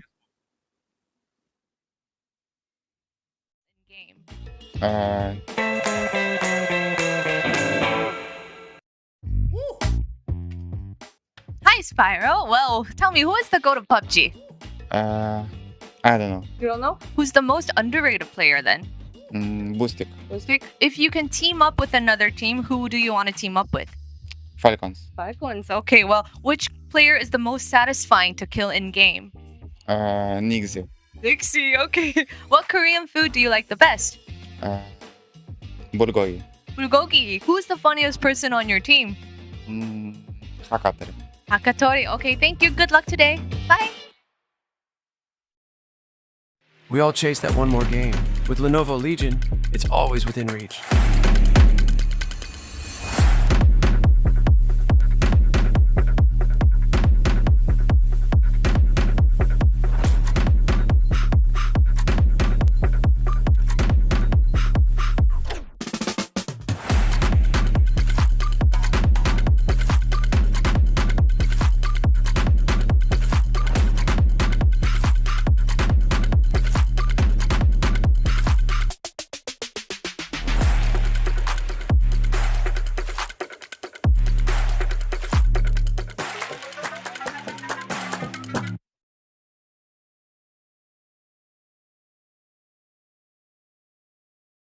When everyone strive to reach the peak, Zoe is here, participating in every frame, perfecting the view for every battle. From Seoul to the world, Zoe strives for perfection, knowing that every frame is crucial to victory. As the tournament rages on, Zoe stands with you. Battle, every frame.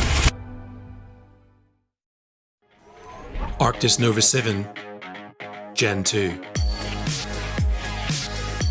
The app called the biggest cheat code in the industry is here for PC and console. It's got real-time audio control to do crazy things. Okay. So use it and abuse it, you crazy person. It's the new gold standard.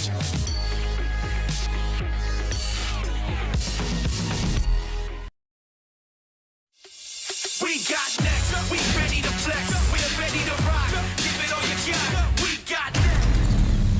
Y'all rockin' to the top, can't stop it, must be off your rocker thinking you gon' stop her.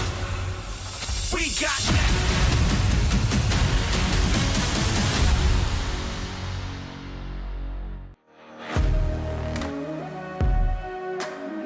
One more chance for day one of our final stage here for these teams to put some points on the board. So far, so good for Petrichor Road, 4 Angry Men, Supers, as well as T1. They still sit at the top, but who's going to be able to topple them here with one more game remaining for the day? Joining me on the desk, we've got Toffees, we got Avenger, we got Porosaurus, we got all the boys together to be able to talk about what's going to go down. Toffees, talk to me about Erangel, what you might think of is coming up, as well as what's going on their leaderboard. I'll tell you what's coming up. A Falcons versus Twisted Minds Final 2, most likely near Little Milta. This is the way it's going to go because it has to. I can't go in tomorrow with another these two guys chasing narrative. These two teams deserve to be at the top. I don't care if Molodoc's a sub. He is almost as good as Perfectix, if not better, depending on the system he's had time to learn. This guy is a blazer, so I'm not giving any credence or like free passes to Twisted Minds because they brought such a good player with them. I need to see better out of both of those guys in this game. I'll get your gentlemen's thoughts in a moment. As I do here, we are ready to go and listen to S2G, who have just come off the back of getting some decent points here on the battleground. So let's listen in. Hi guys, it's Bella. I'm standing here with S2G, CC Next. Good to see you. Hello. Well, you started out today on the bottom of the leaderboard, but you just came in top 2 for our previous match. What kind of changes did you guys make to make that possible?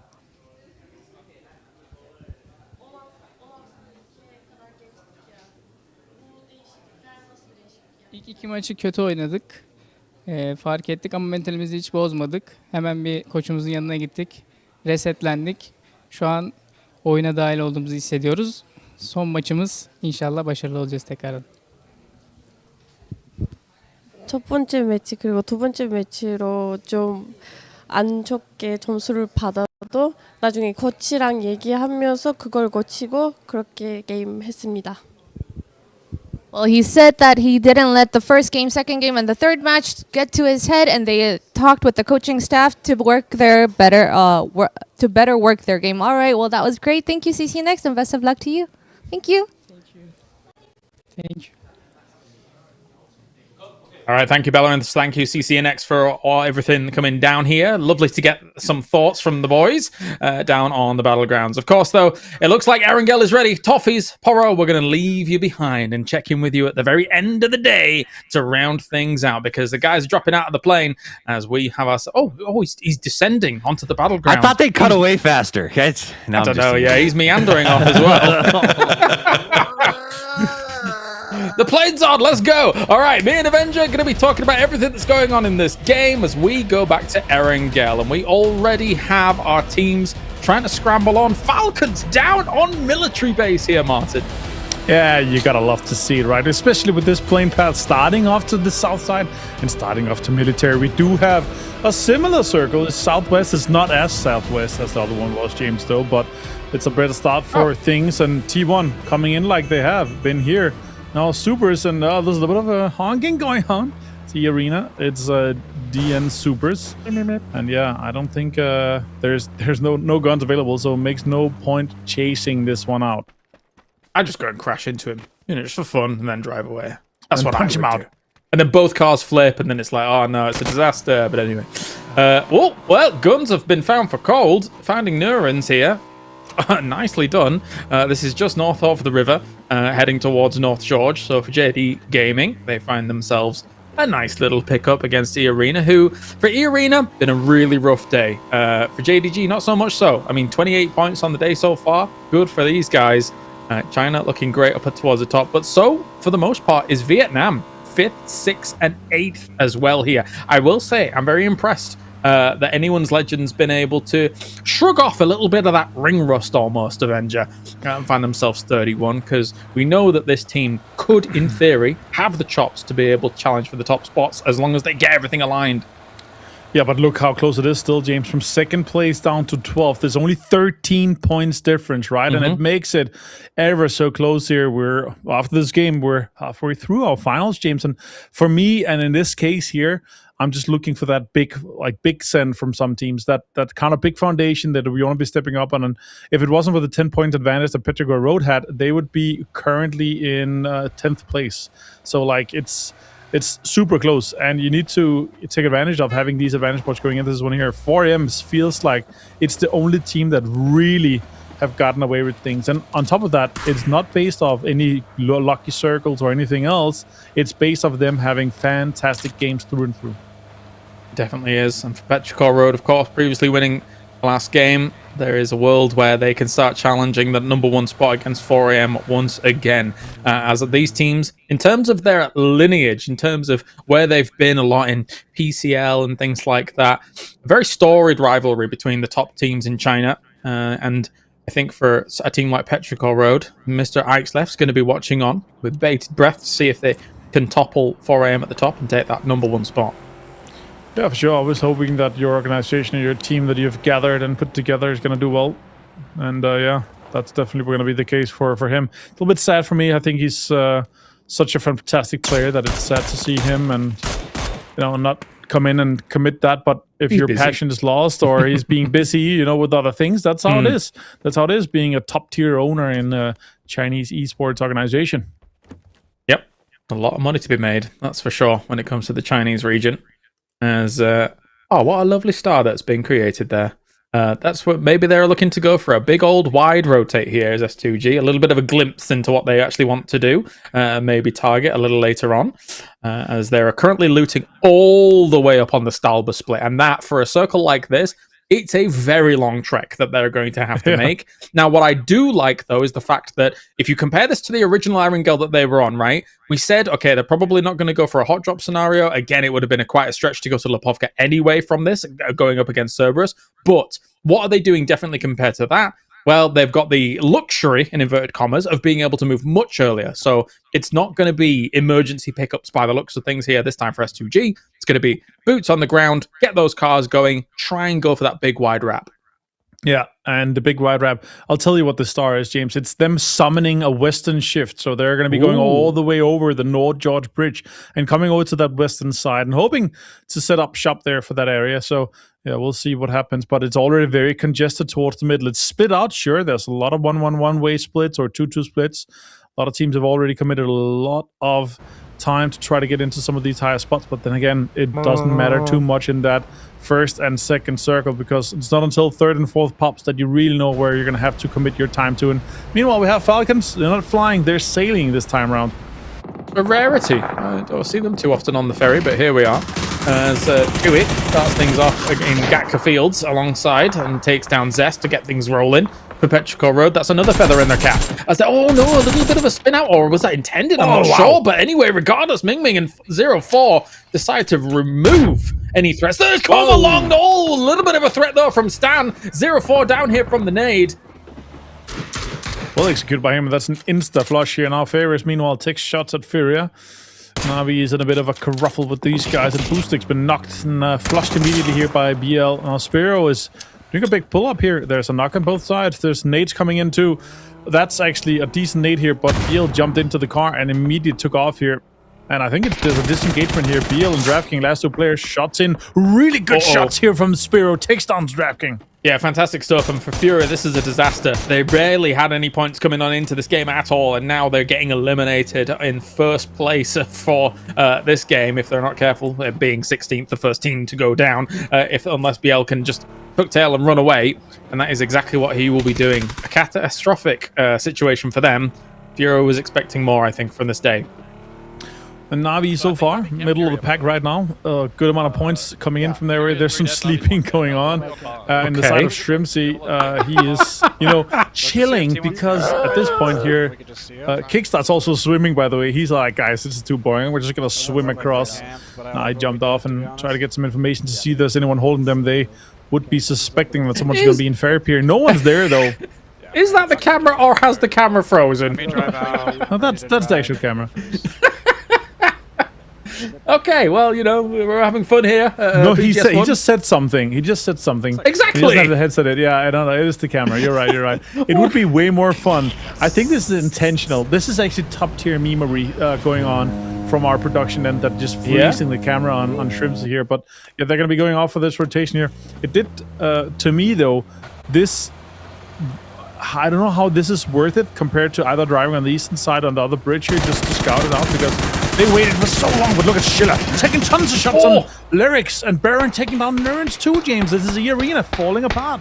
Even in a car, you can't outpeak the Baron peak, as he is able to take them down rapidly in that fight and that engagement. Good stuff by S2G. He's currently sitting middle of the pack, but would love 4 more. Man, Falcons are just content machines, aren't they? Every time we cut to them, something's happening. Tig's having a good time, jumping out of a car. Shrimsy's like, look, mum, no hands. It's just, it's just chilling. That's so good. I love those guys. All right. 4 angry men in an emergency pickup inside Yasnaya here, James. It's going to be, I think, a pretty perfect timing to them coming in and flying over the center of the circle when the next one is popping. And their kind of angle of approach from Yasnaya towards this, they're hoping for it to not go north or go south, because otherwise they're going to have a pretty rough time. If I were them, if it goes super far south or super far north, I would then actually just vie to take the western side, try to get the cars on the western side at the end of the E-pickup, to then see, okay, what can we actually make of it, and how can we get deeper into this next circle here? Feels like there's a hunger from this team. It's a case of like crossing all your T's, dotting all your I's. Like, I think that at any point during some of this, they could have let their foot off the pedal a little bit and been like, you know what, we'll just drive on in. But like this timing, as you say, very good for them to be able to react exactly when it pops. So just these small things, these small timings, really kind of refining what they're doing here in this lobby. And again, everybody should be very concerned that they are operating on this level. Yeah. Yeah, unless we're following them all the way through here, we're going to be seeing a circle pop just soon here. And hopefully it's not south of Curry that we're going to be ending this one. It's going to be somewhat central on the Cat Hill here. And some compounds are actually open for grabs. It's Expendables having a big split here. T1 looks to be... I don't know why the other guys wouldn't go to the west side on the top of the Cat Hill here. Spyro is going to get boosted back, and now he's going to be back as a full 4-man strong here, James. It's quite the separation from T1, isn't it? Like, I don't know how long they can really kind of afford for something like that. But we will see, as 4 AM might actually be dropping on a duo here from T1 if they're not careful, because that is where they're currently heading, or maybe they're just going towards the hill. I know they've turned away, actually. I think they may have seen the vehicles, because Type was driving around in that compound, so they've seen that it was occupied. I'm getting all of that information, of course, from just the map feed alone. I'm also watching not too much from Fairest. I mean, they're just driving around on this edge. They don't really have anywhere to go. They're being very slow about it because, of course, they were waiting for that res to get in. Yeah, for sure. And with this here, yeah, I mean, Arena losing Lyrics and Neurons, it's not the best of things here, and especially them being so far out of it here. It's a bit of a disengagement here for them, obviously, with the road being there, the information coming through. Now, on the other side, though, Twisted Minds. Tires has popped, it feels like. That's the back left tire from Molotok's car.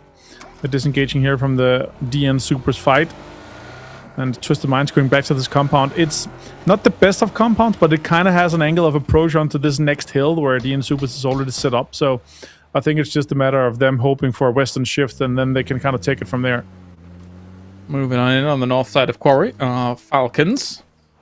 not much contention near them as well, so they're going to be very safe and sound with all of this. But they will, again, also do their due diligence and start covering cars and things like that, just in case anybody pops their head on over a hill, as Boostik's coming back on in, trying to get some loot on board too. Now, what's interesting whenever this kind of happens in pro games is that the rest of the team is scouting out locations like Ferry Pier, like kind of that garage compound, like just over the side of the bridge, to see how much loot Boostik can get on board as quickly as possible. So they've already kind of looked around and seen what they could find for him, unless they've brought crates, but that would be insane.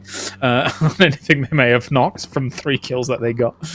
So he'll be able to get some stuff on board. Yeah, very likely indeed. And let's see.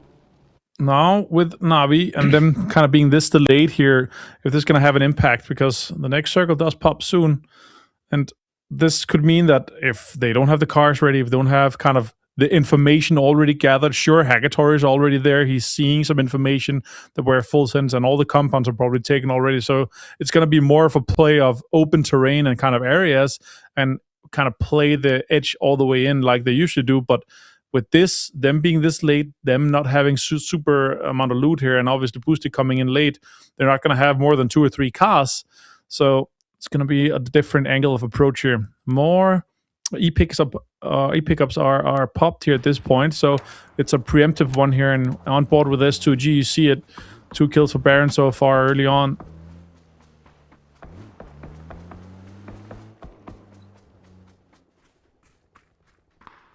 They're going emergency pickup, preparing for it. It's a little bit less well-timed than the 4 a.m. one. Northern shift here, James. They're not going to take it. Makes no sense. No. Not a lot of compounds available. Oh, example actually get found by Kiss here, and Kiss is in a situation where he's going to get the flush too. Not lucky here for Twisted Mind. This compound that they had earlier actually ended up being good, but they pre-drive, they try to get into a better spot, and it's actually a pretty decent one to set them up for a good late game here. But losing example is super rough for them. It's a huge dent in the armor for a full 4-man of Twisted Minds. And they don't have much control about what's going on there either. As you can see with that S2G big wrap on the north side, it's going to be coming in a little later. Navi's now got Boostik ready to go. D1 did hold that 2-2 split for that whole time, so you'd expect Reigning and End to eventually move over to where Type is. Oh, I could hurt. Unless they get crashed. Yeah, I don't know where. I mean, they could be sending it somewhere where they're going to have like somewhat of an open play here. There's also some of the open spots on the hill, but that is currently occupied by 4 guys from DN Supers. Let's see if they go straight into it. They're trying to drive scout it here, and Ferris and the guys are not seeing much of it so far, but he's not spotting the ways of DN Supers. There's also another dip that's kind of playable back here, where Ferris is going back to, so that could be the setup, and they could coexist quite easily here, James, and not really engage in each other until very later. Oh, they're driving again. Yes, they are.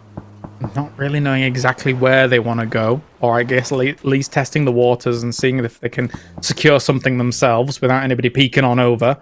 The one potential vulnerability for a spot like this, of course, is that if DN Super start flexing out to their east, but even then, I think that DN Supers is very concerned about the opposite scenario occurring, so neither team's going to move just yet. All right, let's see what happens here in the northern side. S2G has taken the top side of the chopsticks here. And if this doesn't go north, they're going to have a long rotation ahead of them. Belmont does find 0-4. And Petrichor Road is once again inside a shack here in somewhat central terrain, James. But more pressure is on them. And this feels like ever more just a easy picking here for the guys that are inside. A few utility, a little bit of blue zones here. And that's an easy wipe on Petrichor Road. Yeah, this feels like a very quick return to what is a normal Erangel feel, where it's like, okay, everybody's carving out their spot, everyone's being very cautious, very calm and considerate about how they're going to be moving from place to place. So a slow start for this one, but it happens from time to time as all these teams try and deal with things. This shift, though, will start speeding things up. A lot of teams have got some difficult decisions to make, some wraps to occur. And if you end up in the fields, ugh, well, good luck. Yeah, and it makes the Expendables compound on the southern side, the sushi of the chopsticks, you could say. It makes it very, very good for them to set up shop, but it's very crashable. But luckily, they have Anyone's Legend defending them at the very top side here. We do hear a little bit of comms from Falcons and the guys, and they're just discussing how we're gonna have the angle of approaching this one here. They could be crashing into the chopsticks they're talking about, and they're getting information out to see where are otherwise here. And they are trying to see, okay, can they set up any opportunity for this one here? There are spots in these fields on the west side that you can kind of lay low, and some of the natural curves of the terrain means that you do have some cover. You could actually see it just briefly there, but they're coming back after doing some a little bit of scouting there. So there was the option to go for the wide wrap. You could see it from the markers as well, that that's what they felt like they needed to do. But still, a tall task ahead of them here for this one. And it's actually, as we can see, we have the information, obviously, that the top side is way less populated. They only have 2 guys from the arena, a full team from the Expendables, and Anyone's Legends in there too. They're actually going to go for another rotation here. They could coexist quite easily still and stay outside, as you said here, but they could also crash into the top side of the chopsticks. They could crash into anywhere kind of in the center and only have one team to directly fight against, James, which would kind of be a better spot for them. But let's see what they end up doing here. It feels like it's going to be a slow play on the top side and then kind of run it down the chopstick. Meanwhile, 4am and Full Sense is having a huge fight. Yes, they are. Oh my god, H&M getting tons of damage done against Full Sense there. It's really Fandol that's only going to be the one to try and respond to it, but he also gets knocked. Taken out. Will he do anything about it? 4am's been out on the absolute warpath so far. And I think, well, actually, I mean, he's not going to have a lines of sights on them anytime soon. So he'll just sit and chill and try and keep himself alive. Destroy getting the confirmation on Heaven here. But yeah, Tigger, as you said, being alone here with the prospect of JDG coming in, T1 coming in, 4am finishing this one off here. I actually really like this push here from Falcons. Now they see the information from Anyone's Legend. They have an idea smoke's going to come out here. An offensive smoke to cover everyone else coming in. 4x on the mini here. Good shots coming in, but it's a bold action on the other end. It's Destroy taking down Tickleton and removing the helmet of him. Yeah, they switch out so they can just go for more shots whilst the Destroyer tries to go for a little bit of a heal there. I will say, like, I would love even just more POVs, not just our Western teams, because the thing is you can get so much if they check the map and look at pings and, like, rotation paths, potentially, like, that they're going for waypoints. But anyway, that's by the by. Just a quick afterthought, as still the trench warfare will continue along one solid trench, along the trench, not normal trench warfare. The Western chopstick. Meanwhile, we did have a little bit of a circle pop here, and none of these chopsticks are actually in here. It's going to be a fight between Falcons and Anyone's Legend. Twisted Mind, meanwhile, also finds T and Super's Rex gone down here, and it's a 3 versus 3. And work on out. Twisted Minds posted some nades. A lot of nades coming on in here to try and shut them down completely. Molotov goes for Gumin, finishes that off quite nicely. Still Na'Vi here with 1 apiece as we go on with JD, who are trying to deal with 4am just above them. So China on China action here to make things worth, but JD Gaming is very split against this. I don't know if this is going to work out too much. And Tigger, oh dear, helps the enemy that just defeated his team entirely. Ah, what a betrayal. Yeah, it was. JD, though, this Western side here, James, they would need to take control of this King of the Hill, effectively, that 4am is on right now. And they have a really good 2-man defense from the top, and then they have the other guys from the ridges. Gold being knocked close to them means that it's going to be super difficult for it. Also flushed now by Shen. I-26 takes down Ferris here. We have a lot of fights on this southern side here. Everyone trying to get a sliver of this new circle here, trying to survive for as long as possible. Yes, they are. Not bad for Na'Vi. Na'Vi kind of finds themselves in a very similar place that they were in the winners bracket, just on the cusp of being able to move on through, and finds themselves in their 7th place at the moment. But it's enough to be able to keep you in the talk, in the conversation. Will Falcons be able to do the same, though, here against Delwyn? 2 down to Delwyn. They do trade it off, but Solozzi comes back and takes kickstart. H-Win now, all on him to try and do something coming in from this north side. Make more happen here. Jacob now jumps into the BRDM. Good Scapian Kiss, actually getting tons of damage done onto SG here. Sheila and Baron both down. Tigger does go down. And all of Falcons goes down to Anyone's Legend here. Solozzi, Delwyn doing the majority of the job, along with Destroy, finding the last player from H-Win. Destroy finds the Thumpung too. Anyone's letting taking massively control of this northern side of this circle, James. Yeah, we rapidly sped up in this game because now, with everybody crunching down here, it's difficult to really do something. Jacob briefly didn't put the handbrake on this BRDM, and it started rolling down. I think it's also doing the same again, but anyway, as now Na'Vi have technically lost Fairest, so he will not be assisting with any gunplay at the moment. They're aware that T1, or a team at least, is lurking below them, as well as Petrichor Road, so they look very jittery, trying to check almost every single angle here is Na'Vi, knowing that threats are all... T1, yeah.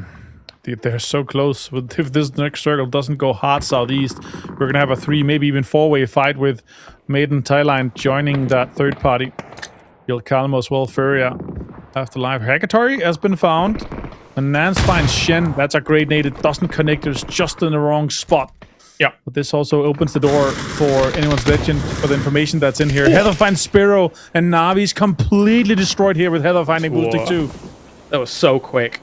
Very clinical, surgical there from T1. Looking to make a bid, a gambit towards the top of this leaderboard right now. Anyone's legend in second place with the 7 kills they've been able to get themselves during this chopsticks. Regardless of what happens in this game now, Oz 2 trying to move in, or 3 even I should say, moving in from that north side. I think this has been a success regardless. And they're going to get shot out by Biel as he's been able to survive through the majority of this game, trying to get some clutch points in after the rest of his team died early on. So that's a nice little start. Getting destroyed. Gets himself Himas. Can he get himself all 3? And he said this shot. Yes, he gets it. What a recovery here from Biel.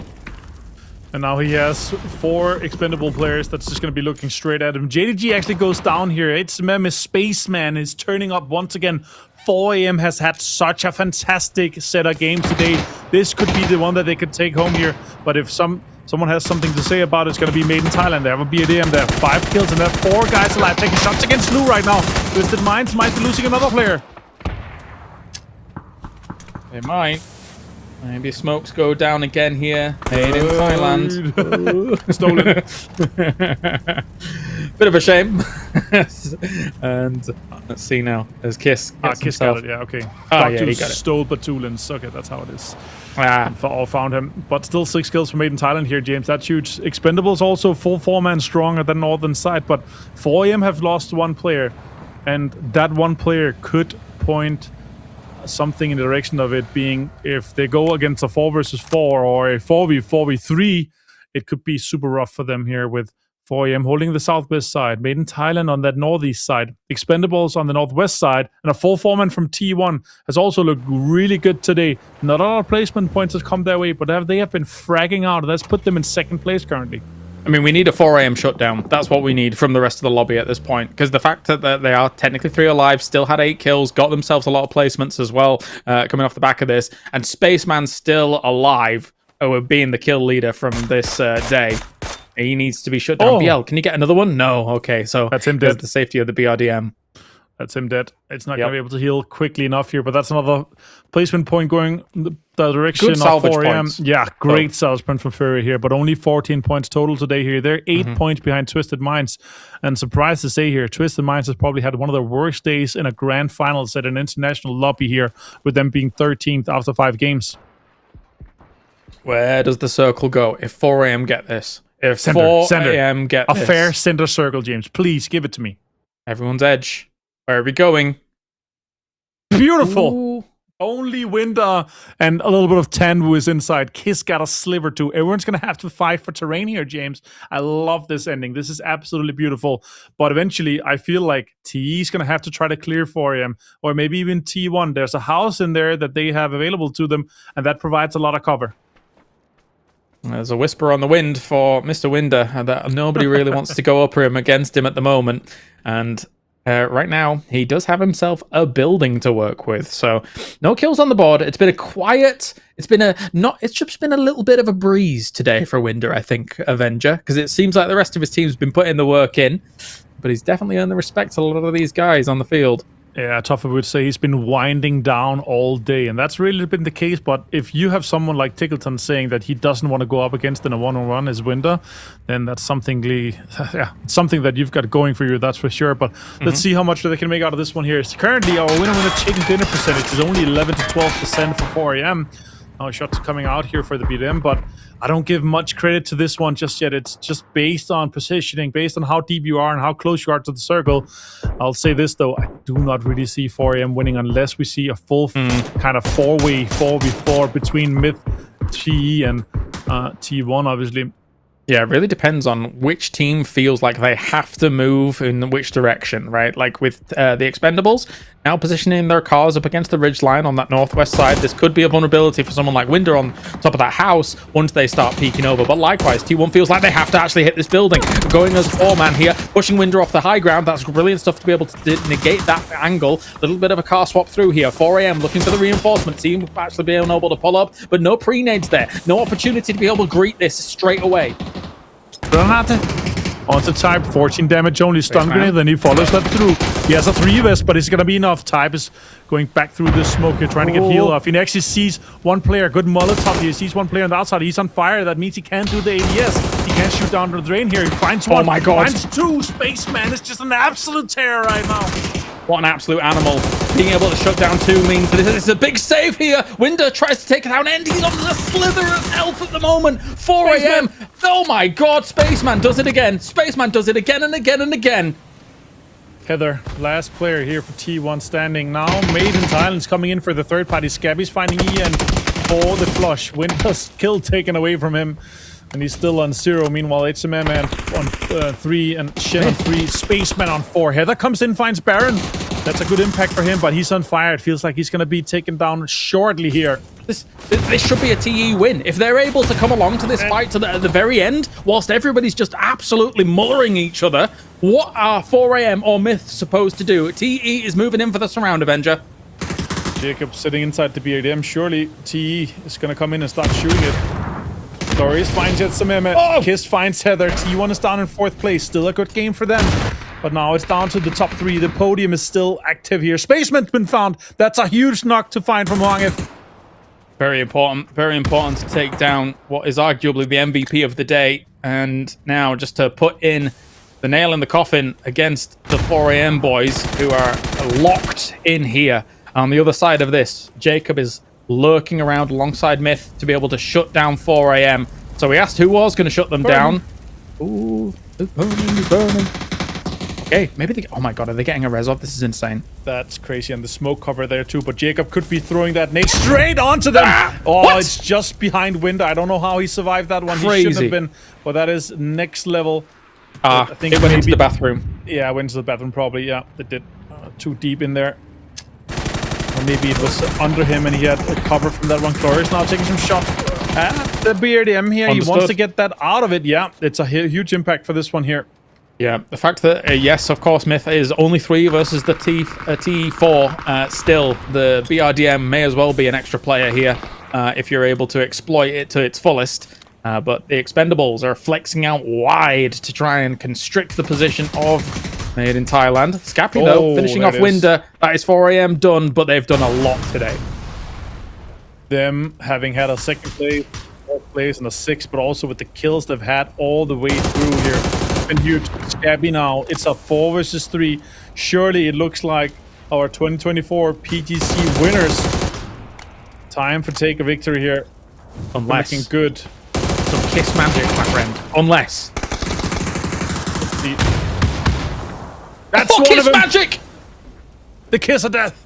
Hwangif is down to just a little bit, but he had a med kit. He's down. He's back up to full HP. Groza and full 3 gear and Tanvu. Surely this is his time to strike just shortly. Stun grenade through it, and now he's going to swing around.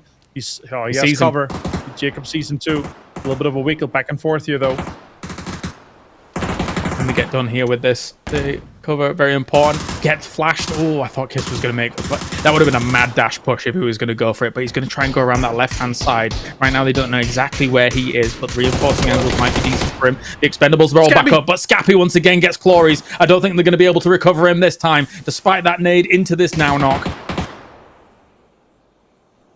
Stun grenade is still available here. He's waiting for that. Oh, that's a great push now. Scabby takes shots now. Finds one with the Groza. Kiss, can he hit him? He had him with the headshot to the wall. It's a 2 versus 1. Hwangif down. It's all on Kiss here to try and make this happen. As he goes into the car, looks for the seat swap, trying to get away from the line of sight from Duck Juice.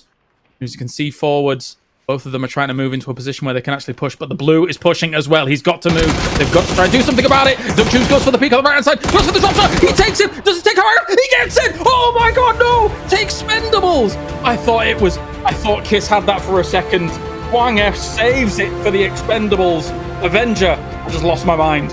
Yeah, that would have been insane if it happened, but Wang F did sweep in, and they got a 5-kill victory, but it's a 15 total point. Made in Thailand, though, on the other side, 11 kills. What a great dash for points here. They only had 20 going into this one here. They were in 12th place, James, but now with this one here, 17 points on the leaderboard for them on a best of 10 final here to end day one. That is massive for Made in Thailand. My heart is racing here, but the Expendables managed to win it out. They should have done in a 4v3 technically, but there was almost a little bit of that Kiss magic towards the very end of our day number one for the final stage. Toffees, Poro joining me. Poro, is your heart racing like mine? I mean, I was right there with you. I was like, did he get it? No, he didn't. Oh, no, he didn't get it. But Kiss almost pulling off the impossible. That was way too sweaty there for the Expendables. They got to be feeling pretty good about coming out on that one because, damn. Yeah. Toffees? There was a moment where we thought 4AM was going to get that because of their position and the way the Expendables were sort of set up to have to face off against Myth, and ultimately they both decided, let's get 4AM, the Juggernauts, out of this and then solve it ourselves, and I absolutely loved watching that end game. Oh, what do I even ask Martin? Can I calm down? Can you host Martin for a little bit? Yeah, let's. No, we shouldn't. But still, I'll also say this. Don't give him the keys. Another game here where we see absolute mayhem going on through the whole game. For me, again, another double-digit game for 4AM here. It looks very certain to see them at a podium finish here, potentially to take a win home. With the first time at an international land with this roster would be absolutely amazing to see. Wow, I'm figuring out the 10-10 at the back of Spaceman's name. It's Spaceman 10 kills, 10 assists every single game. That's what it is. I think that's what it is. Spaceman's a king. Like the amount of individual plays that he's making over there to help drive them even farther up is great. My only worry is, like, they're consistent, but it feels like when we hit this 4 or 5 teams left, maybe Martin, it feels like almost like they're going into individual plays. Like, I start to see really cool moments, but they fall off. They've got no first place finishes. Sure, they're finishing upper mid every single time, but I haven't closed it yet. You know, you got to close a game or two. Sure, I mean, it can come down to not the consistency, the synergy and the communication that you have as a new team here. Like, it's so crucial to say, okay, swing with me on the right side of this smoke here. It's just like, it has to happen in split seconds. And it just feels like it's Spaceman again and again, just doing these solo insane plays, right? You saw, especially here with the T1 push, if they were aligned, synergized, and the communication was extremely quick here, they could have finished that fight and still maybe be 2 or 3 alive to take on the rest of the 2 teams coming in for this. But still, if you can consistently get yourself into a situation where you're getting deep placement points and tons of kills, then I'm all for it.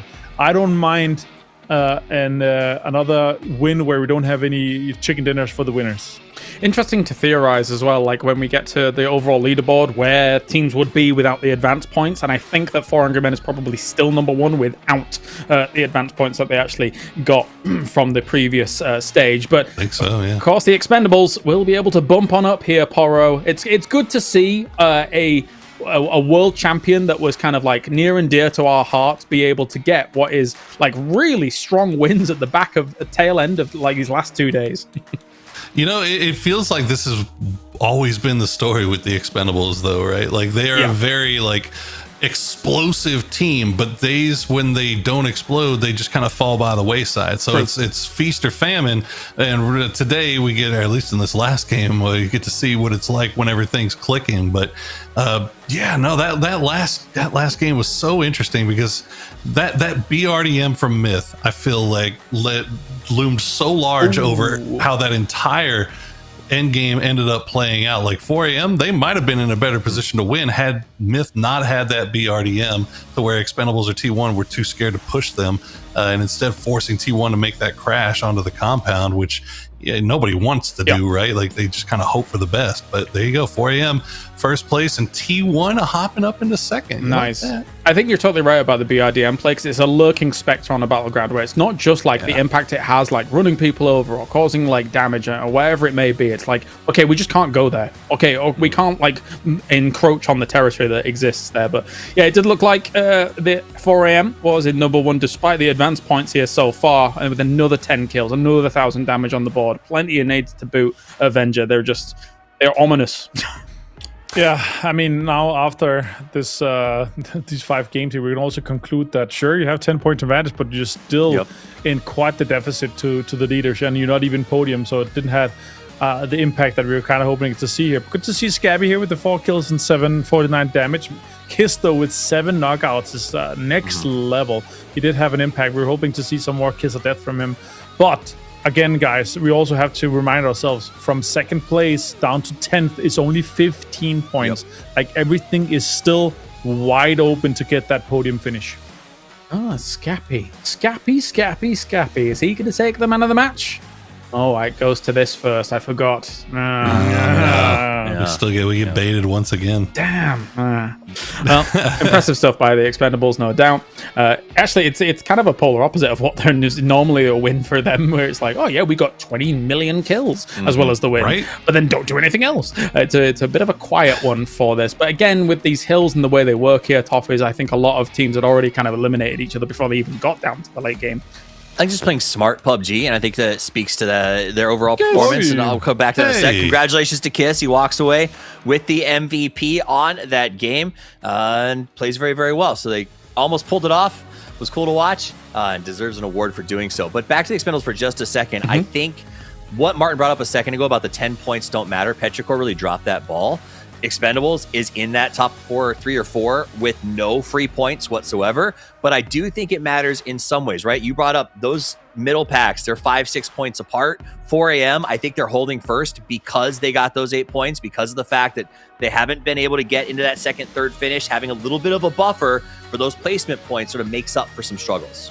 Yeah, they had 6 points, right? So they only have a 7-point lead still to T1 despite of those. So it's still good, but I still want to see them have a victory here. Like, I don't want to have another GLL season M19. 2019 M19 with M19 and Batulins getting a victory without a chicken dinner. I want to see the win from them. And if this is their bad games, what? Sorry, what was your shady version? M19 was the same. You called them. You just made fun of somebody 2 games ago for winning that way with the crawling and the not fighting. Silent efficiency. Sorry, M19 efficiency. Sorry. Oh, but yeah, for sure. This again, if this is their bad games, if this is the games where they can't turn around and get the win, where they still have the opportunity to do that, I'm all for it. But if they come out and get a victory tomorrow in one of the first couple of games, they're winning. Like, there's no turning back from that. I'm standing here with 4 AMs, none other than Shen. Hello, Shen. Good to see you. Want to say hi? 大家好，我是方文胜。 All right, well, you guys have been so consistent. This PGS one is 4 AMs. You guys are so consistent. No chickens, but you're dominating that leaderboard. Tell me, what's the secret for you guys? 你们现在虽然没吃上鸡，但是打得这么好，那你们的秘诀是什么呢？放平心态吧，然后就正常打，就是我们训练赛练出来的东西。 죄송해요, 잘 안 들려가지고. 对不起，能再重复一下吗？就是放平心态的打，然后去打出我们训练赛练出来的东西。 일단 마음 컨디션 조절하고 평상시 연습했던 것처럼 했던 것 같습니다. Shen just shared that they've been working on their keeping their mental steady and acting like nothing has changed for them. But I did want to ask you, with the current meta shift, it seems like 4 AM is a defined. It's a 2.0 4 AM version that we're seeing. Can you tell us how the meta shift has affected the team? How it's favoring your team, maybe? 我觉得你们的队伍特别的强。那么现在换成第三人称的话，你觉得对你们的队伍是有什么样的好处吗？其实也没什么好处吧，因为我们也是几个月前转到 TVP， 也不是很适应，但是现在来看还是还可以的。 네, 딱히 좋은 점은 아닌 것 같은데 그래도 몇 달 전에 TVB로 바꿔서 그래도 좀 괜찮은 것 같습니다. I wouldn't really say that it's favoring us, but with the little bit of time that we had after the TPP announcements hit, I think we were able to use that to our advantage. Well, it seems like 4AM's teamwork is also immaculate. Can you share a nice thing or two about your teammates? Maybe compliment them? 我觉得你们的队伍的合作非常好，那你能现在夸一下你们的队伍吗？兄弟们厉害啊！ 너무 잘한 것 같습니다. I would say they are doing great. All right, Shen, thank you for joining me. And that is all from us for the post-match interview. And we will be back with tomorrow's final interview. Say bye, Shen. Bye. 再见. Bye-bye.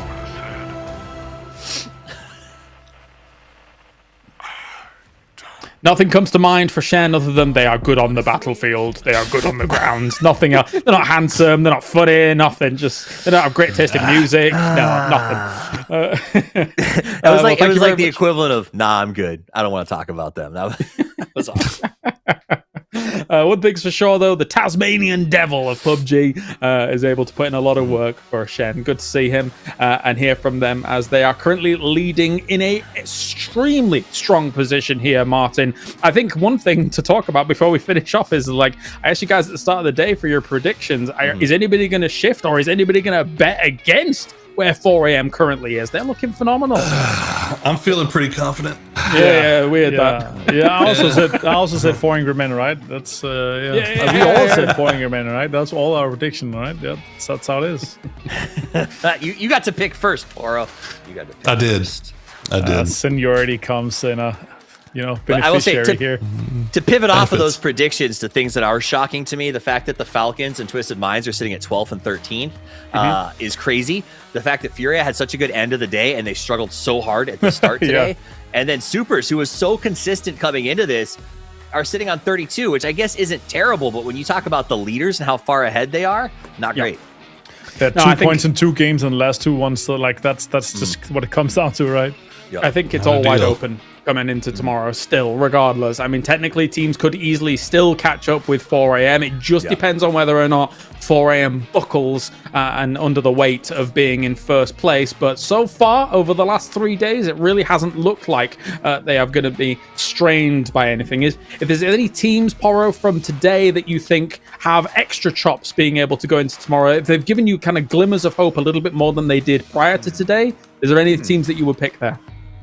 Well, one team that's operated apparently at their best when their backs are right up against the wall are our defending PGC champions. They're only got 5 games left to kind of prove that that they aren't a fluke and that they deserve to be up there at the top of the conversation with everybody else. So day one, not great. Obviously sitting in 15th place with 12 points overall. We'll see if Full Sense can rally tomorrow.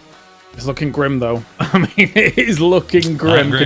Considering they only squeaked through the previous 2 rounds. Martin, how about you? Who are you looking for? I mean, I sure hope that we're going to have a Twisted Minds comeback for tomorrow. That's my biggest hope for sure. But it's looking crazy here. We're checking in with the MVP standings right now. MVP points. That's quite the lead for Spaceman. That is quite the lead, guys. Oh my days, that is very far ahead. All you have to do is look at what the numbers look like from 2nd through 10th, and the fact that they are technically kind of close to each other, and then somehow, some way, he has a whole point lead on this position. And then, I mean, the thing is as well of Toffees is that the 2nd place is his teammate, so they're kind of accumulating points together. Right, but I don't know if you noticed, the other side of the board, it was just a wall of Vietnamese flag. Like, there is just an insane amount going on there. And I'll say this just to end out, my pick, like, my surprises today that I think is going to be awesome going forward is the Expendables, right? They didn't make it in winners, they lost.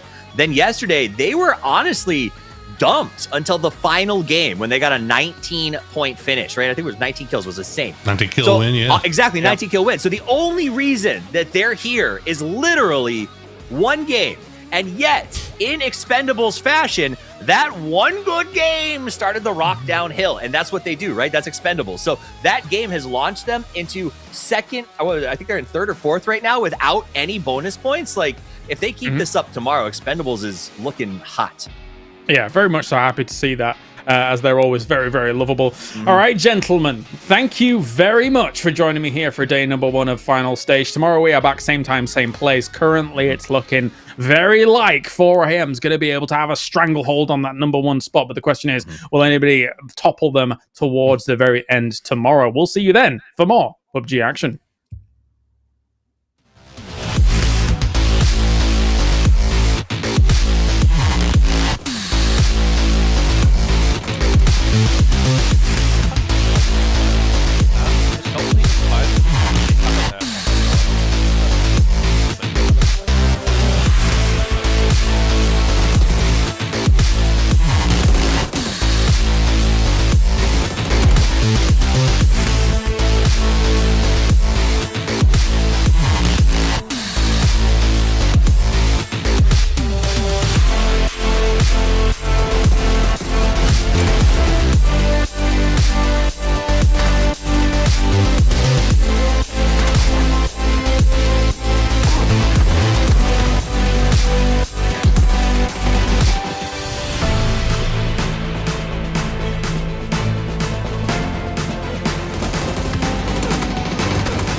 Always within reach.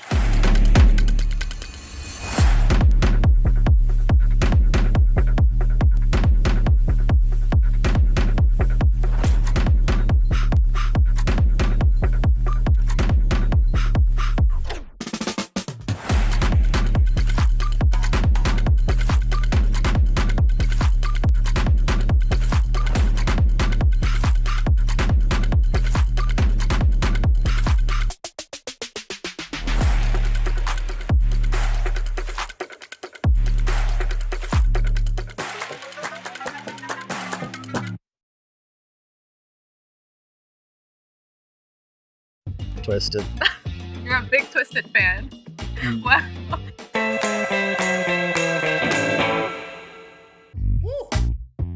Hey, H1, who's the GOAT of PUBG? We are. Okay, who is the most underrated player then? I don't know about underrated. I'd say Batulins for what he does. Okay, well, if you can team up with any other team, who do you want to team up with? Assuming could speak the same language, probably Twisted. Twisted. Well, who is the most satisfying to kill in game? Twisted. You're a big Twisted fan. Wow. What's your favorite Korean food? Korean barbecue steak. What music did you listen to today? Some alternative rock. Okay, well, who's the funniest person on your team? Depends the day. But What about today? I'd say it's me. It's you? All right, well, good luck to you. Bye. Oh, that's my water.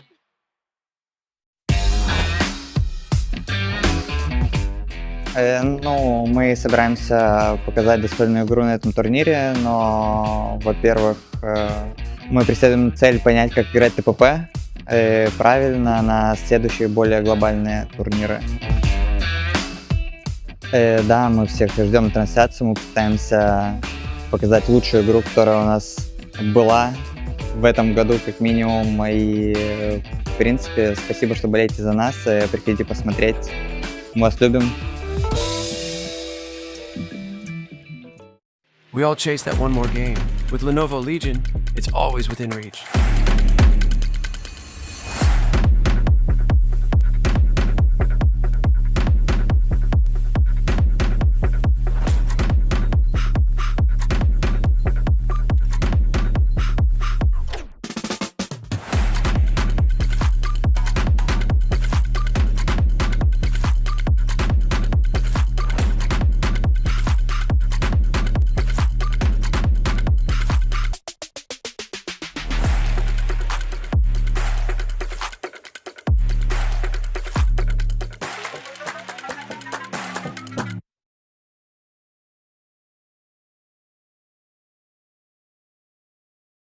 when everyone strive to reach the peak.